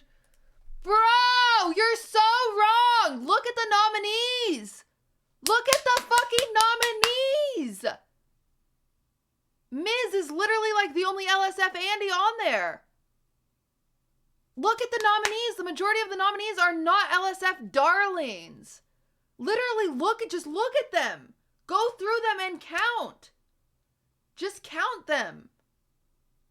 Oh, I forgot Tens is a LSF darling. Oh, I forgot Timmy is an LSF darling. Oh, I forgot Shroud is an LSF darling. Oh, I forgot fucking Small Ant is an LSF darling. Like, what the fuck is wrong with you, you fucking dumb cunt? Just count them. Just literally count them. Just count them. Jesus Christ. I forgot Puns is always on LSF. Oh, I forgot fucking Tommy Innit is always on LSF. I forgot. Jesus. Why are you so stupid? It's exhausting. It's genuinely exhausting. It's so exhausting. Am I stun locked? Yes, because it's exhausting that there's so many dumb people that are just so angry all the time. Yeah, Virtual, totally an LSF Andy. Valkyrie, totally an LSF Andy. Disguised Toast, totally an LSF Andy. Lily Pichu, totally an LSF Andy. Just look at the fucking thing and count. Jesus. Yeah, Lulu Lovely, totally an LSF Andy. Oh my god. Oh my god. You're so fucking stupid. You're so dumb. You know the only people who think this award show will fail is motherfucking LSF because they're just stop. Stop, bro. Why are you guys like this? Jesus.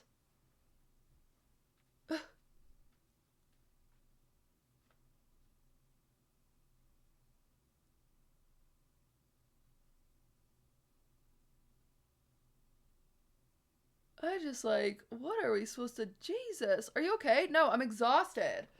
I'm exhausted by like keyboard warriors. You're exhausting. You guys are exhausting. You're exhausting. Imagine working so hard and all you get is motherfuckers complaining about it. It's just a fucking it's literally a 3D printed plastic trophy. No one fucking cares about the trophy. It's just content. Do you guys realize that? It's just content that's going to keep you entertained for 5 hours. I've spent 5 months of my life creating content that's going to keep you entertained for 5 hours. That's all. There's fucking plastic spray painted little trophies. They mean literally nothing. It's the same as a popularity contest in high school. It means fucking nothing, but is it fun to watch? Yes. So just shut your stupid little mouths and watch the fucking thing or don't. Don't complain about it.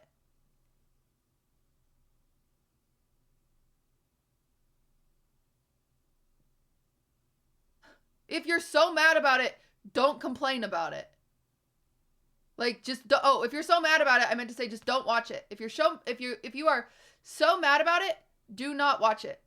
That's my advice. If you are so mad about it, do not watch it. Do not fucking watch it.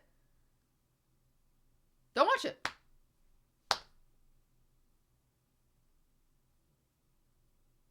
I'm mad my streamer didn't win a popularity contest. Well, they should have told fucking people to vote for him.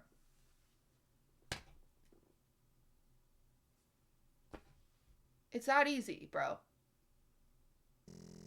Bloop. Oh, okay. No wonder the people that run the esports awards and the fucking video game awards or whatever don't stream.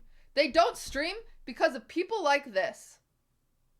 And that's why their award shows are extremely out of touch. And that's what makes mine different. I guarantee when you look at those award shows, you don't even know 1% of the fucking people nominated. So you're welcome for knowing fucking 50%. And I'm sorry you don't know 100% because it wasn't in your LSF loophole or it wasn't enough outside of it. Or okay, just go fuck yourself. Go fuck yourself. That's all I have to say.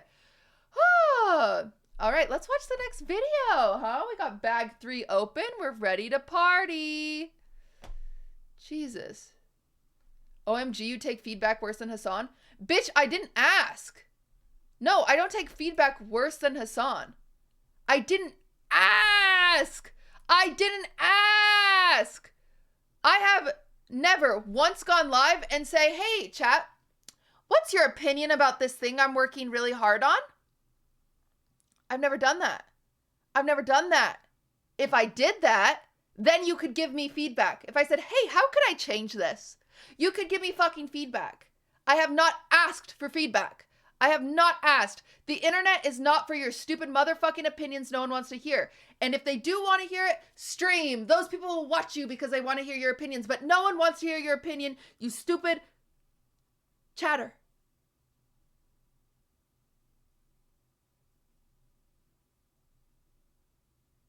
I hate people that think the internet is made to share their negative opinions. The internet is so much more than that, but all people use it for is criticism and critique, and it's fucking insane. It's genuinely insane, and it's exhausting. I've talked about it 1,000 times, but it's literally death by 1,000 cuts. This is why I will stop streaming someday. It's because of the fucking audience. This is why my depression used to be, like, manageable, and it's now fucking unbearable. This is why. This is why it's insufferable. It is insufferable to exist in this space. Because all of you have your little fucking opinions that no one fucking asked for. Okay, sorry. You can take it out of sub-only mode. I promise I'll ignore them now. Stunlock is done. I said all the mean things that I needed to say because people are rude. I work too hard for your bullshit. I really do. I work too goddamn hard. Bag number 3.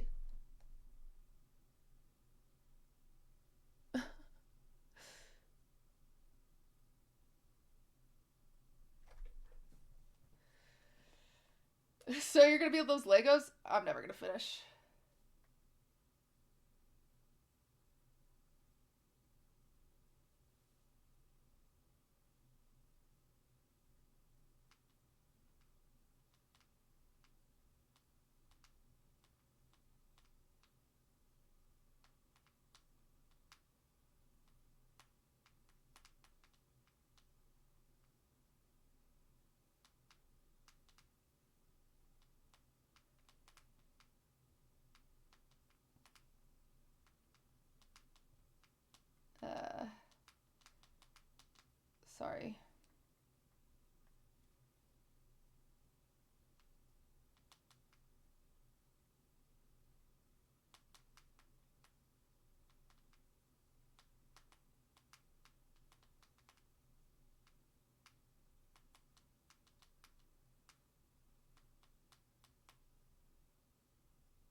Sometimes after you yell, you have to take a little break to reply to all your DMs. Smiley face.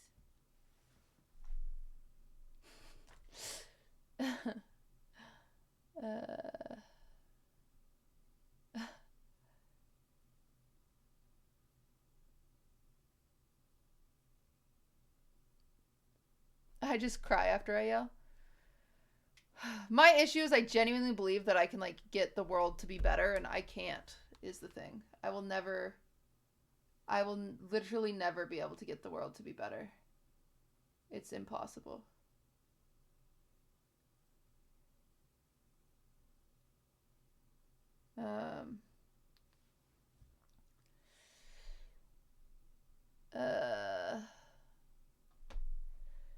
Okay.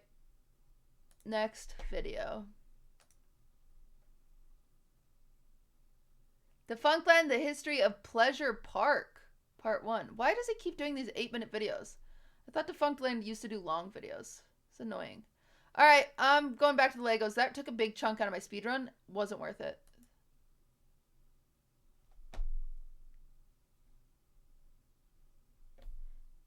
What up? My name is Kevin Perger, and welcome to another edition in Defunctland.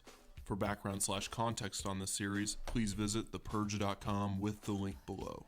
Today, we will be attempting to resurrect Disney's closed nightclubs on Pleasure Island. This was suggested by both Kyle Mace and OneUpGamer, so thank you two and everyone else who has been commenting.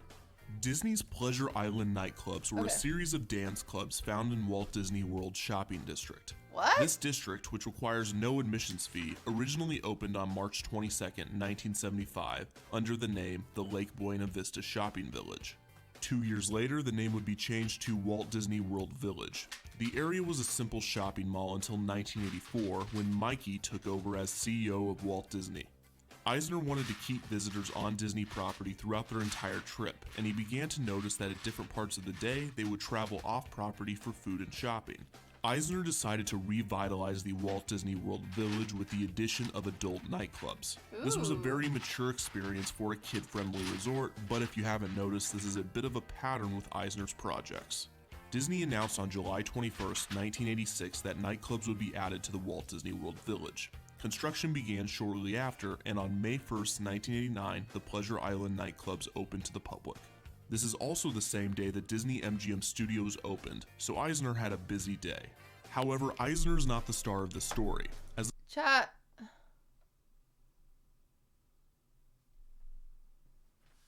I can't find... I need this tall piece. I can't find it. Bloop.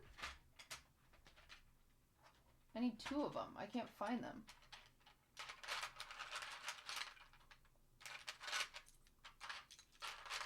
Oh, I found them. I just didn't look hard enough for this.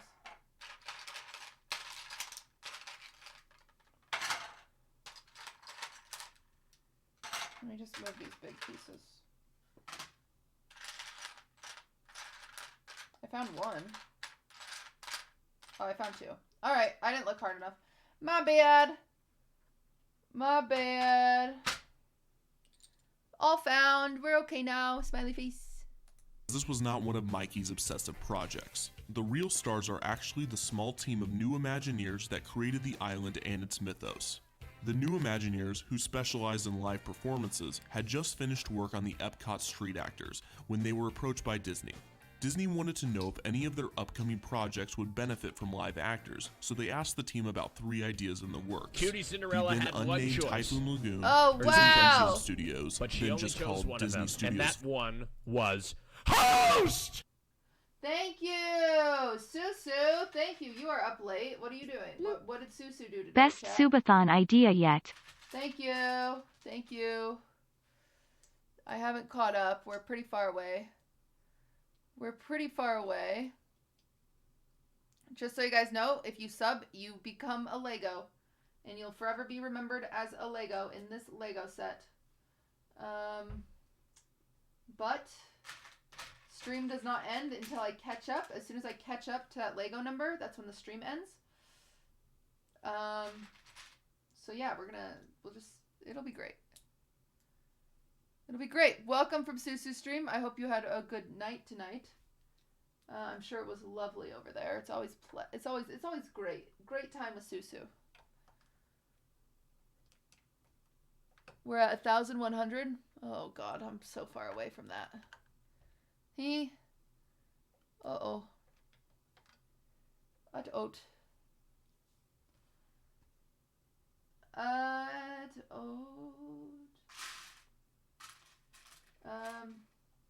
Anyway.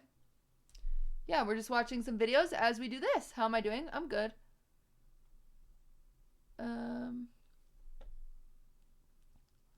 1, 2, 3, 4, 5, 6. Wait, how big is this thing? We'll just combine it. 7, 8, 9, 10, 11, 12, 13, 14, 15, 16, 17, 18, 19, 20. Bloop. Okay, this is just plus 20. Plus 20.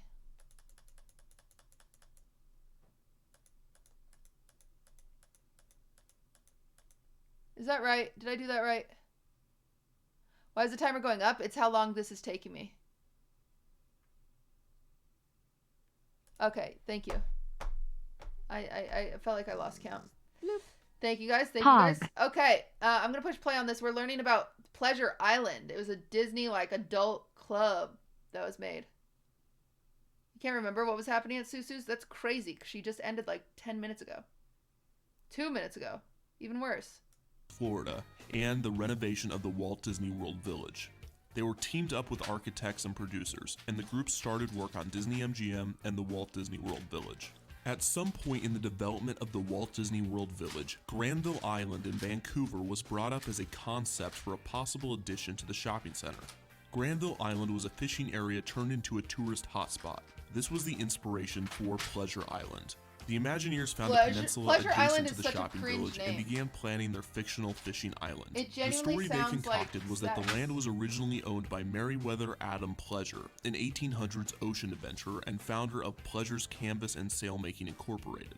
His business transformed Pleasure Island into a hub for adventurers. These adventurers would tell stories of exploration, which made Meriwether yearn for the sea once more. He set sail for adventure and left Pleasure Island, and was soon lost at sea. His sons left the business and abandoned the island. Pleasure Island went into a ruin until brave Imagineers took it over and transformed it into a lively spot for world travelers once again. Weird. All of the clubs and restaurants on the island were themed after a property owned by the fictional Meriwether, and have some story behind them. Some of the original business ideas that the Imagineers had were an Italian restaurant modeled after Tony's from Lady and the Tramp, an underground bar for Disney villains, and a magical TGI Fridays. None of these ideas would come to fruition, but many others would, and on May 1st, 6 nightclubs opened with Pleasure Island. The Neon Armadillo, the XZFR Rock and Roller Dome, Mannequin's Dance Palace, Videopolis East, Comedy Warehouse, and the Adventurers Club. That feels like Neon Armadillo, or the Neon Armadillo Music Saloon, was a country music club with live bands. The club was open to all ages, with 17 and under admitted only with an adult. The club was decked out with wooden tables and a brass chandelier in the shape of a spur. The Neon Armadillo served food at the bar for a limited run, and it also hosted an ABC television special entitled The Best of Country 92, Countdown at the Neon Armadillo. The plaques describing the legend of the Neon Armadillo said, quote, constructed to house the vast array of exotic desert plants collected by the island's founder, a globetrotter and amateur cactogogist, Meriwether Pleasure. Pleasure regarded the greenhouse as his personal Eden. He nurtured his prickly pals, as he called them, with fanatical devotion. After Pleasure's disappearance in 1941, his greenhouse was sealed off. When it was reopened in 1989, scientists discovered a huge and happy family of armadillos. The inhabitants were immortalized in neon by the island renovators. That's actually pretty dark. It doesn't really discriminate whether they killed the armadillos when they immortalized them in neon or what that even means. Moving on, that's weird. XZFR Rock and Roller Dome was a roller skating dance club featuring rock and roll music. This was a multi-story club with a DJ suspended from the ceiling in a booth.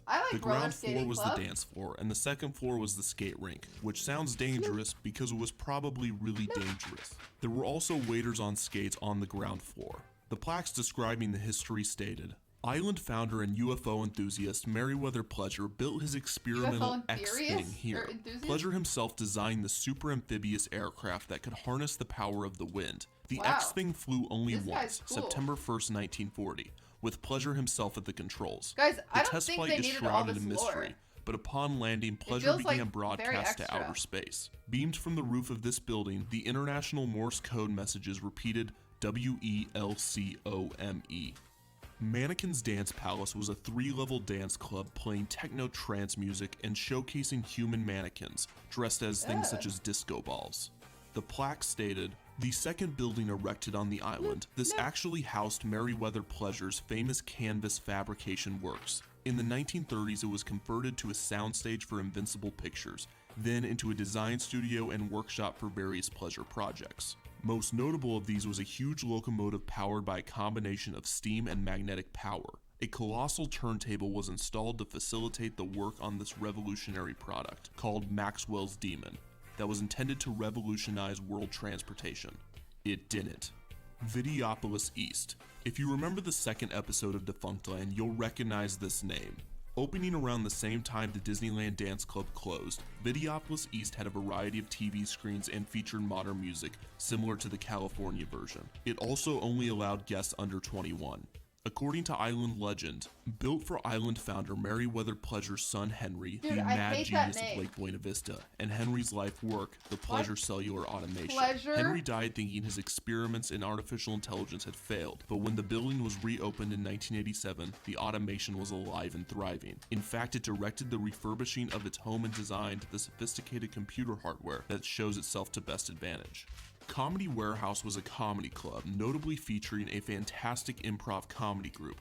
But when it originally opened, it showcased a scripted show called Forbidden Disney, which hilariously lampooned Disney's properties.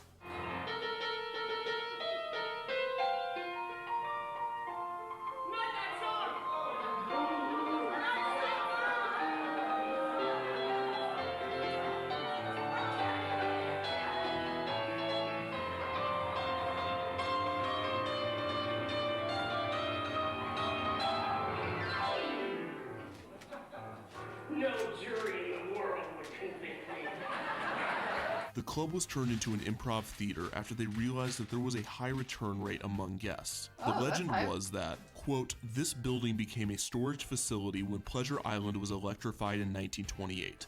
6 years later, the power station became home to Pleasure Island Thespian Players, founded by and featuring Isabel Pleasure, wife of Island founder and drama enthusiast Merriweather Pleasure. The Players specialized in elaborate Central Florida historical pageants, including the seminal Song of the Seminole. After Mrs. Pleasure's death in 1949, the building was closed and the Players disbanded. Since its restoration by the Walt Disney Company, this site is again a warehouse, storing strange notions, again attractions, and ideas slightly ahead of their time.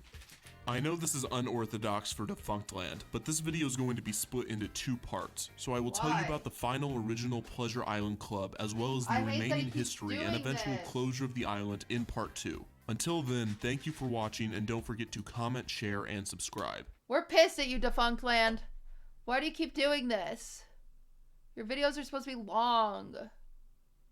Pleasure Island part 2.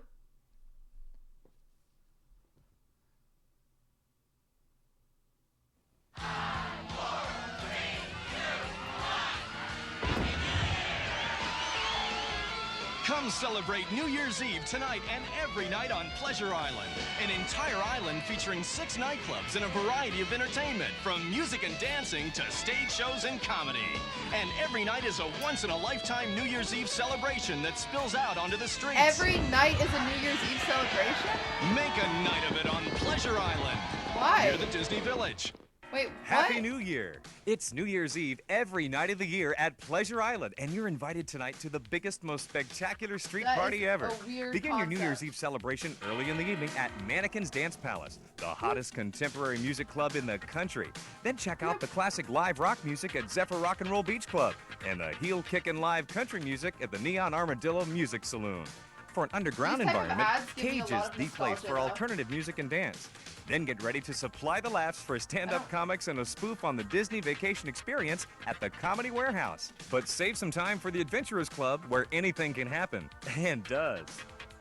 And finally, the most popular Pleasure Island nightclub, the Adventurers Club. Another multi-story club, this one was not for dancing. This was a traveler's club, and live actors would enter to tell stories and carry on traditions with the patrons. There were also animatronics and puppets present to add to each night's show. It was made of 5 themed rooms. The Zebra Mezzanine, which was the top floor of the club, the Main Salon, which was the main room directly under the Zebra Mezzanine, the Mask Room, which was attached to the Main Salon and featured a variety of masks on the walls, with some moving and participating in the shows, the Treasure Room, which also featured shows and artifacts, and the Library, which was the largest in the club and featured scripted musical performances. There were many different shows, such as the Rhythm Ritual,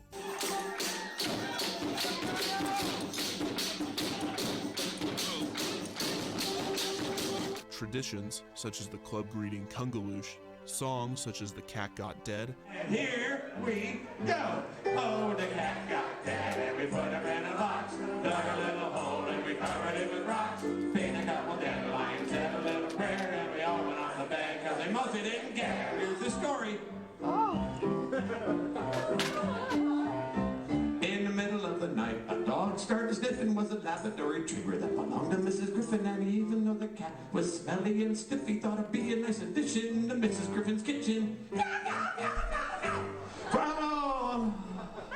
and creed, such What as the the club hell? creed of, we climb the highest mountains just to get a better view, we plumb the deepest oceans because we're daring through and through, we cross the scorching deserts, martini in our hands, we ski the polar ice caps in tuxedo looking grand.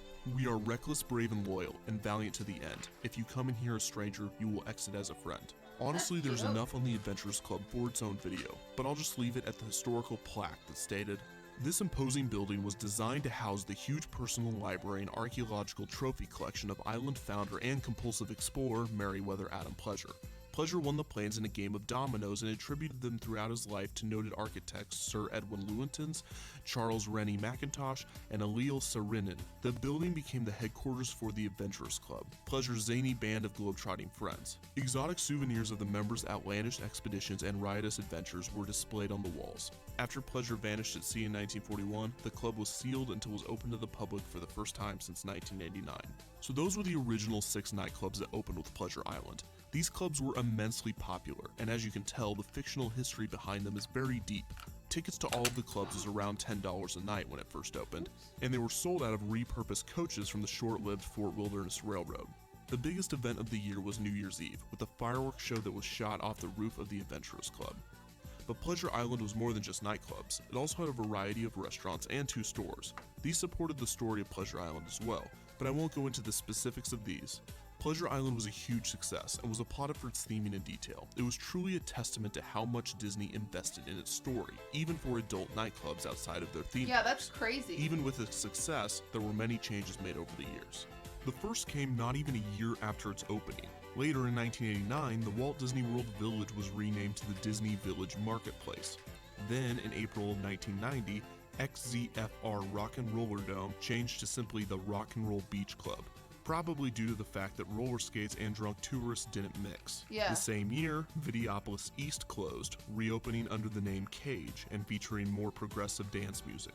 Also, AMC Pleasure Island 24 opened, and it was even incorporated into Meriwether's story, with a plaque stating that the theater was originally constructed to house island founder Meriwether Pleasure's burgeoning canvas fabrication business, hoping to discover and patent a cheap, clean, abundant, renewable source of power. Pleasure had the building refitted in 1938 as a laboratory for testing thermomagnetics, a process designed to harness the Earth's magnetic force.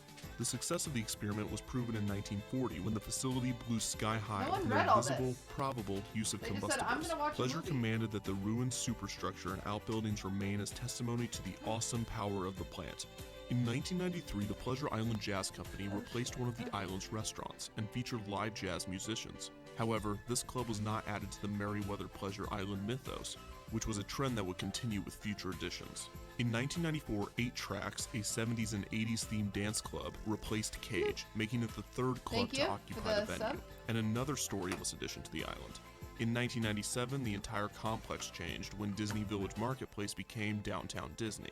The Neon Armadillo was replaced by the BET Soundstage in 1998. Around the same time, a new country-themed club and barbecue restaurant called the Wild Horse Saloon replaced one of Meriwether's buildings. The Wild Horse Saloon was replaced in 2001 with Motion, a dance club featuring top 40 music videos. In 2005, a restaurant finally replaced a club with the closure of the Pleasure Island Jazz Company. Attendance began to decline in the mid-2000s, and big changes came to Pleasure Island. Jessica Rabbit, who had a themed shop and was more or less the mascot of Pleasure Island, had her famous sign removed. Boat docks were also added, further connecting Pleasure Island to the rest of downtown Disney. In 2008, bad news came. Disney announced that the nightclubs at Pleasure Island will be closed. Why? The final night of Pleasure Island was on September 27th, 2008. The crowd was at capacity and the clubs were overflowing. People even lined up at 9 a.m. to ensure that they would be there for the final party. Why did it close if it was so successful? There was even one last New Year's Eve fireworks show, which had actually ended 3 years earlier, but was brought back the New Year's for the Eve final thing night is so in late weird. September. Thank you for that sub. Many former cast members were in attendance and in character. The very next day, the clubs were being torn down and renovated. Damn. The Comedy Warehouse and the Adventurers Club cast have reunited over the years, both officially and unofficially with Disney, but for the most part, this closure took away the character of downtown Disney, which was recently renovated into Disney Springs. Pleasure Island itself technically remained open until Disney Springs took its place, but the clubs were all replaced with shops and restaurants. There was talk that Pleasure Island would at some point be rebranded to Hyperion Wharf and would be a 1900s nautical warehouse district, but these plans never came to fruition. The area is now called The Landing within Disney Springs. So why did the clubs close? Well, attendance was declining and Disney's official statement claimed that guests wanted more family-friendly shops and restaurants, but my personal theory is much different. The clubs closed in 2008, but changes began to come in 2006, and something happened in 2005 that was pretty big for the Walt Disney Company, and you might already know what it is. Michael Eisner was replaced with Bob Iger. As we know, Eisner enjoyed his mature attractions at Disney. Wasn't Mike Eisner one of like the worst like people to run Disney?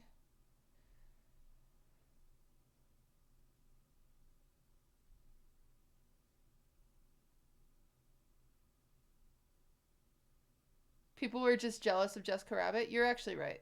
A love Iger did not share. So in short, Michael Eisner is the reason Pleasure Island stayed open.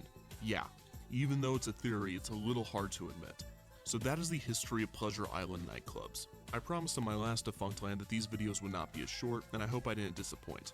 There's a lot more to the history of Pleasure Island, and I wouldn't be opposed to doing more on the series if requested. But I would urge you to go to mouseplanet.com with the link in the description to read more on the lore of Merryweather Pleasure.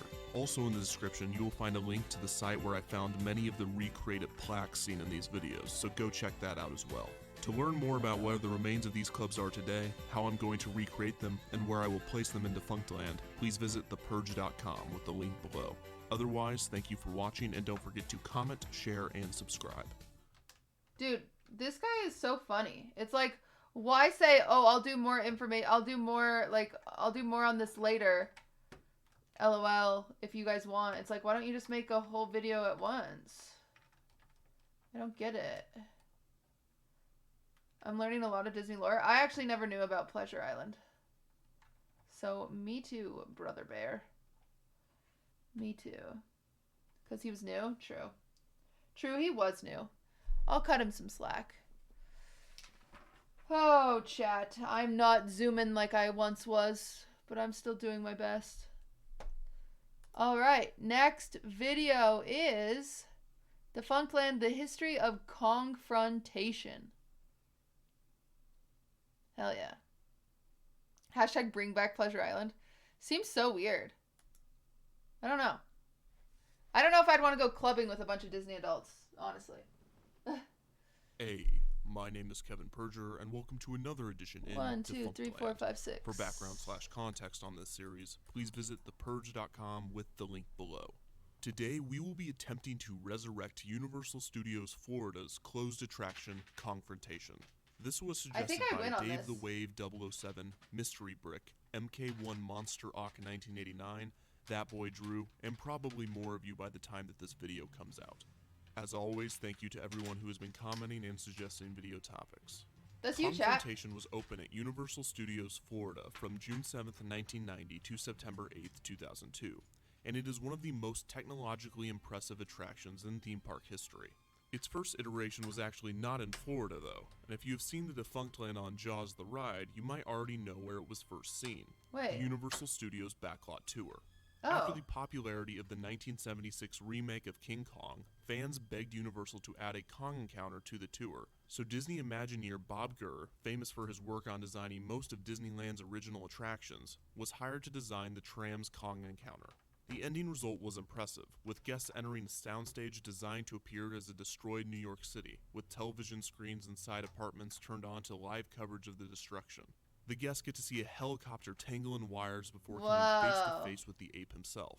The animatronic created was 30 feet tall. The animatronic is not very 660 convincing, I pounds will of fur say. attached. It had the ability to growl and screech, and even had the trademark banana breath. This helped Oh, that's solidify funny. Universal Studios Hollywood as a theme park, and Banana would later breath? help in the development of Universal Studios Florida. As stated in the Jaws Defunctland, there was a race between Universal and Disney to open their movie-themed park in Florida, which Disney would ultimately end up winning, as well as stealing the backlot tour from Universal. Damn, Universal's reimagined they did park that? I would didn't now know that. include extended and independent tour encounters, including Jaws, Earthquake, and Kongfrontation. 2 bigger and advanced Kong animatronics were created for the ride. Aerodynamics, the same company that had designed the Matterhorn bobsleds, designed the ride's unique train, which would be housed in a 62,000 square foot 6-story building. The trains were designed after the Roosevelt Island tramway and were suspended from the ceiling of the ride. Oh, creepy. The I don't ride like opened that. at the park on June 7th, 1990. But did it work as planned? No. You know full well that it didn't. Yeah, of course. Of course it didn't. Yeah, I think banana breath's a fun idea. The protagonist we face in an adventure may not be human. It may be an element of nature, or a huge and terrifying creature whose origins are a product of nature gone awry. A horrifying piece of prehistory clashing with modern normalcy. Right. Yes. Yes, of course. The Beauty and the Beast story of King Kong terrified audiences in 1933, and again in the 1976 remake. But the nerve-snapping tension created by the sight of the giant ape breaking loose to devastate a city has been far surpassed.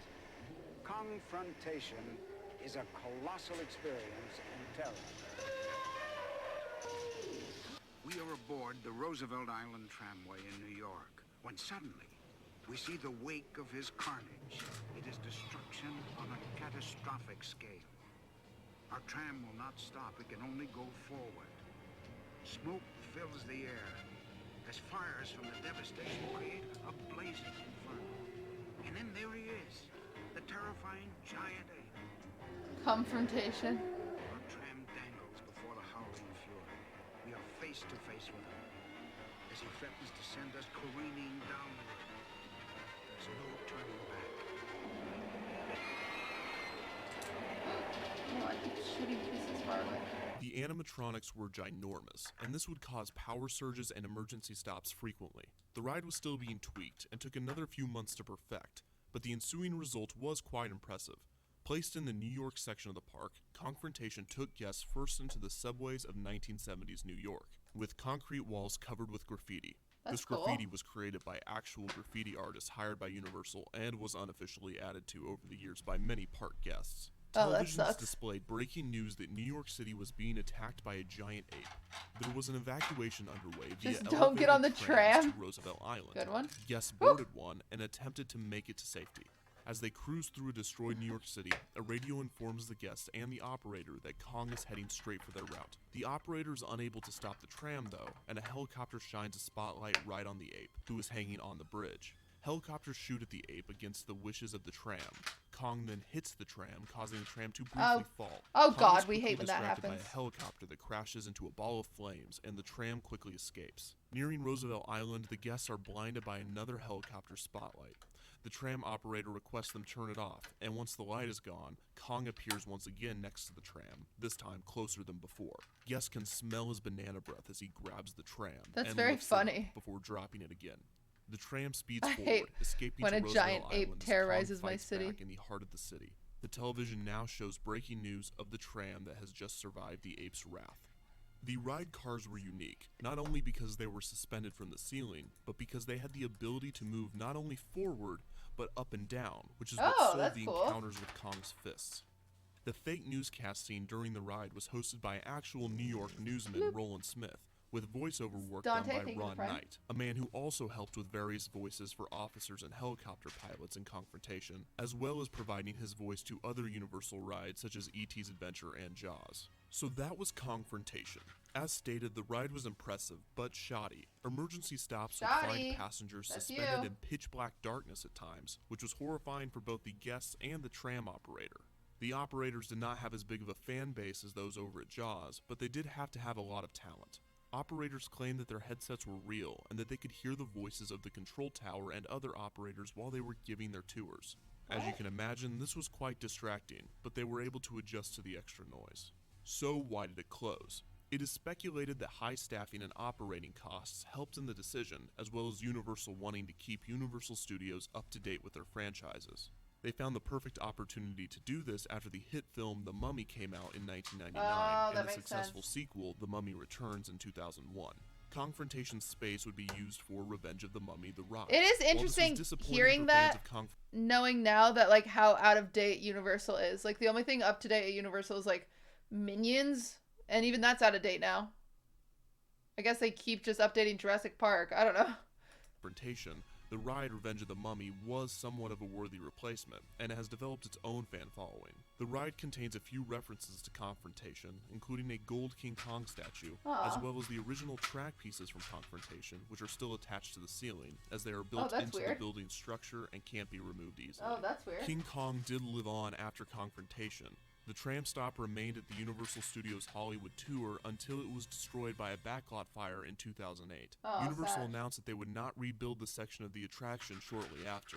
They would instead replace it with King Kong 360 3D, a completely digital 360-degree tunnel that the tram would stop in, and experience Skull Island in 3D. That's 6 years after this, and 13 years after the closure of Confrontation, Universal Studios Florida would open a standalone attraction based on the new tram stop entitled Skull Island: Reign of Kong. Guests would enter the terrifying home of Kong, scared by live actors in the queue, and board a trackless expedition vehicle equipped with an animatronic tour guide. The ride features 3D 360-degree projected screens, props, screens, animatronics, screens, and more screens. The ape does appear in animatronic form, impressively so, but only from the waist up. The encounter is also after the ride has essentially ended, and the ape is calm and friendly. This incarnation of the ride has displeased many fans of Confrontation, and for good reason. It's not as fun or as colorful as the original, and the ride through a destroyed New York with an actual set easily bests a 3D movie. So while King Kong lives on at Universal's parks, no new attraction has been able to match Confrontation. So that is the history of Confrontation. If you haven't been reading the accompanying pieces on The Purge, then you definitely haven't noticed that we have two lands in Defunctland now, as seen by this updated map. We have Encounterland and Partyland. Unfortunately, Pretzel Dark Rides doesn't have a land yet, but we'll get there. To learn more about where the remains of Confrontation are today, how I'm going to get them back, and where I will place them in Defunctland, please visit thepurge.com with the link below. Otherwise, don't forget to comment, share, and subscribe. Thank you. You're welcome. I was so scared I didn't have QTCinderella followed on YouTube. Thank God I'm still subbed. Oh. LOL. That's weird. That seemed like a fun ride. I don't understand why they get rid of some rides. I don't get it. Just because they're expensive? But, like, doesn't the park still make money? That's got to be such a hard decision. Like, if it's, like, a fan favorite ride to get rid of it. You know? Thank you for the sub, Tara. I don't get it.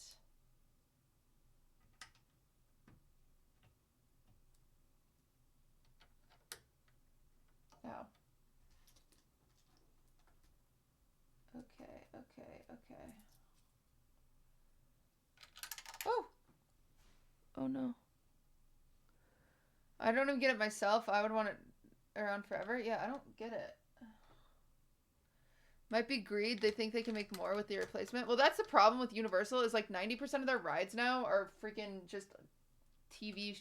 Like, it's just like watching a YouTube video, but in a golf cart or whatever. You get rid of rides because it doesn't give you dopamine push anymore. Does it give who? There's new guests every day, right?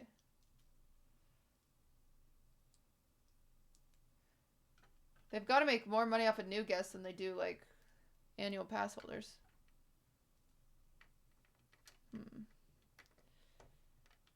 Yeah, so many rides at Universal are like just TV screens. It actually sucks.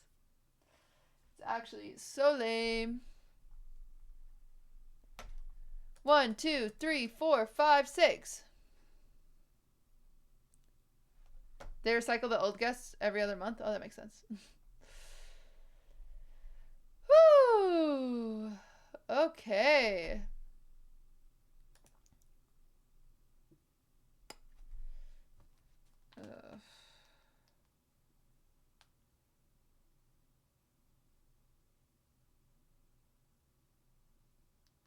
Okay.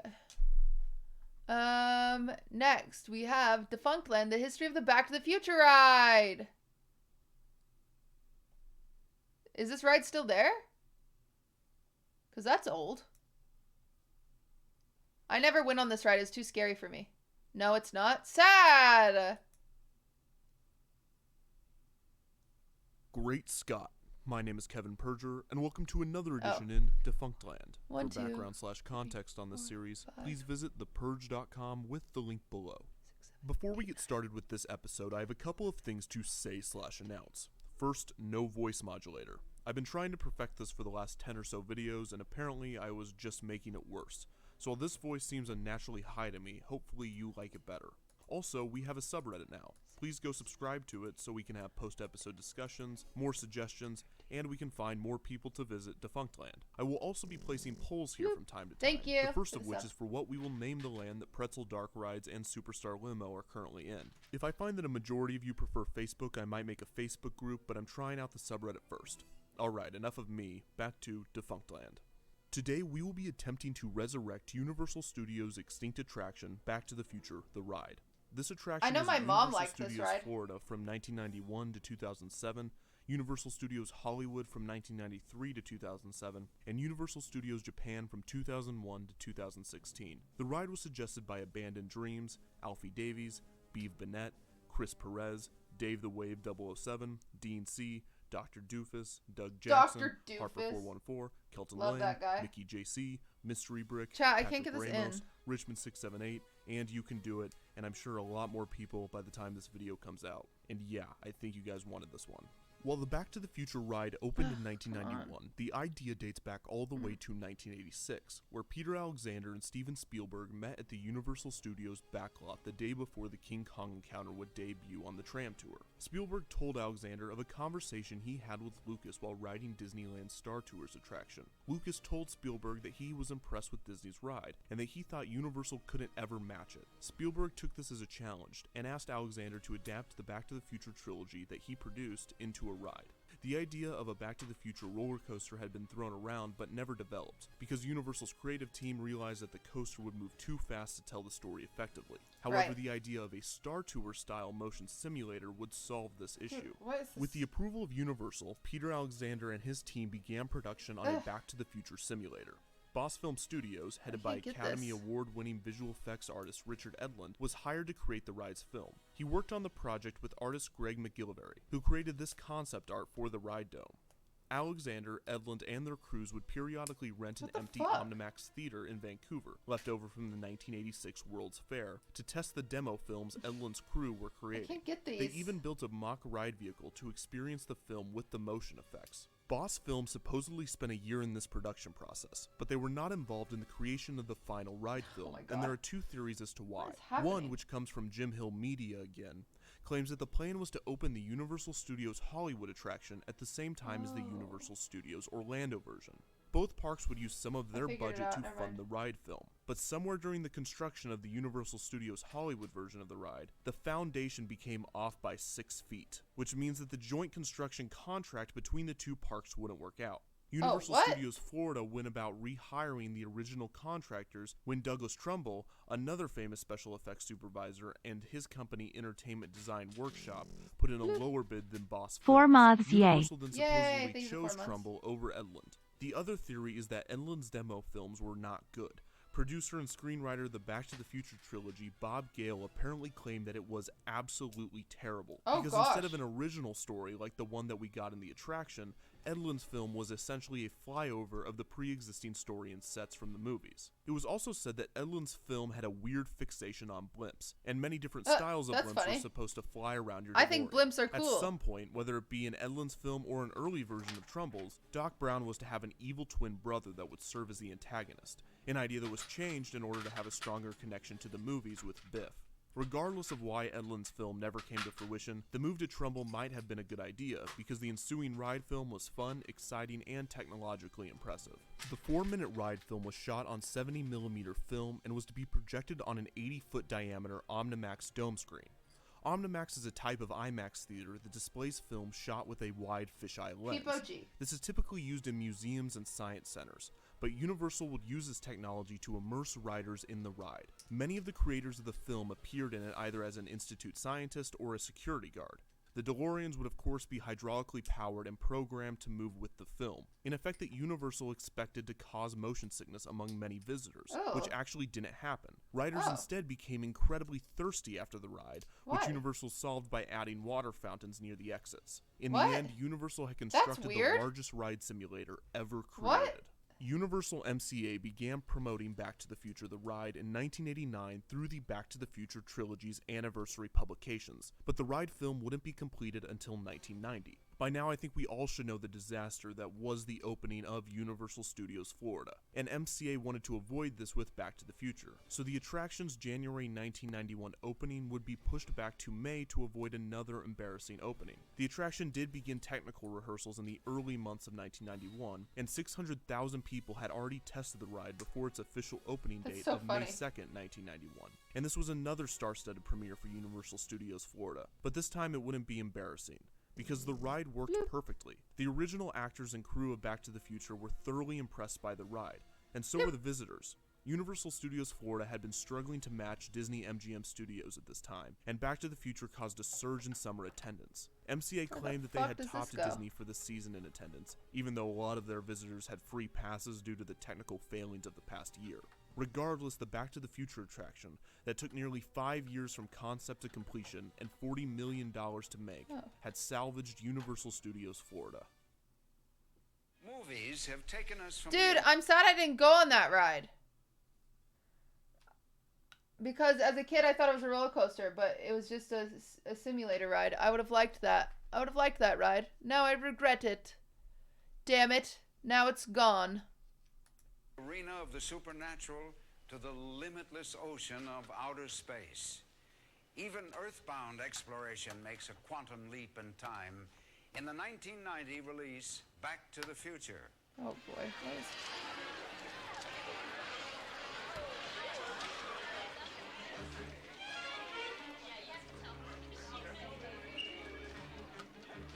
Hello, anybody home? Huh? No one's home. Look at that butthead.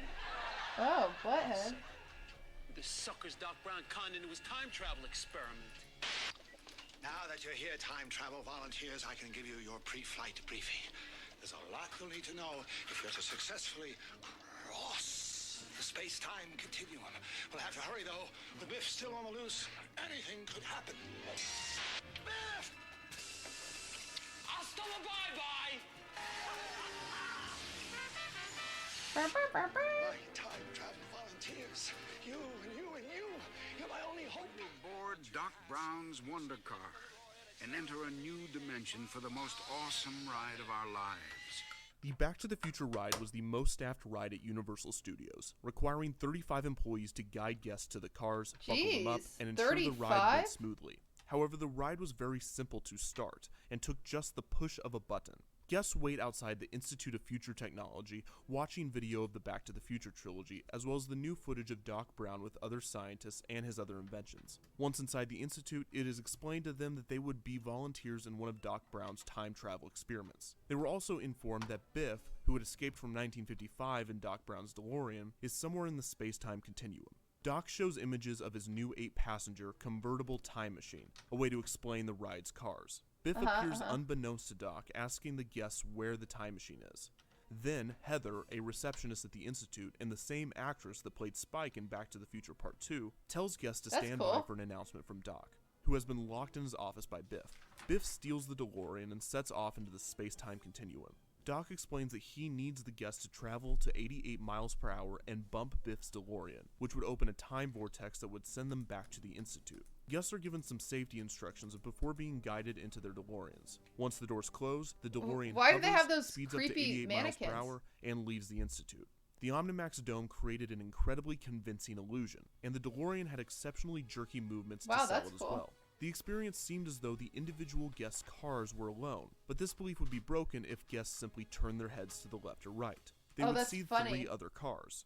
There were actually 24 cars, 12 in each of the ride's 2 domes. Wow. There were 3 tiers of DeLoreans, 4 per step, so each had the best possible view of the Omnimax screen.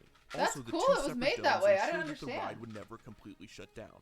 Doc and Biff frequently appear on the DeLorean screen as the 2 cars fly through time, visiting 2015 Hill Valley, and oh look, it's a styrofoam cup left on the model table. They then crash into the clock tower and visit the Ice Age, then the Cretaceous period, where they encounter a dinosaur and a lava fall. Biff loses control of his DeLorean and begs Doc to help him. The guests are able to successfully bump Biff, sending both back to the Institute, where Biff is taken by security. Doc thanks the guests and reminds them that the future is what they make it. The guests leave the Institute as the song Back in Time is played.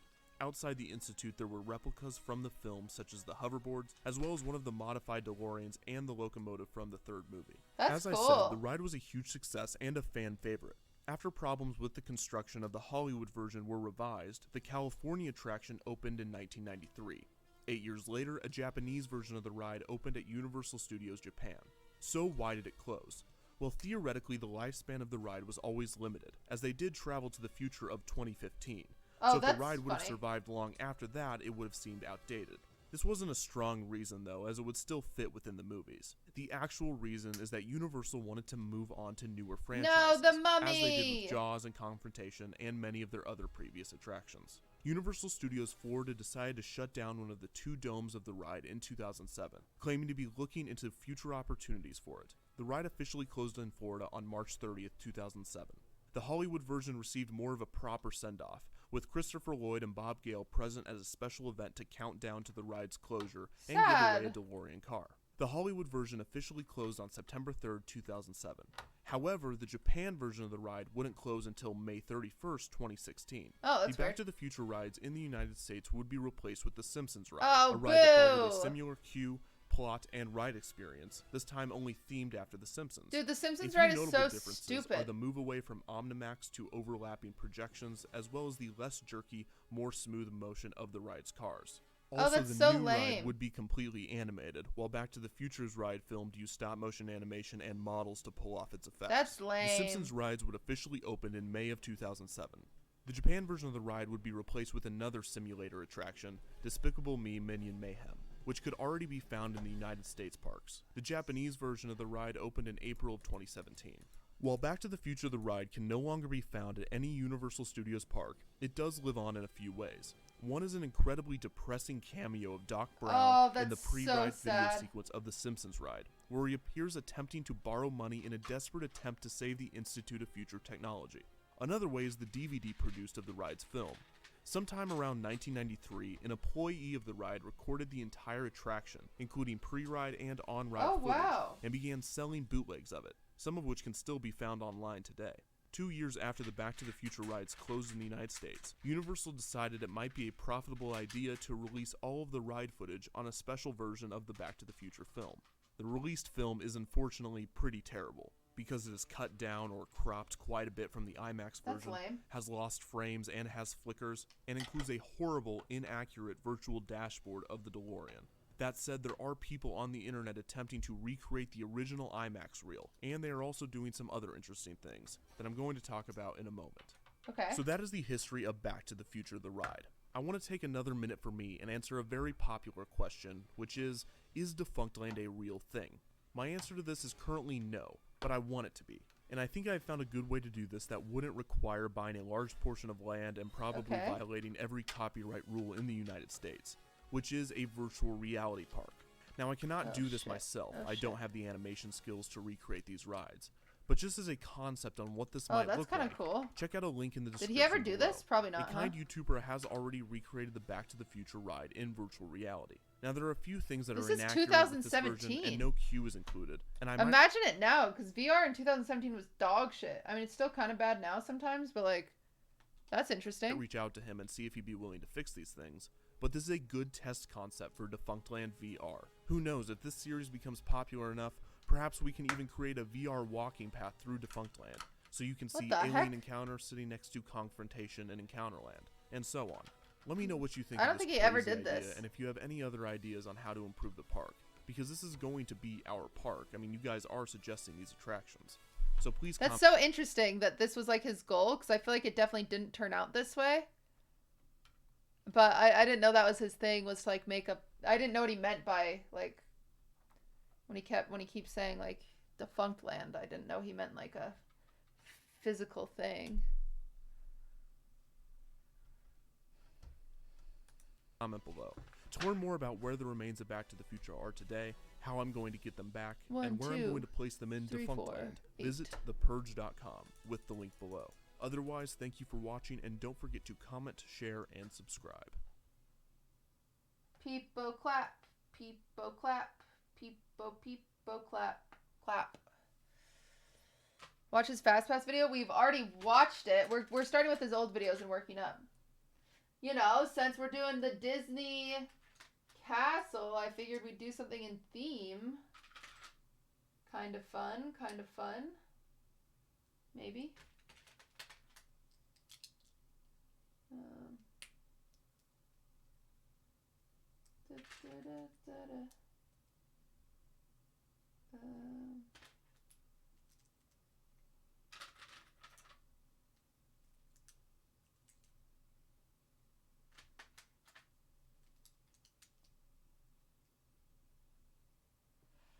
Okay.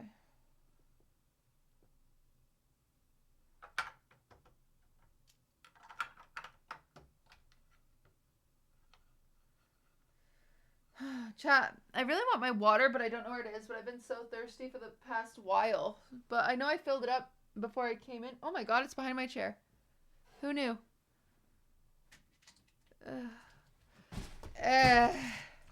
Ow! My ribs.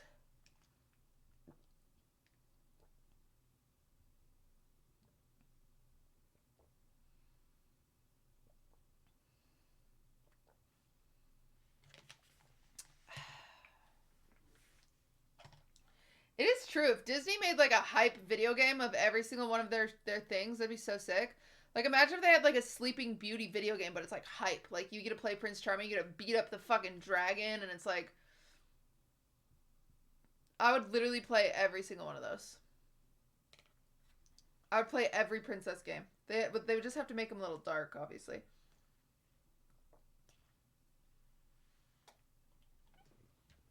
Ugh. Dark Soul Sleeping Beauty? Yeah, exactly. That'd be so sick. That'd be so sick. Oh, did I do that? Oh, I did that part. Oh, I'm still cruising, chat. We've got a little bit until I cut myself off to go to bed. And you guys get to watch podcasts all night. Wait, how is it 300 pieces left?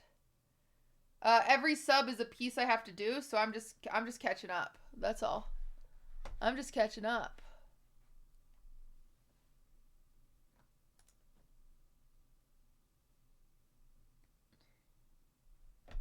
You guys thought I couldn't do it, but I'm gonna get nice and caught up. Whine about it marathon? Hell yeah!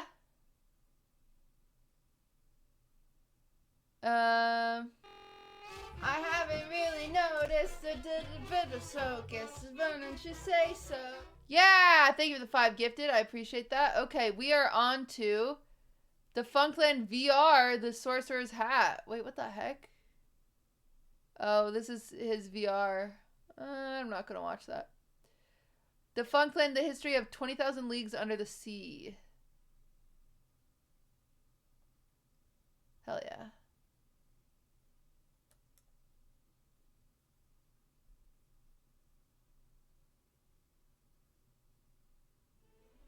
Ahoy! My name is Kevin Perger, and welcome to another edition in Defunctland. For background/context on this series, please visit thepurge.com with the link below. Another bit of housekeeping for today's episode, I now have a Patreon. I know Patreons are everywhere and some of you are probably tired of hearing about them, but I told myself that if I made it to 10,000 subscribers, I would start one, and I never thought I would get there. So thank you to everyone, this is just incredible. I want to be clear, donating to this Patreon is going to help me continue to make videos regularly and work on Defunctland VR, but it is not a direct donation to any specific VR project. I think I have some interesting perks, some of which have fairly high monetary goals that I don't expect to be fulfilled anytime soon. That's also, so just crazy. because you don't donate to the Patreon does not mean you cannot still contribute to Defunctland with your creativity. It's crazy that he it's used just to be help like me continue to 10K produce Andy, content, and I will never turn anyone's ideas away just because you aren't donating. That said, if you have a few extra bucks, go to the link in the description below, and I'd be really thankful if you'd help me out. Alright, back to the episode. Today, we will be attempting to resurrect Disneyland's extinct attraction, Submarine Voyage, and Walt Disney World's extinct attraction, 20,000 Leagues Under the Sea Submarine Voyage. The first iteration of this attraction was found at Disneyland in 1959, but its beginnings date all the way back to the film that was released in 1954. This was suggested by a lot of you, too many to name, but I do want to include you all in this video, so I will do that now. That's crazy that he used to include people like this. The film 20,000 Leagues Under the Sea, based on the 1870 Jules Verne novel, was released on December 23, 1954. The film was both a commercial and critical success for Walt Disney Productions, which was still somewhat new to strictly live-action films at the time, having only been making them for less than 5 years. The film was praised for its stunning visuals and set design, being nominated for 3 Academy Awards and winning 2 of them. 7 months after the film's release, Disneyland opened to the public.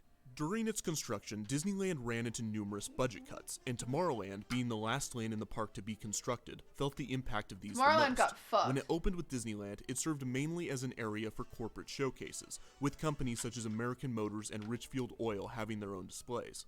On opening day, Tomorrowland housed Autopia, the only opening day attraction to still be operating today, Rocket to the Moon, the Monsanto Hall of Chemistry, the Aluminum Hall of Fame, Space Station X-1, Circarama USA, Phantom Boats, and Clock of the World.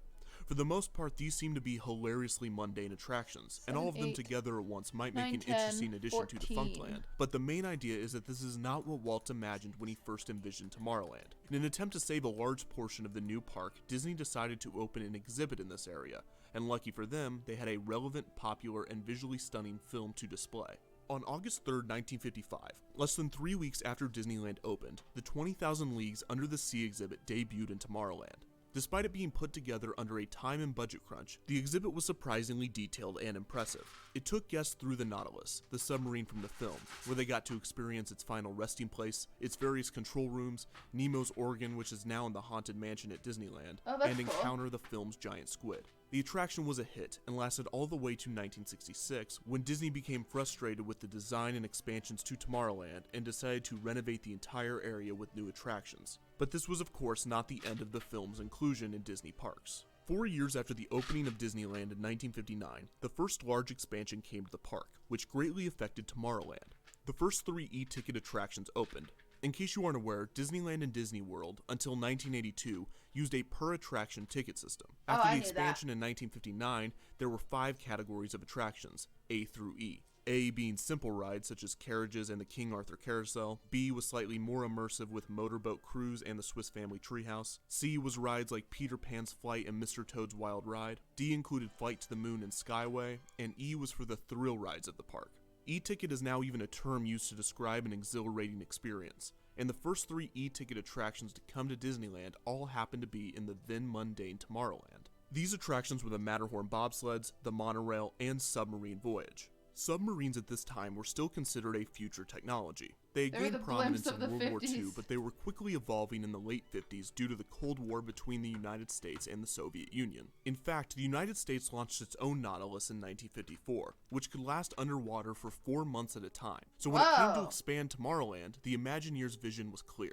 They were already going to the skies with Rocket to the Moon, they would go to the top of mountains with the Matterhorn, glide the landscape with the monorail, and explore the depths of the ocean with Submarine Voyage. Hell the yeah. new water attraction would replace the That's Tomorrowland cool. boats, an opening day attraction in which guests could drive a small boat around I the think Tomorrowland blimps are Lagoon. cool. There were a lot of issues with the engine heat and smoke, especially when guests tried to speed up the boat. In order to solve this, Disney redesigned these boats and added a skipper to each one so that guests would no longer be in control. They were also renamed the Phantom boats in 1956, but would close shortly after this due to continued technical issues and the increased cost of employing a skipper for each boat.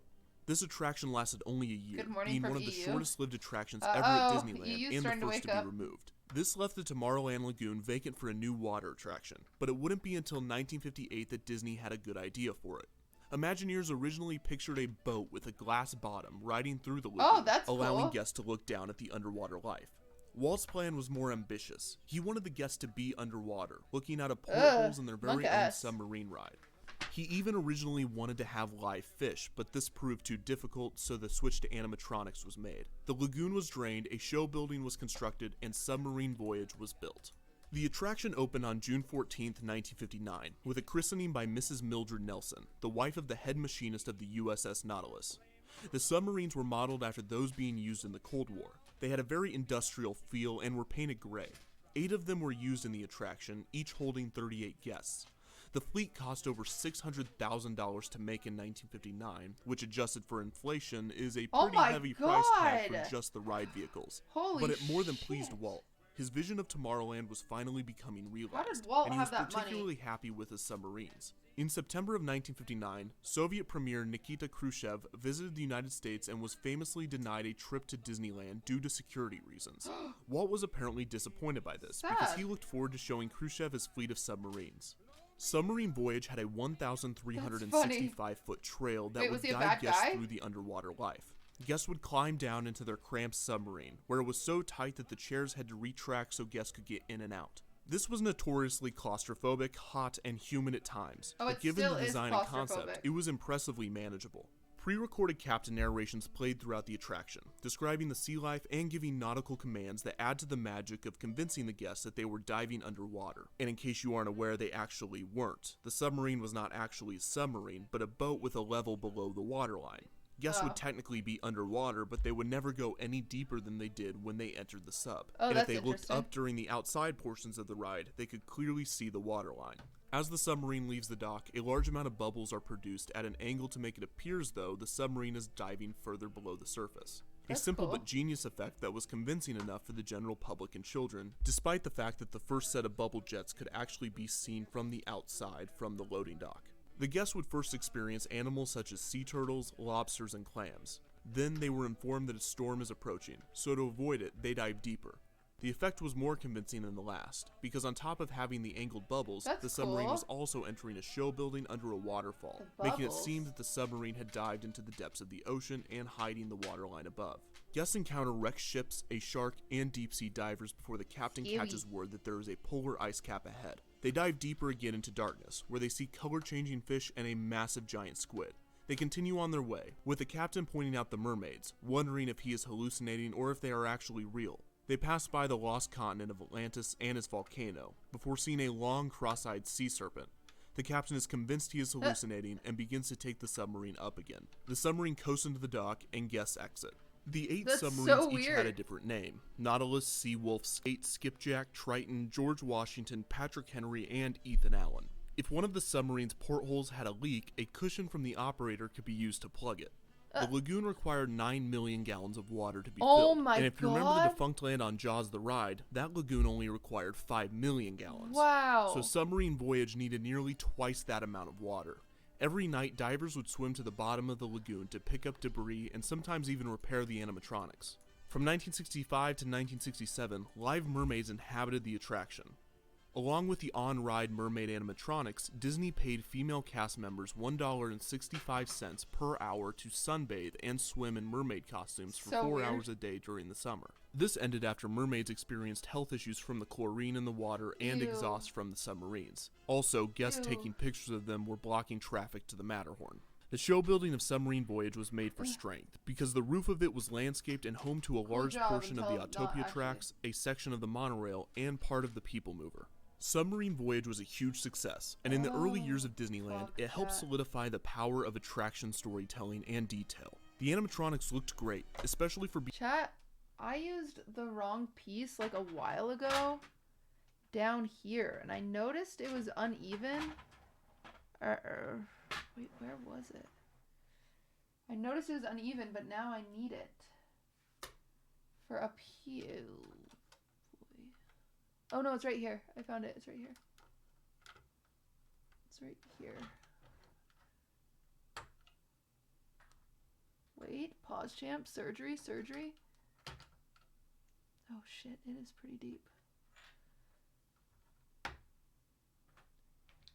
Surgery.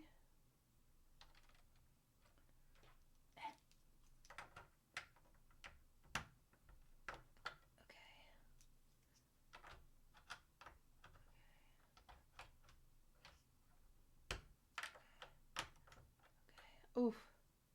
Solid surgery. Oh no. I used the right one on this side, the wrong one on that side. Damn it. Okay. Surgery back. Surgery back. Surgery back. Surgery back. Okay. Not the smartest, not the smartest. But not the dumbest. Surgery back.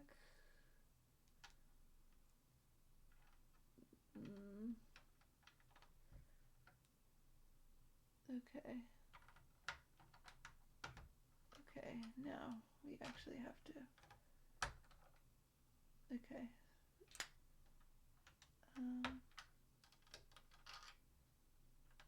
Okay. Oh boy.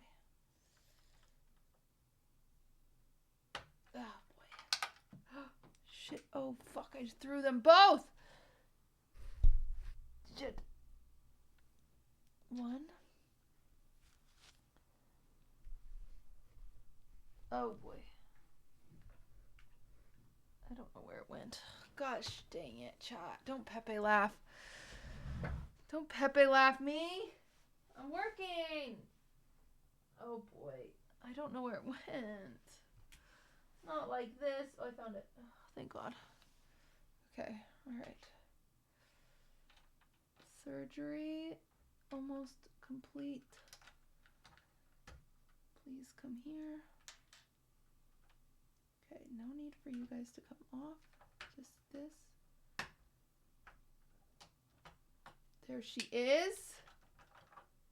Officially dissected. Nice. Now just to remember how it goes back into place. Nice, nice. We got this. This goes here. Oh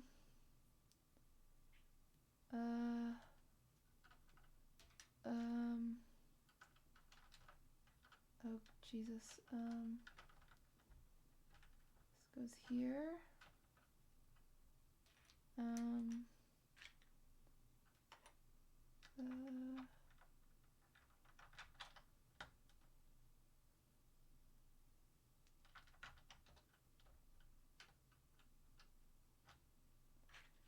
And surgery successful, everybody. Surgery has been successful. Being underwater, and the soothing narration and storytelling made for a fantastic ride. My water bottle. 12 years after the ride's opening in 1971, Walt Disney World Resort opened to the public. Magic Kingdom's Tomorrowland, like Disneyland, was unfinished, but it was even more barren, with only the Grand Prix Raceway and Skyway present on opening day. It would be another few years before the vision of Tomorrowland was fully seen. The vision would look further into the future of technology and focus more on space travel and exploration with attractions such as Starjets and Space Mountain. At the same time, Disney wanted to bring Submarine Voyage to the Florida park, but the theming would not allow it. Submarines were no longer the future, but the Imagineers had an idea. If they were able to re-theme Submarine Voyage as a fantasy adventure, then they could place it in Fantasyland instead of Tomorrowland. And luckily for them, they had just the property to do it.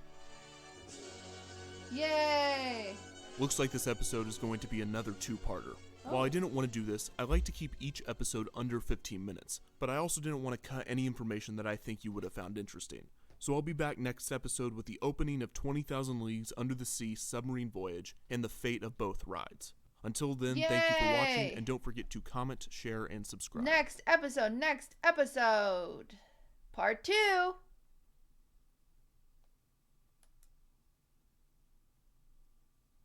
Yeah, now he drops 2-hour videos. The Nautilus becomes your vessel, and Captain Nemo your host, as you embark on a perilous voyage 20,000 leagues under the sea. 20,000 Leagues Under the Sea submarine voyage opened on October 14th, 1971, only weeks after the opening of Walt Disney World. The transition from submarine voyage into the world of Jules Verne was pioneered by a young group of Imagineers, sent to work on the Florida project as one of their first assignments. One of those was famous Imagineer Tony Baxter, who worked on projects such as Big Thunder Mountain Railroad and Space Mountain. These Imagineers were passionate about the project, appreciating the creative work done by the original submarine voyage Imagineers, such as Bob Gurr. In doing this, the two attractions were nearly identical in layout, but had some notable design and technical differences. For one, 20,000 Leagues Under the Sea had 4 more subs than Submarine Voyage, with a total of 12 40-seater ride vehicles. The lagoon also required 11.5 million gallons of water, 2.5 more than its predecessor. The sub's design was changed to the industrial fantasy steampunk style to resemble the film's design. This included a bronze finish, extra cogs, and a red leather interior. The narration was from Captain Nemo rather than an unnamed captain, and everyone was supposed to be aboard the Nautilus. There were also buttons installed in the portholes to defog the windows, but these never worked properly and rarely helped. Throughout the ride, organ music from the film would play under Captain Nemo's narration, I've never giving an seen eerie that feeling film. as Have the you guys? submarine explored the depths of the ocean. The divers were still present, but were fitted with suits to match that of the movies, and the giant squid encounter at the end was featured more prominently to match the movie's famous scene. Besides that and a few other minor differences, the attraction was the same as Submarine Voyage, It's like a even in famous terms one. of reception, as both attractions were loved by fans. looks like Ron In Swanson. 1986, Submarine Voyage would be refurbished. Its Cold War-era gray subs would be painted yellow and white to resemble research submarines rather than military ones. Research submarines are painted yellow because it allows the subs to still be visible in deep water. Thank you The so much bright for that, paint Prime. began to chip almost immediately, and the subs had to be repainted a few months later, this time with toned-down colors and more water-friendly paints. Both attractions pleased guests on their voyages until 1994, when 20,000 Leagues would be closed for a temporary refurbishment while Disney tried to secure a corporate sponsor to offset operation costs. However, 2 years after its closure, Disney announced that it would permanently close, giving guests no warning. The submarines sat abandoned in the lagoon until 1996, when they were removed. Some of the portholes from the subs were sold at the Disney store for $125 a piece. Oh my God. One of the subs was moved to the Boneyard area of the Hollywood Studios backlot tour, which recently closed. Another 2 of them were taken to Disney's then new private island and cruise destination, Castaway Cay. Never heard about Here, that their place. fate is muddled. At least one was repainted and fashioned with cargo netting to encourage sea life to inhabit them, before being placed in the snorkeling area of the island for guests to swim to. Some say the other sub did the same, while others claim it was placed in an area for guests to take pictures by or children to play on. After a while, the 2 subs disappeared. Some believe Disney removed them, while others think a hurricane pushed them out to sea. There's still one near the island in the snorkeling area if you snorkel out far enough. As for the rest, they were sold to a scrapyard, where they were dismantled and either sold for their parts or buried. The lagoon remained, with caverns built around the loading dock, and the area renamed and rethemed to Ariel's Grotto, a character meeting area. A statue of King Triton was added to the lagoon as well. This remained until 2004, when the lagoon was filled and paved. The animatronics, which had been sitting in the lagoon all this time, were viciously destroyed, with no care whatsoever. A year later, in 2005, a playground, Pooh's Playful Spot, took a portion of the newly free area. 5 years after that, the playground closed to make way for New Fantasyland, a huge expansion to the Magic Kingdom. While the 20,000 Leagues Under the Sea attraction at Walt Disney World is long gone, it still lives on at Disney parks. The first attempt to bring back 20,000 Leagues was in Tony Baxter's Discovery Bay. Discovery Bay was a never-built land at Disneyland that Baxter developed in the late 1970s after his first independent project, Big Thunder Mountain Railroad. Never came to life, Baxter did it? wanted to build a land in between Frontierland and Fantasyland as a transition in between the 2 themes. His land was a steampunk dream, filled with attractions based off of Jules Verne stories, including 20,000 Leagues Under the Sea. One was a simulator attraction, similar to and later developing into Star Tours, called Captain Nemo's Adventure. It would take guests through the perilous seas of 20,000 Leagues. There would also be another walkthrough attraction of the Nautilus, once again showcasing popular scenes from the film. Finally, there would be an underwater restaurant inside the Nautilus called the Grand Salon. Discovery Bay would never be built for a variety of reasons, including the worry that Jules Verne's fantasy adventures wouldn't interest guests enough. The land allocated for it remained empty until recently, when construction began on Star Wars Land. Discovery Land, however, was built. Discovery Land is a land at Disneyland Paris that takes the role of Tomorrowland at the park. In the late 80s and early 90s, during the planning and construction of Euro Disneyland, Disney called once again on Tony Baxter. Baxter and his Imagineering team had a luxury that the previous Disney parks did not have, a fresh start. They could plan out every section of the park, create intricate stories that crossed over the attractions, and theme their lands from scratch. This is what led them to build Discoveryland instead of Tomorrowland.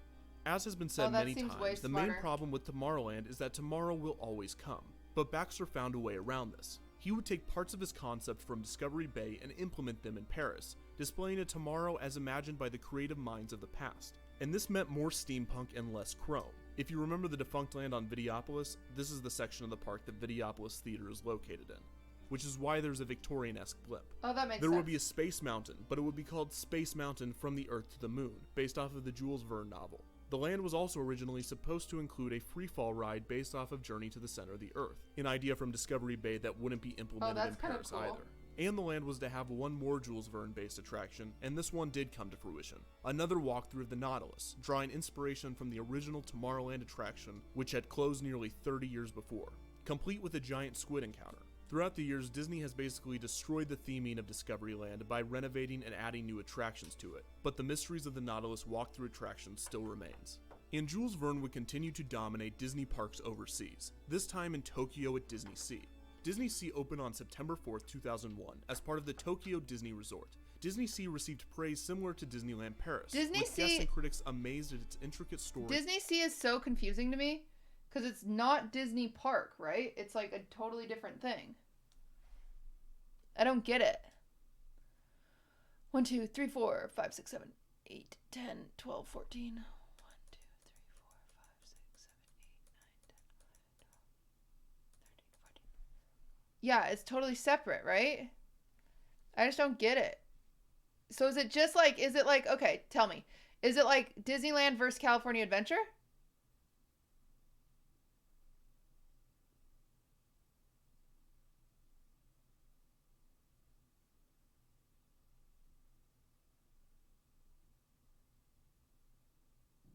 Disney Sea is owned and operated by OLC. Disney basically rents the Imagineers and properties out the park? I don't get it. I don't get it. Is this an uncapped subathon? Yes. Bloop. Except for there's a cap if I ever finish. As soon as I catch up to you guys, that's when the stream ends. So as soon as I catch up to these subs, that's when the stream ends.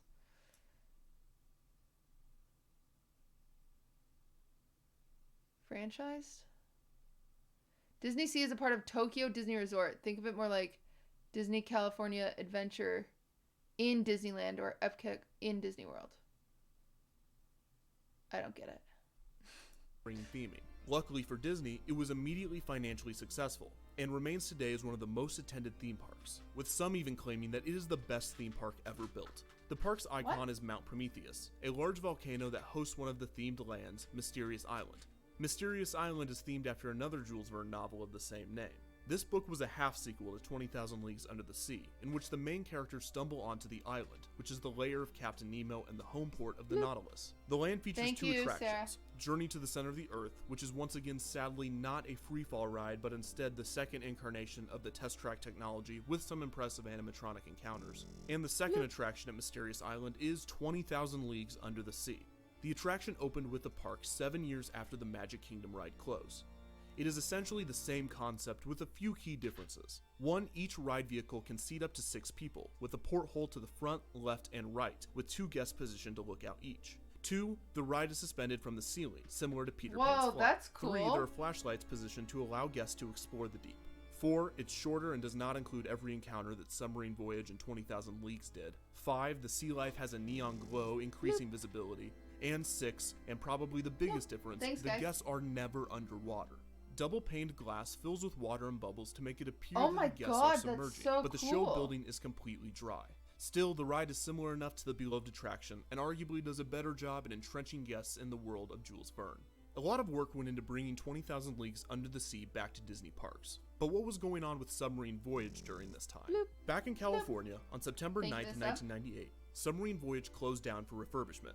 That day, Tony Baxter told Disneyland's president at the time, Paul Pressler, that this was one of the worst days of his life. Oh, in an why? attempt to prevent Submarine Voyage from falling to 20,000 That Leagues, feels dramatic. Baxter set off to reopen the attraction, desperately searching for a new theme to pitch. Reports began to circulate that Disney had found the new theme and Submarine Voyage would reopen in 2003, now redesigned utilizing Atlantis, the Lost Empire, the 2001 Disney animated feature. Many thought that this would be the perfect update to the attraction and would revive Jules Verne's steampunk imagery, but the film only performed average and was therefore a risk for a prolonged attraction at a Disney park. Then, in 2002, Disney's animated film Treasure Island came out. This was the next best bet for Baxter and the Imagineers until it flopped at the box office. Yeah, the next pitch was a Little Mermaid themed attraction, but this didn't come to fruition either. 2003 came and there was no update to the attraction. Disneyland executives decided that the subs took up too much space and storage, and they planned to get rid of them. After hearing this, Marty Schuyler, the Imagineer creative chief at the time, hired a naval engineering firm to look at the submarines. They determined that they had another 50 years of use. Wow. This stalled the executives from destroying them, and then the Imagineers finally caught a break. In 2003, a popular Pixar film, Finding Nemo, was released. It was a huge hit and an easy sell to refurbish the attraction. Imagineering developed a new projection technology that would eliminate the majority of the ride's animatronics in favor of screens. In 2004, one of the submarines reappeared at the lagoon. Imagineers were testing out the projections and trying to sell the concept to the executives. The executives greenlighted the project, and in 2005, it was announced that it would finally return to Disneyland as Finding Nemo. Dude, being an Imagineer would be so difficult. So why did the original Submarine Voyage and 20,000 Leagues close? Both rides faced many difficulties with operation. First, riders with disabilities had virtually no way to experience the ride. They would have to be carried down by their own family, which was dangerous and nearly impossible in the cramped space. A problem that Finding Nemo Submarine Voyage solved by having an entirely separate ride experience for those that could not ride in the tight submarines. Also, it took up to 25% of the space in Fantasyland while only being able to carry about 1,500 guests every hour, which was low compared to the other attractions that could handle up to 3,000. The submarines didn't age well either. The air conditioning broke and they began to leak more often. It was expensive to operate and maintain, as each sub would need a crew member, and refurbishments required the draining of the entire lagoon. 20,000 Leagues was supposedly only refurbished 3 times in the 20 plus years it operated, even though the lagoon had to be drained a few times a year to be cleaned. Between the operation costs and the lost potential revenue from the space, Disney no longer had interest in keeping the attractions as they were. They might have been more receptive to keeping the classic rides open had it not been for... Wait, did you really think he wouldn't be involved in this guy If every you time. recall, Eisner and his team put all their creative I effort haven't into really the and as I previously mentioned, Thank you for the 5 gifted. You say so. However, it was a disaster. This was the turning point for Eisner, and the failure of Euro Disneyland led to the closure and cancellation of many attractions, Submarine Voyage and 20,000 Leagues Under the Sea being some of them. Luckily, the attraction lives on in many ways in Disney parks around the world, thanks to creative visionaries, from Jules Verne to Bob Gurr to Tony Baxter and to Walt Disney himself.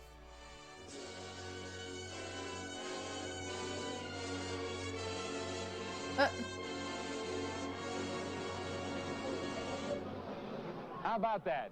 Wasn't that everything I promised you? So that is the history of Submarine Voyage and 20,000 Leagues Under the Sea Submarine Voyage. I won't split any more videos up like this, as it seems like the majority of you would prefer one longer video. By the way, the results from the poll are in, and the third area of Defunctland will be named the Dark Zone. This was suggested by Reddit user Zontra3000, so thank you and everyone that suggested and voted. Also, check out 20kride.com that has some amazing photos of the ride, including an album of the destroyed animatronics. That's cool. Also, there's a link to an article from Theme Park Tourist in the description that I used as a reference numerous times in these videos. Plus, another link to a website that has some great photos of early Disneyland and Submarine Voyage. The Purge is undergoing a major redesign, but for now, to discuss the remains and memories of 20,000 Leagues Under the Sea and how we can preserve them, please visit thepurge.com with the link below. Otherwise, thank you for watching, and don't forget to comment, share, and subscribe. Yay! Okay, chat.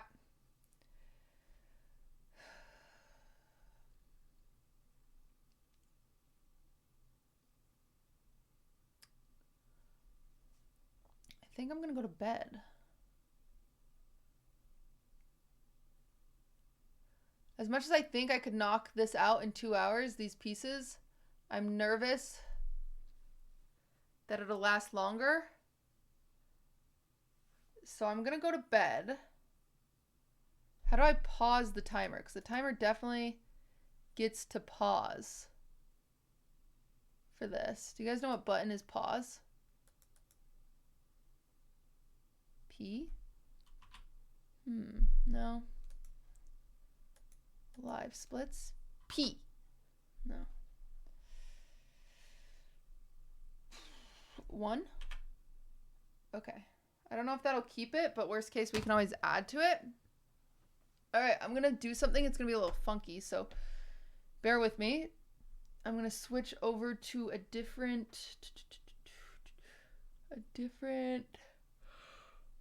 Oh, I'm gonna be...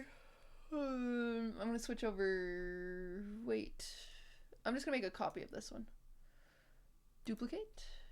Okay, I have to pee. Sorry, I'm doing my pee dance. Okay, we're in this. So I'll keep this like this. I'll hide that. Oh, I'll change this too, actually. I have to pee. I have to pee, chat. Chat got pee. Okay, I don't have to pee. If you do the pee dance long enough, it kind of goes away.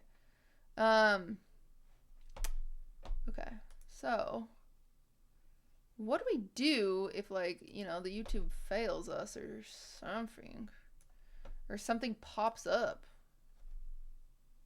I guess Ari will be awake, and Ari could call me on Discord. Ari is the mod that said he will be up all night. Is Ari even here? Ari's not even in chat. Ari. We're not going to use Streamlabs. I'm going to make a playlist really, really quick. He's on Modcast? Okay. He pretty much just needs to look at chat. And anybody can call me if, Oh shit, chat. I found our next cake one. So if I make a playlist really quick of just whine about it. You guys acting like you're gonna stay up all night? Oh wait, I have a whine about it playlist. That has... How many hours is it? Not enough. Whine About It only has 1, 2...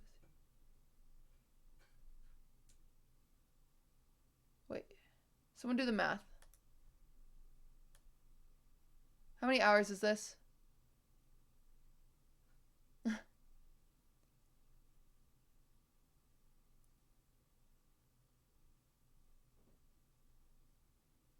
A little over 9? Oh, so it does have enough.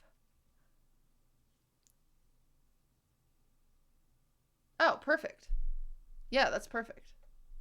Okay. So we just do whine about it. Whine about it.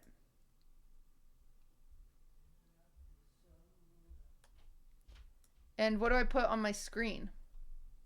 I add text. Add source.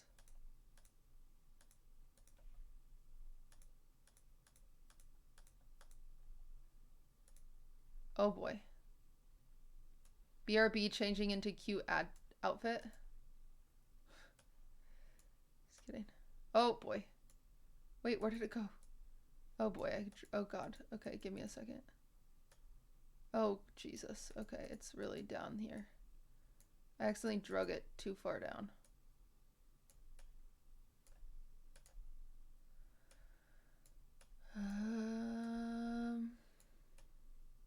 What is this? This is a text box, it says. What do I type? Properties? What the hell is happening? Can't see any of the text.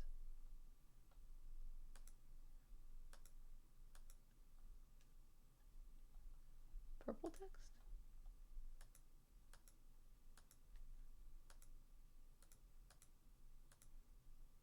What the heck is... Okay.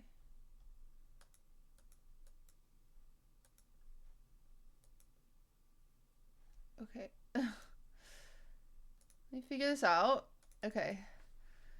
Sleeping. I'm just gonna put BRB. Do I do sleeping or do I do BRB? Are you allowed to do sleeping? We just have to take me out of just chatting, right? Sleeping. We have to put me in sleeping. Sleeping will be back. We'll be back to continue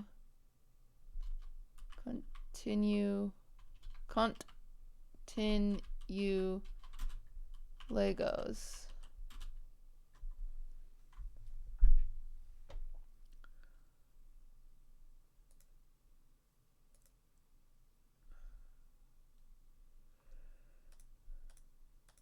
Okay.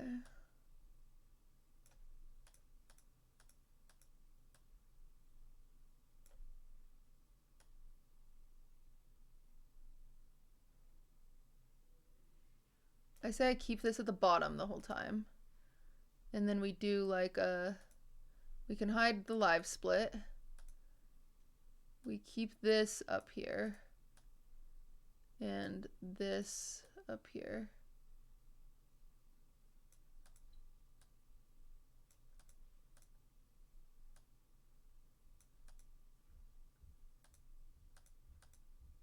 So then people know where we're at. Keep the timer. You think it's more interesting thumbnail? Okay.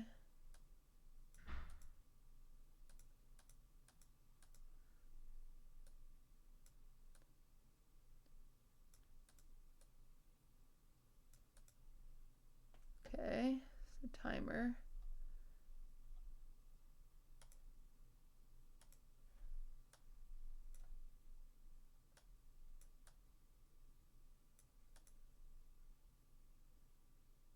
Okay. And then who is sleeping? I thought you were doing Legos. I'm sleeping, bish. We do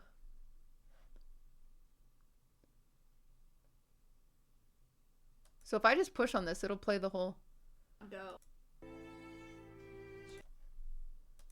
It'll do the whole thing, huh?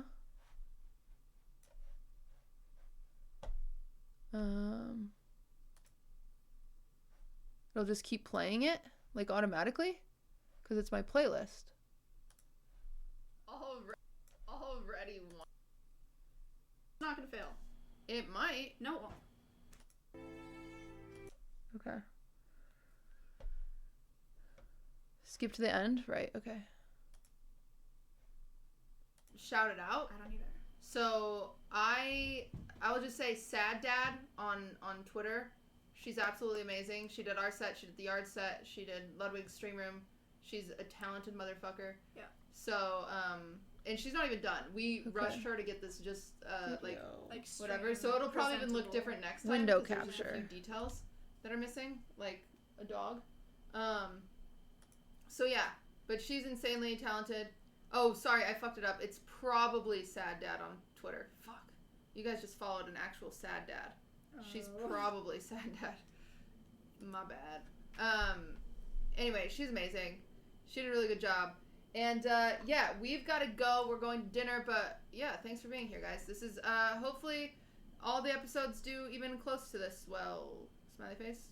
Yeah, we're gonna get it on Spotify. We're gonna see where it goes. I don't know. I've never taken a podcast seriously, but we'll do our best. Swift has dreadlocks. It's very nice. This was really fun. I really enjoyed it. Is autoplay and a lot on? of it is because of the set. How do I figure that out? We have like a space for it, which is really exciting. I'm excited to come here once a month, and it's like a big deal. Yeah, it's beautiful. It's a big change. So thank you for watching. Thank you so much for being here. I really appreciate it. Already whining about it. Yay! Damn. Yeah, it works. The cog. Oh, chat can hear us. Hey, chat. Is that the right cog? The autoplays?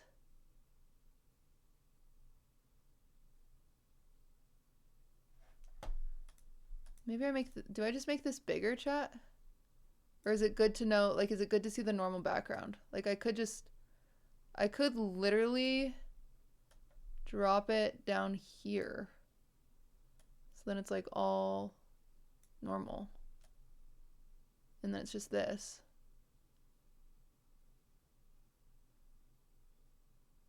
The cog open settings. It's not in the settings. Keep the chair maybe so people know you aren't there. Okay. Okay. So like this. And then I'll put the Lego picture. We have that picture. I've never done this before, chat. I've never, oh, wrong. That's a sponsor. I've never left my stream like this before. No, I don't want the Lego picture. It's better to show the thing. It's to the left of the caption button in normal non-playlist mode. It's to the left. Oh, but I'm in playlist mode, so we're fine.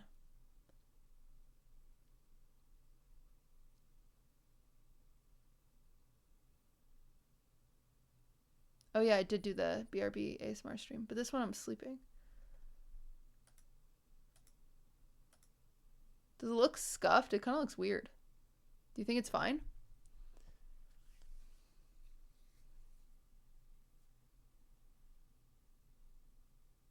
This will be weird. I've never done this. Well, I did it one time, but it was a bait. This is like not a bait. Make it centered maybe? Oh boy, I just jammed this. Should it be centered, or is it good to see my chair? This is what it looks like centered. I think centered, actually. Centered and a little bigger, you can still see my space in the background.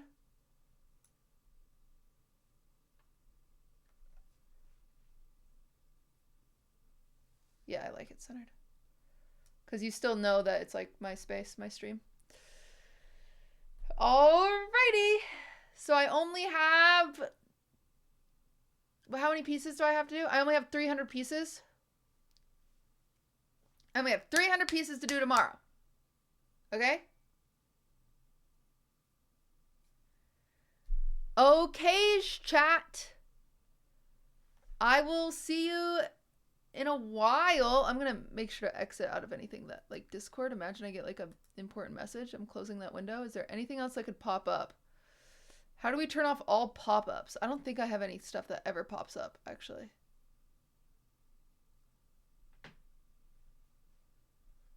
I don't know. All right. Do not disturb. Is there do not disturb on the computer? Do you need Discord open so Ari can access it if needed? Do you need Discord open so Ari can access? Ari can't access anything on my computer, actually. So essentially, you guys mods, if something goes crazy, just call me on Discord. Or I'll tell Ari to, too. Just call me on Discord. Because then it'll go to my cell phone and I'll wake up. I'm the lightest sleeper in the fucking world. A butterfly lands on the window and I'm like, bloop. So yeah, here we go. This will be interesting. Okay. Okay. Yeah, all right. I guess this is what we're doing. Okay. I feel weird walking away from my stream. I've never done this before. I'll see you guys in a few hours, I suppose. I'll see you in a few hours. I don't sleep that long, but I would like to shower before I come back to stream too. So few hours, like 8 hours. I'll see you in 8 hours. Should I put a timer up for 8 hours? What if I remove the speedrun timer and put a different timer up for 8 hours? That seems like that'd make a lot of sense. Okay. Issue. I don't have a timer. Actually, wait. Do I have a timer? Is there a timer anywhere I could add? Timer. Time up and down. Okay, add source. Add source. Open app settings. Oh boy, what the fuck is this? No, we don't want. I don't want any of this. I just need a timer. This is from my last when I actually did a subathon. This is the only timer I have. Google timer or clock app on Windows. Okay, I'll do that. Not this. This is too confusing for me. I don't know how to exit out of this now though. Fuck. Okay. It's fine. Oh Jesus. Oh boy, what did I do? I'm pushing buttons. Chat, I pushed a button, I don't know how to get out of it. Oh boy, okay, we're back. Okay, clock timer. Alright, 1 second. Let me close this window capture. Let me get a clock timer. A timer. I'm gonna give myself 8 hours and 30 minutes, okay?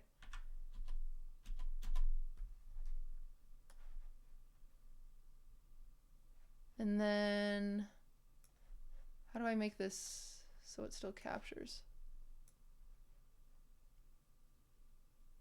Okay. Okay, and then I do add source. I add a window source for it. Add window source.